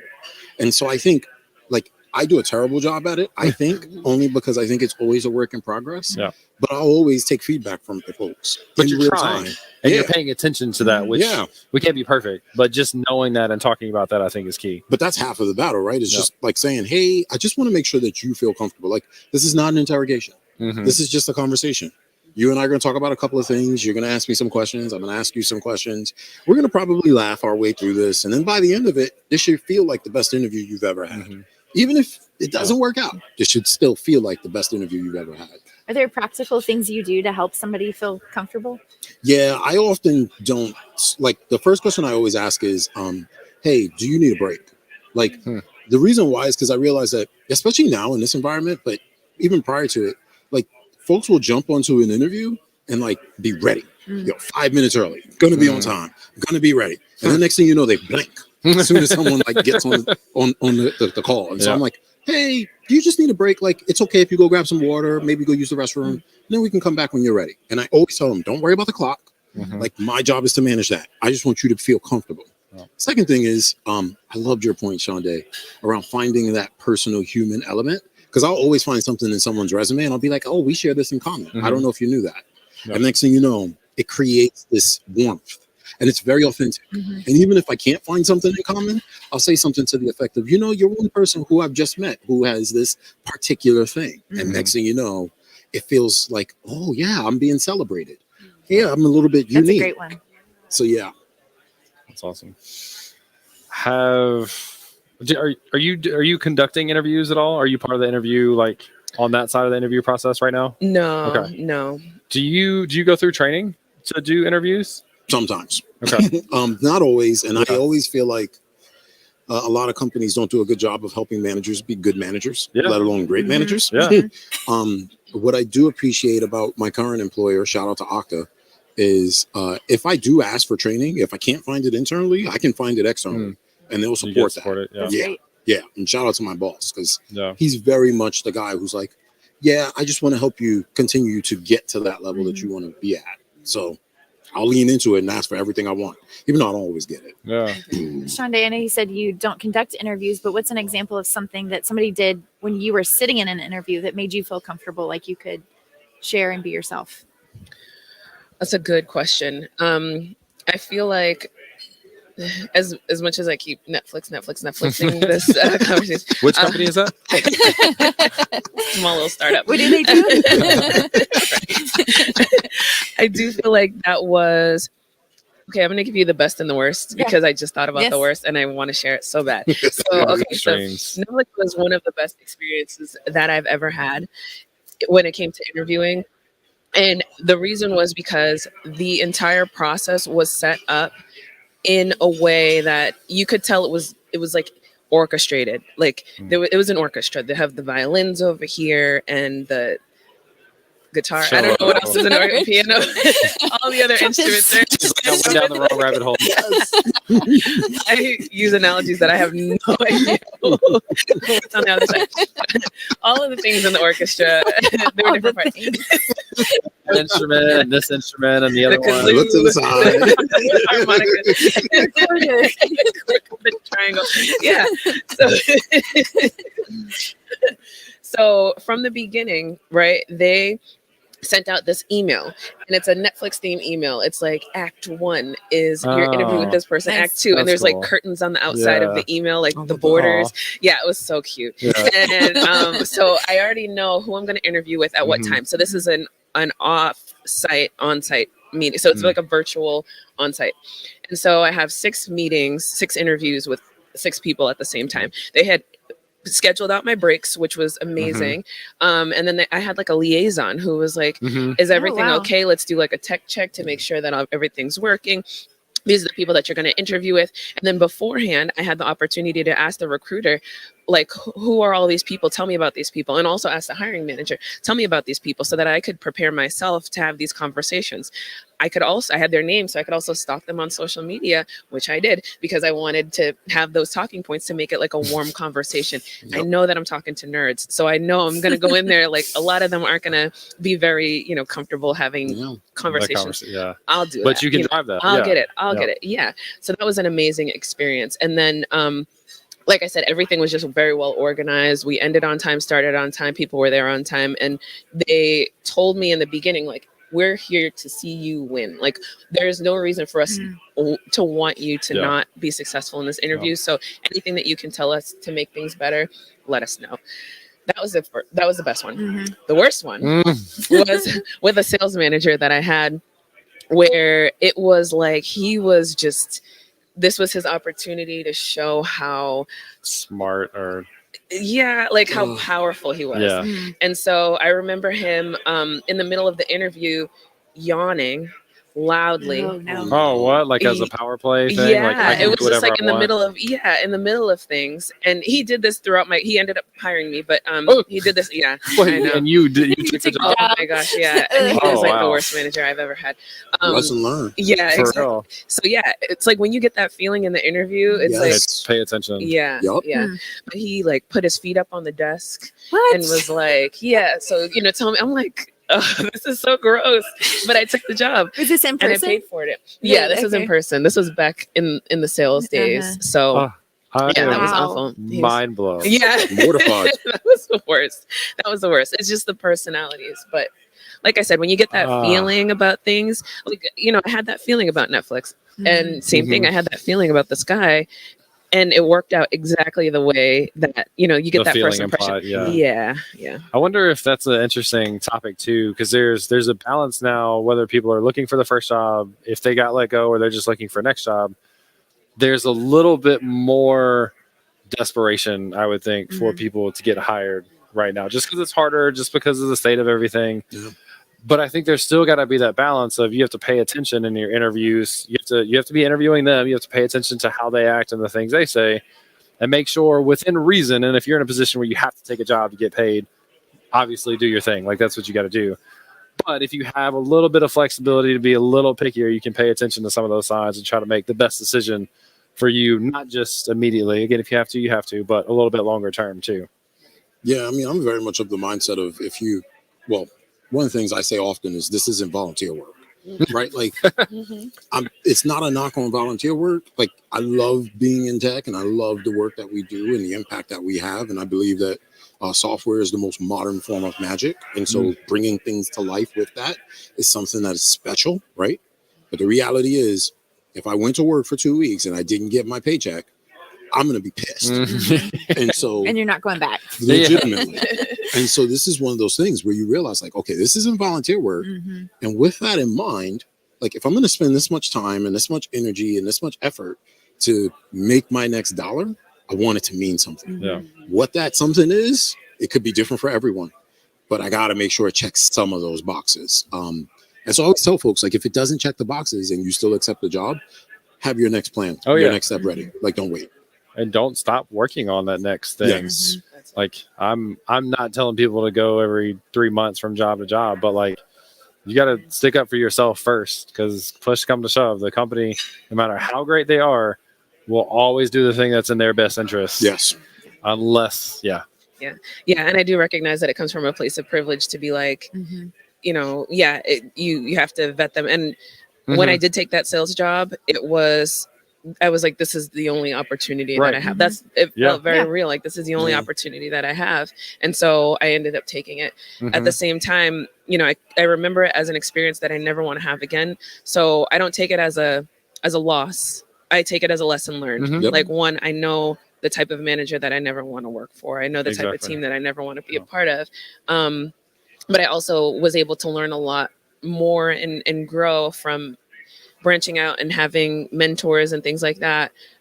At the same time, all day, every day, I'm like looking for my next thing, so never stop. Like, if you have to take it, like you said, James, take it. And then just keep on looking for that next thing. My dad always said that you work for managers, not for companies. That's and you right. can work for a great company, but if your manager makes it a living hell, then you're going to be miserable, no matter how great the company is. No. I'm going to pivot really quickly and then we'll wrap up. Just want to thank Century for sponsoring this, like for us to be on stage today. So Century is sponsoring what we're doing from a live perspective, which is the first time at that conference, which I think is pretty neat. So we streamed the keynote this morning. We had an interview with Sean Day. We've had a couple of panels this afternoon. We will have basically the same thing the next couple of days with the rest of the keynoters and other attendees and speakers as well. So shout out to Century for sponsoring us and being able to do this on stage and have you all on to talk about navigating hard times in tech. I think this is probably our last couple of minutes. Maybe each one of you, do you want to give like a minute or two piece of advice for people that are maybe not necessarily the first job, but just like going either first job or looking for their next job in that mindset right now? Yeah, my advice just goes back to networking. Always be networking, no matter what position you're in. If you're a position as somebody who's hiring, you should still be networking. You don't start to find your next hire when that job rec opens up. You should always be networking and keeping the pipeline open. And definitely, if you're looking for your next job, or you think you might have to look for your next job in the near future, you should always be building that pipeline of contacts. And also do for them. Don't like reach out only when you need stuff. Do for them. Build up that you're investing. Yeah. You're investing in your network, like James said. So continue planting those seeds, investing in your people authentically, and it'll pay off whenever you want to cash Whatever it that does. check. Yeah, it will. Yeah, that was a hard question for me. I had to think for a little bit. The answer that I think that's still coming for me is don't undervalue your strengths. Yeah. I know someone right now who's very much in the wrong role. They're really, really talented, but the role that they're in does not value the strengths that they Mhm. bring to the table. And a very difficult conversation that I've been having with them has been, hey, have you really taken some time to think about what you're really good at and how that aligns with what you enjoy? And so as folks are looking for their next opportunity, I just always go back to the drawing board of like, you may have a certain set of skills and you may be good at those, but those may not be your strengths. Mhm. Don't undervalue your strength. Like spend some time pulling those out and then look for things that align to that. So cool. I still really want to do this, Amy, where we take a snippet from like the like one liner, like mic drop moments Yeah. from the podcast and play that at the beginning when people listen. Because a lot of podcasts do that, and it gets me like, The I just can't teaser. wait to hear them talk about that. So I think you both had a couple of the like cut those and put them at the top of the show type call outs. All right, so thank you both for joining us. We are going to take a break. I think it may be an hour or two before there's another thing because we had one of ours fall through. But if you're watching live, we'll be back in a couple hours. We'll also have, again, the keynotes tomorrow morning. We'll have Danny's keynote stream. Danny will join us on stage for a little bit after.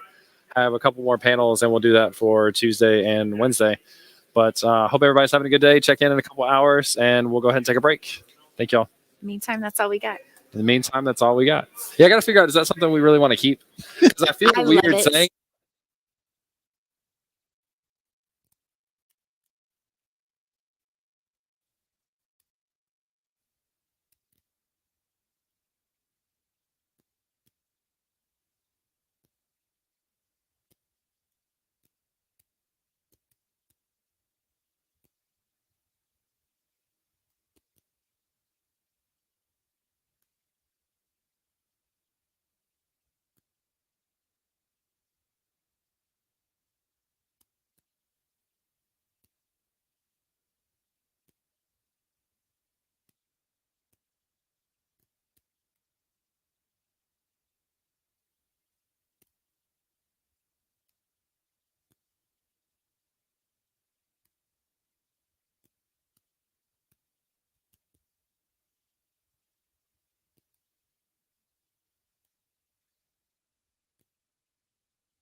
Don't do that. Oh, I see the counter. So here's some questions for you, Jared.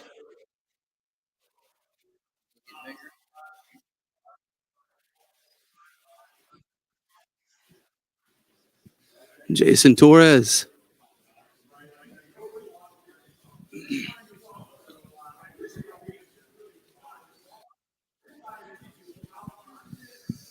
What's your last name again? Thompson. Hi, buddy. He's fine. Are we on? Are we good? Are we live? See the counter? See the timer? It says 0. Yeah, it'll count down from 60. Oh, I don't know. I'm assuming. What would it not do? It wouldn't be at 0. Just don't be in the camera. See the camera?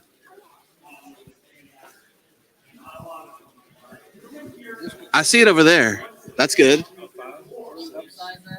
Are we live? Jason says no video, just audio though. So there's no video for us, apparently. Oh, that's probably better. Oh, there we go. Hello. All right. Sweet. There we are. I'll take it. What's up, that conference? Good afternoon. Welcome to that conference main stage. Main stage with Danny Thompson. Day one. Yeah. What's up, Danny? What's up? How are you? Excellent. There you go. Have you ever podcasted on a stage before? This is the first for you? No, this is definitely a different set of circumstances that I'm not necessarily used to. How do you handle podcast often? Podcasts, yes. We've done quite a few podcasts. I think the latest one that I did was the Free Code Camp podcast. That was a good one. Nice. So Quincy Larson? Yeah. Amazing Quincy. Good friend of ours. Yeah. I like him. Gotta get him on the pod. It's been a while. It's always good to have Quincy on the pod. Hey, do it. He's very easy to get a hold of. Speaking of community, Free Code Camp is just massive. Like, can you top that really? Paid Code Camp, maybe? That might work. That dog might hunt. Yeah. So you're keynoting tomorrow. We don't want to be a keynote spoiler. We want to be a keynote teaser, maybe a Well, we might split for the live listeners. Yeah. Right? Are you cool with that? I'm okay with that. We can Okay. talk about some of the stuff. But you're here to talk about international community building. Your story a little bit. Yeah. Community building a lot. We'd love to hear your story. The title says from gas stations to international community building. So I'm sure gas stations have something to do with it. But tell us a story. Before I entered the field of tech or learned how to code, I spent almost 11 years of my life, over 10 years, frying chicken at gas stations. That's my entire history. That's all I ever knew. Really? And learning how to code honestly changed everything. And to be honest, even part of my talk, Free Code Camp was the first place that I started on. Nice. And I'm a firm believer that motivation and inspiration have expiration dates. And if you don't act on the inspiration in that moment, it expires. And Free Code Camp made it to where within 90 seconds, I wrote my first line of code. It's really hard to break a habit that you start and act on. And so for me, that's why I'm always recommending that site. I don't necessarily think front end may be the way, the truth, and the life when it comes to development, but I do think those early exciting wins kind of keep people addicted to the process.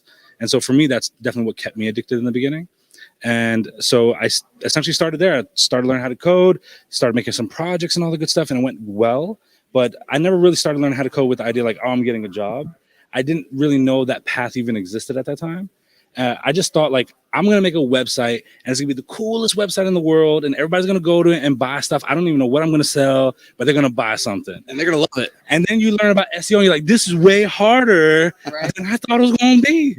And so I just kind of kept iterating on that. And over time, I started building this amazing skill set that was very in demand. And one big thing that changed everything for me was honestly meetups.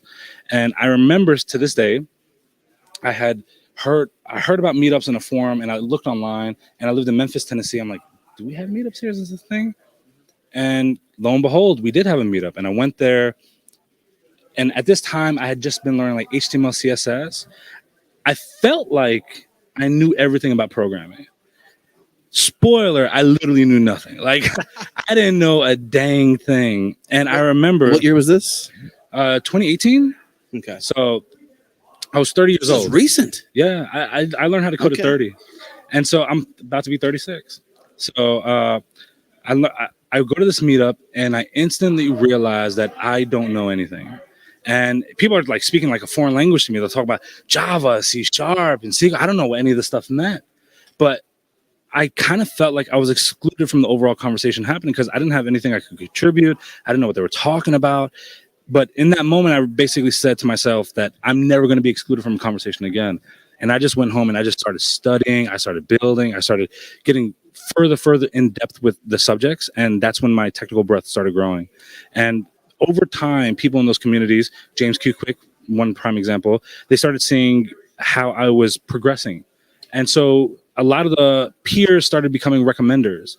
And over time, and this is kind of why I say communities are so great, you have the same people kind of returning. And so when they see your progress over month 1, month 6, month 9, and they start seeing you grow and your technical skill set growing, they're going to be more excited to recommend you for stuff. And so that was like my pivotal moment to start getting more connections and conversations. And then from there, I started building my own group, and I built a group that was tremendous in the Memphis area called GDG Memphis. From there, I was helping groups in North Carolina. I was helping groups in California, and I was even helping groups in the Florida area, trying to like build up events, because a lot of them kept saying like, we can't really tap into the community, make a few adjustments here and there. And next thing you know, they're starting to not just get people coming to an event, but returning to an event. And to me, I think that's the biggest tell.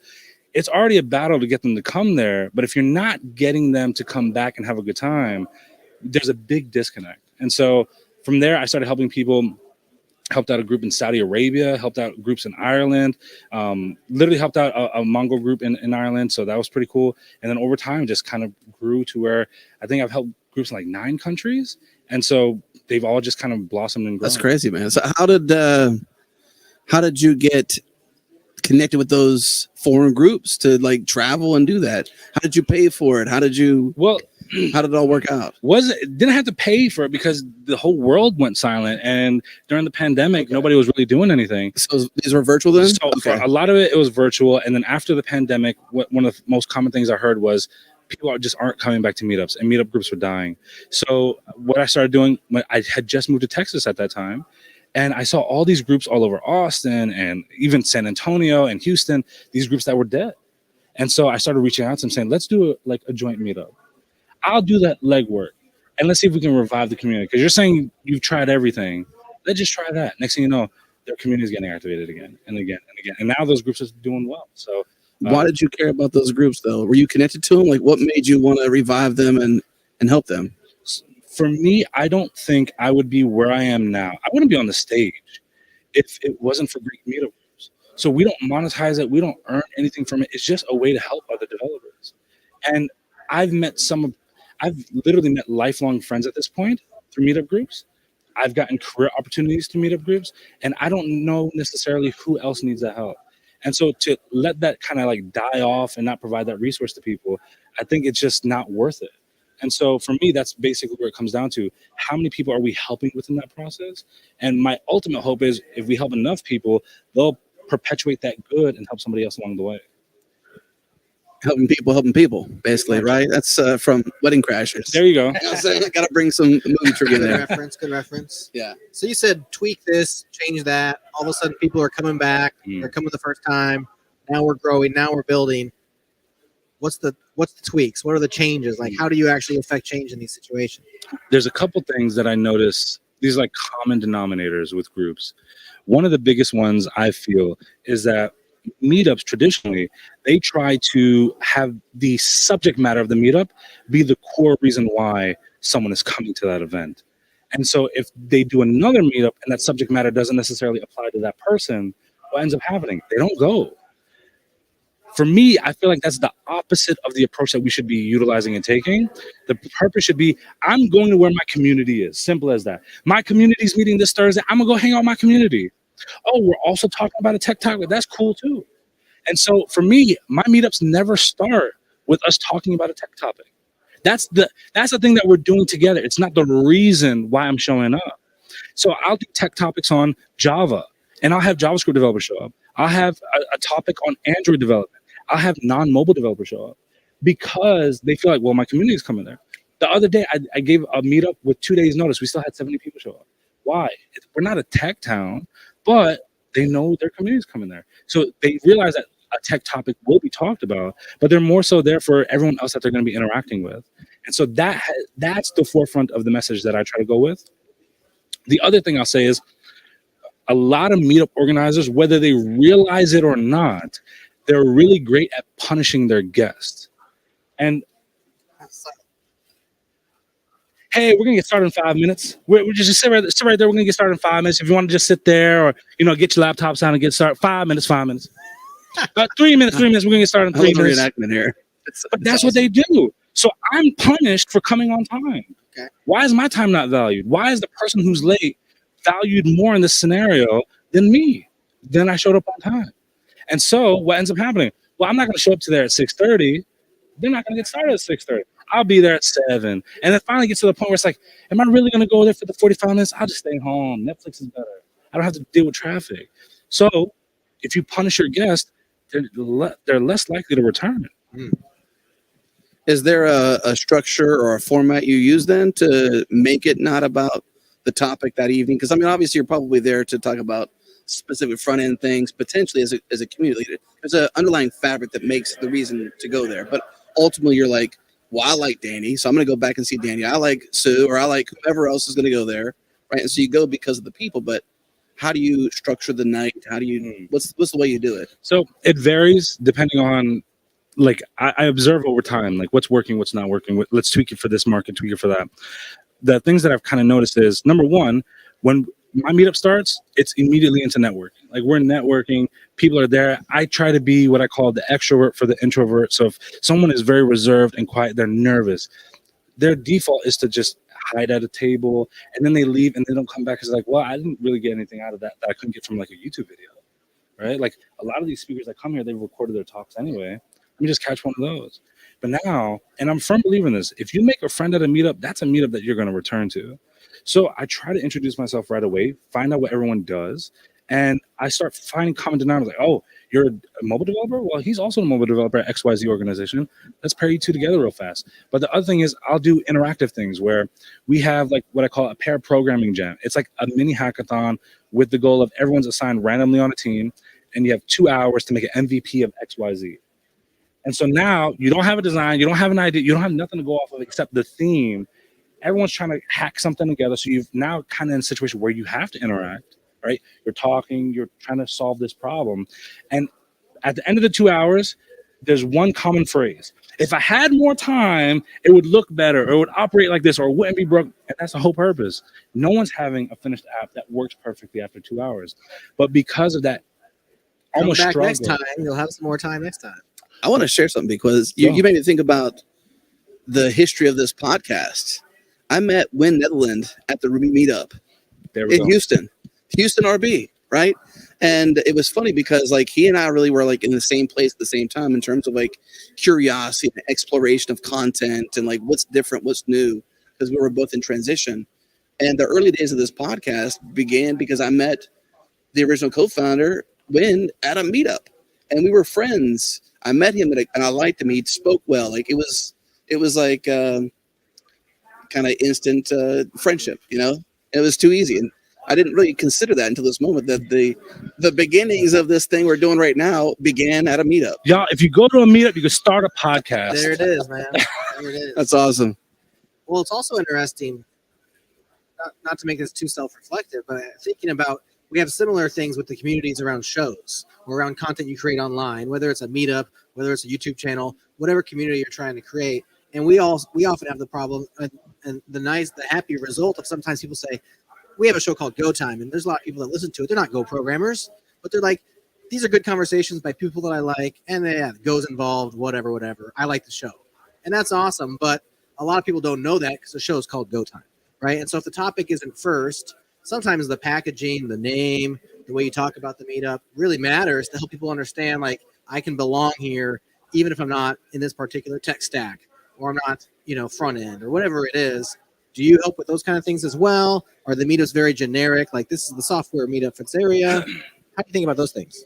So my meetup groups, I'm not against a group that is language specific. Okay. I want our groups to be language agnostic, meaning we can do any technology, any language, any framework, any tech talk. if we can help a certain part of the community on one night, let's do it. If we help another one another night, let's do that as well.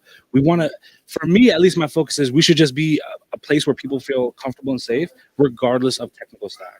And so that's what we've sort of become in a sense. Okay. And so like, for example, I love this thing where I'm big on doing, let's be real, conferences are expensive, especially if like maybe you're at the beginning stages of your career or you're trying to break in. Sure. Maybe even if you're established and you're just not having like a high paying job, it's still hard to go to conferences regularly. So what I've done is this thing that I call a night of, and we'll have 7 or 8 speakers, and it's just completely free. No one spends $1, and we just have people come learn. So like a night of JavaScript, a night of React, a night of Java, a night of mobile development. And it's just 8 speakers speaking on that theme. And so now, of course, obviously it's interactive. You're getting a lot of value out of it. But I'm also a very big believer in value for time and your reward for said time. So if you're coming and it's one talk, you're probably going to get a lot out of it.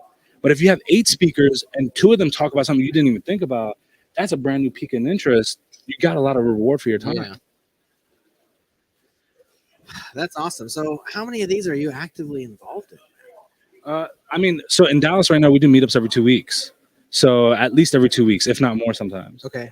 But depending on one group then? Yeah. So in Dallas, we have one group. It's called Dallas Software Developers. And so DSD. And we have a bunch of volunteers. We do a lot of stuff. We do a cohort, which is completely free, where we have junior developers that are trying to break in. We essentially put them on teams over the course of 6 weeks, and we get professional programmers that guide them through a project. And so they're building something, and not just like something generic, but something that they can actually talk about tangibly within an interview process. They're solving a problem, delivering a solution, and being able to talk about said technical solution. So that way now when they're in an interview, they actually have something to combat a lot of those objections with. And that's 100% all volunteer ran and free. Everything we do is volunteer ran and free. We don't make any money off of this, but essentially the idea is, people are getting a lot of value. And so we literally just had a bunch of our last cohort graduates. They just got jobs. Like one of them particularly got job. I mean, pretty like large organizations. I don't want to say any names. Well, one of them, like NBC, for example, they got a job there. One of them is like in the banking industry. So really great opportunities, and they're just thriving. And so for some of them, there's that disconnect of the idea and the implementation. So sometimes they would build projects that are like, the average like movie database. But what are you going to do with that? Like, it's really hard to get an interviewer asking you follow-up questions on said things. And so we implemented that framework, and it's done really well. And so we're just constantly evolving that from there. And so I help out on occasion with a group in California. I help out on occasion with a group in Florida still. North Carolina one is hit or miss because they're inconsistent with their meetups. But whenever they need help, I'm just literally an email away. And I still help out with the one in Memphis. So. How key is consistency? It's everything. I mean, that's not even just meetups. That's everything in life. It's really hard to get long-lasting and high-producing results without some form of consistency there. Even podcasting, like you might miss an episode here and there, but if you miss a lot over time, it's really hard to keep that audience engaged. And so that's like a very, very, very large item as far as I'm concerned. You have to be consistent. And have you found that every other week is sustainable? Is there weekly is better, monthly? I know there's a lot of monthly meetups. Monthly is definitely easier to maintain from the organizing perspective. For me, when I came to Dallas, I didn't really see a lot happening at that moment. And so I was like, I want to revive the community and get people excited again. So every 2 weeks is kind of the cadence that we're trying to saturate the market. But I will say that if you know that there's a meetup every 2 weeks, maybe you miss one, you'll be at the next one. That means you're going to be there at least every month. But we're seeing, I'd say 70% of them come back every 2 weeks. So like we have a really strong community that just keeps returning. And so I like keeping them engaged in that. And so it works. How big is that community? I mean, we've done some pretty sizable events. Like I wish I had a picture of the top on there. I could show you on my phone. But like, I mean, we've had some meetups with like 300 people. We've had some meetups with 50 people. Sure. Yeah. But I mean, so we'll do some meetups that we call code togethers, which is no topic, 100% casual. You come in, you show projects that you've been working on or whatever, or talk about what you've been doing at work. Just talking with other devs. And then we have meetups that are that have like a talk that we're going to do, a workshop, something along those lines. I like that because it's like, I can go this time and it's just me pairing up with a couple people. Or I'm learning because I'm looking over so-and-so's Nick's shoulder. He's Vimming with NeoVim and TypeScripting. I want to learn, you know? You know, I didn't even think That's kind about of this, interesting though. but like that conference, the thing that I found interesting here was this whole open spaces concept. But kind of at our code together, that's what's happening. Like people get in these little silos and they're talking about what they are interested in, and so it's almost like that. Now that I think, I've never even put that together, but that's kind of what that code together is. You have people just form up at tables and they're talking about stuff that they're learning and doing, and they get to share. Or the other thing too is you'll sometimes have someone share something that they're working on, and another dev is like, I've actually worked on something similar to this and I found a better practice, and here, boom, boom, boom. Now it's just knowledge share and knowledge share. It seems like what you're doing is a lot of giving of yourself and of your time. It's give. I mean, all I've seen is heard is giving. Sounds like giving, give. giving, A lot of so give. forth. Yeah. What do you get back? Like intrinsic value? Are there intangibles? Are there tangibles? Because giving for giving's sake is amazing. It's better to give than to receive, 100%. But also, it's nice to receive, you know. And so that helps sustain an ongoing give sometimes. Is there things that you've received just in terms of putting all this effort in for free, all this value, you're just giving value constantly. What do you get back? You want the real answer? This is real? Yeah. The real answer. Literally nothing. Okay. I'm not sugarcoating it. So I used to really be obsessed with this idea. Like my whole life, I grew up broke. We were poor. Like I remember working at a gas station, literally 80 plus hours a week. I was making just enough money to be dead broke. I swear I was killing myself. And when I started like making the transition and I landed my first job and it was more money than I was making at that time, and it just kept going up, I realized none of this would have happened if it wasn't for really great people around me. And so honestly, I'm at this point where money isn't really an attractant. If I'm being completely honest, it really isn't. I've turned down like some ridiculous offers for money. Prime example, I just released a brand new course 5 days ago. We have almost 2,000 students in that course. It is 100% free. It is not monetized in any way, shape, or form. And it's on a platform that is notorious for having everything behind a paywall. And they had to put it out 100% for free. I don't really have, I'm more focused now. Like I know, truth be told, I know that there's going to be a date that I expire. I don't know if it's going to be in a week, in a month, in a year, or in a decade. I don't know when it's going to be. But I'm just trying in whatever way, shape, or form. If I can help one person, fantastic. If I can help 1,000, cool as well. But I just want to leave it in a little bit better shape, because no one's going to remember the flavor of the month of the internet in 50 years from now or 100 years from now. So might as well help someone in the process, because at least you can make generational changes at that point. I feel that, because one thing we say often is we came for the tech and we stay for the people. And like that's anytime people ask us for our secret sauce or anything like that whatsoever, it's like you really have to come and be here for the people, not just for the tech we create, because that's just a means to the end. It's just a means of connection. It's a means. I said before on a podcast, I'm humanist. I love humans. You know, I can't help it. It's just how I am. But yeah, came for the tech, stay for the people. I mean, honestly, like I lost money coming here. I spent money on a rental, spent money on I spent money coming here, but I'm here because there are people that I could potentially get help from this. And the other thing too, honestly, if people aren't already coming to this conference, this should be on their radar. The amount of value here, amazing. Like right now as we speak, there's little like talks happening on the side, mini stages. Yeah. The value that I've gotten personally today, incredible. I've gotten probably 14 pages of notes that I've taken over this time.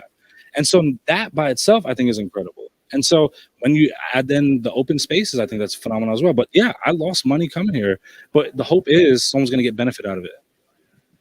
This might backtrack a little bit, but somebody asked, what's the group in North Carolina? I think I can't see the name. If you tweet at me, I'll go ahead, because I know who this person is. If you tweet at me, I'll go ahead and give you all the link details and whatnots for that group.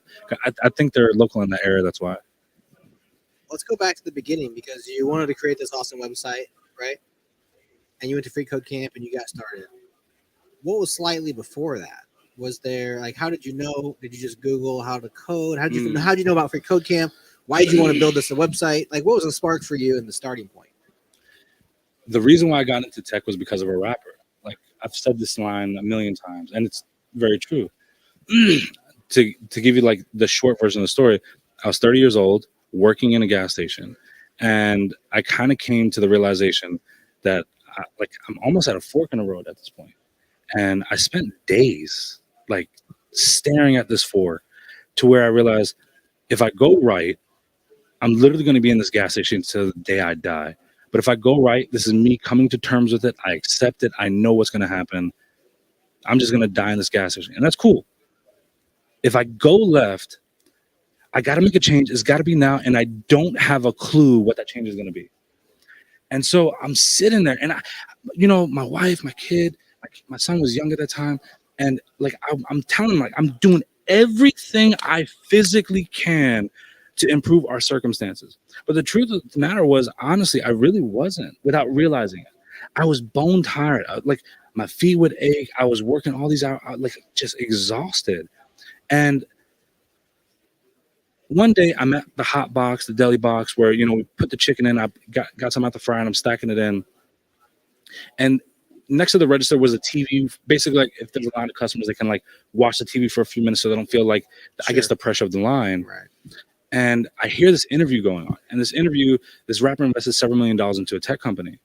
And I was like, this is kind of weird. So like I walked around the hot box. I'm staring at this interview. And obviously the interview asked him, why do you invest this money? And he said, I'm learning how to code. This literally melted my mind in that moment because I'm like staring at TV. My perception at that time was if you knew how to code, it was because you were literally a rocket scientist. You were a PhD holder. You were on that level of accolade. Right. I couldn't fathom someone from my kind of background ever writing code. And so I'm just staring and I'm looking at this and like I walk back behind that box and like I don't even know what's upside down anymore. Like I'm just so confused. I'm just thinking about this. Like if he can learn how to code, so can I, right? But then I'm like, I need reasoning. I started like coming up with reasoning. Like, why don't I know more about my laptop?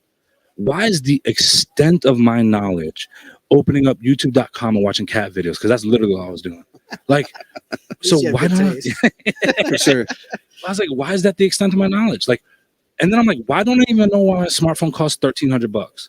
Why don't I know why my laptop costs $2,000? Why don't I know? I'm just paying it, but I don't understand any of it. And so he started learning how to code, and so did I. And so I started going online. I'm like, how do I learn how to code? I Google it. Free code camp is the first thing that popped up. I started it, and I didn't know what any of this was. And I just started learning. And kind of the thing that hit me right away is what made me so angry at myself. I spent like 6 hours on that website the first time. And I was like, when is the last time I read anything with the purpose of becoming better at something? I can't even remember. I'm so great at making my boss money and killing myself in the process. Right. When's the last time and this was the first time ever in my life where the phrase invest in yourself ever clicked for me. I never knew what that even meant.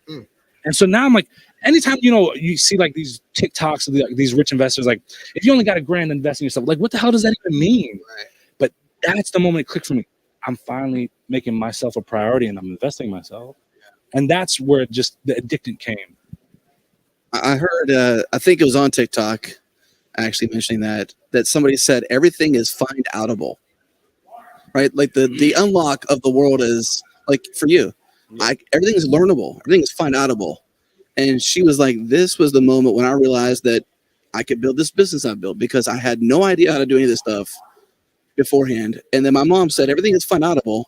So I'm going to find out how that works. Then I'm going to find out how this works. And then that works. Next thing you know, you've skill stacked to the point where you can build this business and do your thing. Right. It's unlocked. Absolutely. And it helps if you can unlock that for other people, which I'm sure has happened probably since then for you through the meetups and through your courses and through the stuff that you're doing online as well. Yeah. In Memphis before the pandemic, because I didn't use social media before then. And so everything started right when the pandemic hit. And so before then, I had helped 44 people land their first jobs in tech. I was geeked out, loved everything about that. And once I started realizing I can just take the same information that I'm giving people locally and we just apply it globally. But then all this new information started coming in. I start learning what doesn't work in different markets. I start adjusting my approach. Now, for the most part, like we're talking thousands at this point. Like I can't believe it's very hard to go a few days without somebody messaging me. I finally got my first job. I implemented this strategy that you talked about in this webinar or whatever it may be. And it ended up working in the interview. And it ended up working so well to where they were recommending me for the next stage and next stage. And next thing you know, someone, prime example, what was it? Last Saturday, someone literally messaged me. I went from working in restaurants as a line cook to now I just got my first job in tech. Or Noah, who I met over here, literally fried chicken in a chicken restaurant. Now he got his first job in tech. And what's funny about, or even Sam Sycamore, he was a construction worker, heard me on one of the podcasts, I'm forgetting the name now, JavaScript Jabber. He heard me on JavaScript Jabber, decided to start learning how to code. Boom, he's no longer living in his van.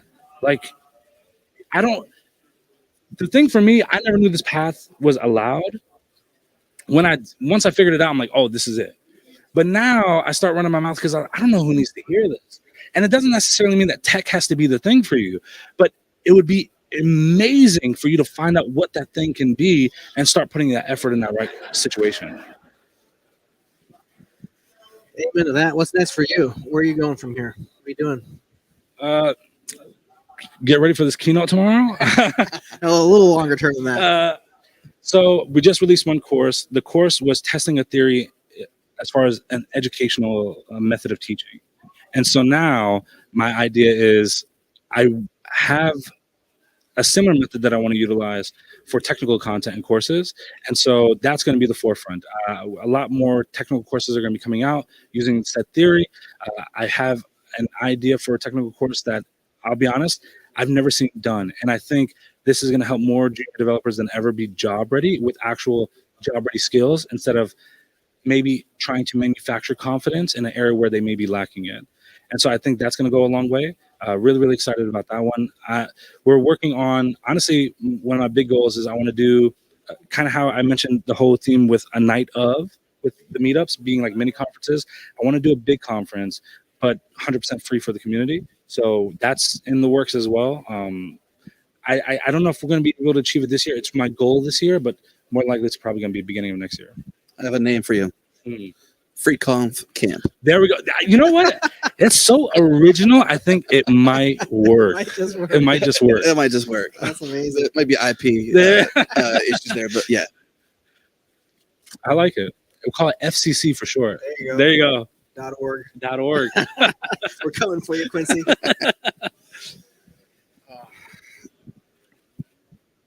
That's about it, I guess. Yeah, man. Yeah. Thanks so much for sitting down with us. I guess we have some time. So if you're in the chat and you have questions for Danny, yeah, we can hang out here for a few more minutes and see if anybody types anything in there, answer those questions. Otherwise, we can call it a conversation. And, you know, I've been working on my TikTok dances. So as we wait, no. I would charge for that. Look, I would charge for that. That can't be free. You know, what's funny is like, I was casually talking with somebody, and so I like make content like on all the platforms. But I was like, I don't really like so much of making like the short form content like for Instagram and stuff. And like, oh, Danny, you need to give coding tips while you dance, and people will watch it. And I'm like, then I don't want to make that content. Like, they can go without that. You know, what is that? Oh, Lily says, Danny, you inspire me. You have no idea. It means a lot, Jenny. Thank you. I don't have a cool way to deal with that yet. I'm still figuring that one out, but thank you. Really. Accept it. Yeah. That's the way you do it. Honestly. Well, Jared and I, we get this too in a way. We've been doing this podcast for so long that we come to conferences like this. We meet people like Andreas. I met him standing in line to get registered, and he's like, "Oh, you're that Adam from the Changelog," and I'm like, "Yes, we're also at that conference." But Jared and I, Adam? yeah, you're that Adam, and we get to meet people that we inspire too, and it's really just insane. I mean, we do it, I guess, for profit, but we as a business, but we do it for the people. I mean, the reason when we come here is because we love these people, you know. And it's just, I mean, you have to sustain, right? There has to be. I got to feed my family, right? I got to pay my mortgage, all that good stuff. Sure. But you know, it's such a blessing to get to show up and to, like you said, consistency earlier. Weekly podcasts, multiple podcasts weekly, like to the point where it's daily. Yeah. You know, we've got people contributing, people paneling our podcasts, and you know, Jared and I are just lucky folks who get to steward it, and it's pretty amazing. I mean, I will never knock anybody for making money online. I think if you're doing it the right way and you feel great about it, you have all my support. And I mean, I think that's part of the dream, right? Like to make money in your house, not having a boss. I think that's fantastic. As long as you're not the type of individual that's like hurting people in the process, you will always 1,000%. We hurt have my nobody support. producing our podcasts. There you go. Our podcasts are sponsored. There you go. The community gets to enjoy it for free. There you go. Right. There are paid mechanisms, but it's not the main way. We have a membership called Change Law Plus Plus. It's better. We say that. And I had to, sorry. It's all good. But we're sponsored, Cloudflare is a sponsor of ours. They brought us here. They're amazing. We're here on the stage doing this podcast because Cloudflare loves us. There you go. So there's one question that I think came in, but it's too hard to read. Yeah. Let me squint. I can read it. One thing y'all may be able to help educate folks on are how to start, a quality meetup in their area. Share the knowledge of what you've gained from doing it in Dallas. Janet, that's part of my keynote tomorrow. I gotta come tomorrow. Janet. Keynote Teasers, tomorrow. No spoilers. That's right. Teasers, no spoilers. So tune in tomorrow to Danny's keynote. And I kind of gave a couple tips already. That's part of the talk. They could take some of those, but yeah. Maybe that's like a start fresh. She might be saying like do a course on it. I think maybe like do a course on like what you've done. Maybe I'm assuming that. I put words in her mouth. Yeah. I'll like if there's ever a meetup group that just needs help, they just have to contact me. I would never hold any of that information back from them. Maybe I'll make like a slide deck or something and throw it up on the internet that they can access whenever. Something like that. I'll think about that. A read me. Sure. Yeah. A read me. There you go. Yeah. Maybe I'll throw something like that. There you go. Unrelated but related question. Mm. Social media strategy for developers. Mm. You have a very large social followings, right? Some would say. How do you do that? So from scratch. The reality is I've helped God knows how many developers at the point finally build up their followings, right? The biggest mistake that I see majority of developers make when it comes to social media, they take for granted the idea that people are going to automatically know what they're talking about.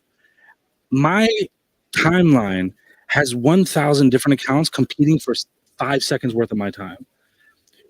I don't owe you the time to stop scrolling and read and then ponder what you're talking about and try to find the background context. You need to provide all that in the forefront. And if you provide that in a compelling way, people are going to like, engage, share, comment. People oftentimes, I believe every post should have a beginning, a middle, and an end. Simple as that. Must have a beginning. The reason why I'm supposed to be reading this, like your hook, should be in the first line. You should have the meat of your post, and there has to be a conclusion there. Why did I read this, and what should I take away from this? A lot of people miss that. And so oftentimes I'll see people where they'll have a post where it's like, I wrote a blog article. Look at this. They post a link. It doesn't get an engagement. Why? That's what I call a redirecting post. I can't even know if that post is good until I go to your blog article and read the thing. And so when I go to that other platform, maybe I drop a like on the blog article because this is the best blog article I read all day. What are the chances of me going back to the original post to drop another like on it? Almost none. So if you're not giving me something to engage with before redirection, that post dies. The algorithm kills it. So a lot of developers miss that. They don't give a reason to engage before redirection. The other thing a lot of developers make the mistake on, honestly, is lack of consistency within that niche. So kind of going back to the overall theme of consistency, how many developers do you know will talk about development topics? Next thing you know, they're talking about cars, they're talking about sports, they're talking about other interests. And the problem is, for me following you, I didn't sign up for that. I signed up because I saw that great tweet on TypeScript implementation. Well, when I see this other stuff, I may give you the benefit of that for a little while, but it was super easy for me to find that follow button. It's super easy to find that unfollow button as well. Right. So if you incentivize them to go find it, they will. Give the people what they came for. I mean, simple as that. Like if I signed up for tech stuff from you because you have great tech stuff, don't dilute it with the other things, especially if you're in the building stage, because they don't know who you are yet. You need that relationship built over time for them to be like, I know what Adam's about. I know his quirkiness. I know his tongue-in-cheek humor. Boom. When he hits me with that, I'm ready for it. Right. But if it's my first interaction with you and you hit me with that right away, it's very low on the likelihood that I'll stick around for it. What's your favorite online platform or community, or favorite place to build community online? It depends. So Twitter has been great at, it's my largest following, but the reality is LinkedIn has probably been my most fruitful of followings. The people on there are very serious. I get to talk to decision makers of businesses directly. And so whenever we're talking about big initiatives, I've got key holders for that business that are willing to make those moves. And prime example as well with LinkedIn, if I do a meetup and I have 100 people that RSVP'd from LinkedIn, 95 are showing up. If I do that from Twitter, maybe 40. So LinkedIn, well, I mean, there's stats to prove it, right? Like, I believe the last time I saw the stat, 75% of users on LinkedIn make over $80,000 a year. These are people that are well established within their niche and career, right? They're not people that are trying to break in, or they're not people that are like deciding like whether they're going to stick with someone else. They're in there, right? So they've already established a professional. They're going to be committed. Twitter, you don't know who's seeing your stuff. You could be someone that's a student. You could have a CEO. You could have, a sales rep. It may not even be people specific within your niche. LinkedIn, for the most part, is pretty good about pushing it to people that follow you for said topic. I agree. I like LinkedIn. I've got great success on there too. I posted recently on there, and I think it's been like the one on the silent stacking. I mean, that was a good topic too, but it's gotten 10,000 or more visibility, if not more than that. And that's 10,000 more than that show and topic would have had if I didn't post one thing on LinkedIn. And so, but I've been building my network there for years, just haven't been given anything. So I've been more encouraged with that feedback loop to give more there, because it's sort of like a captive audience. Yeah. You know what I mean? Versus Twitter, which is not so much a non-captive audience, just more scattered. Whereas LinkedIn seems a bit more narrow focused, people who are there for that reason, and they're there to engage and be a part of that kind of stuff. Well, I'd say one other thing too. This is me being honest. I hate social media to a certain degree. Like, there's stuff about it I just don't like about social media. But I think people lose track of one thing. These are tools. And I would like to utilize the tool for what it is and produce great, fruitful relationships that I can continue even off of that platform. Some of the best relationships I've made on any of these platforms, TikTok, Instagram, YouTube, like the YouTube channel is still growing. I need to put more content out. I know that. But I've made friends, like I've made lifelong friends that I met 4 people here today that I've been talking to for the last 4 years. First time we met in person. Yeah. But we've talked off of those platforms. We've talked in multitudes of different ways. So the platform doesn't necessarily matter as much as the communication and the relationship that you're having on and off of that platform. And for me, any social media platform is simply a tool. And if you use it the right way, you can make some great relationships. Yeah. It's great for introducing yourself and others to new ideas and to new people, but it's not great for actually establishing real relationships with those people. I followed people and talked to people online for years and never really felt like I knew them very well. And then you meet them once in real life, and it's kind of like 100% different. Instant friendship. It's just like Brett Canna. right? Yeah, lifelong friendship. There you go. So that 100% resonates. Now they're just talking about whether or not you're going to post the details of your keynote online. Let's just wrap it right here. Danny, this has been awesome. Thank you so much for coming on the Change Log. You're welcome back on the show anytime. On stage or off stage. Yeah, man, Here we go. doing what you're doing. Appreciate both of you. Real change for people. That's awesome. Yeah. Thank everybody for being out there too. All right. Bye, y'all. Bye. This is out. It's better. It's better.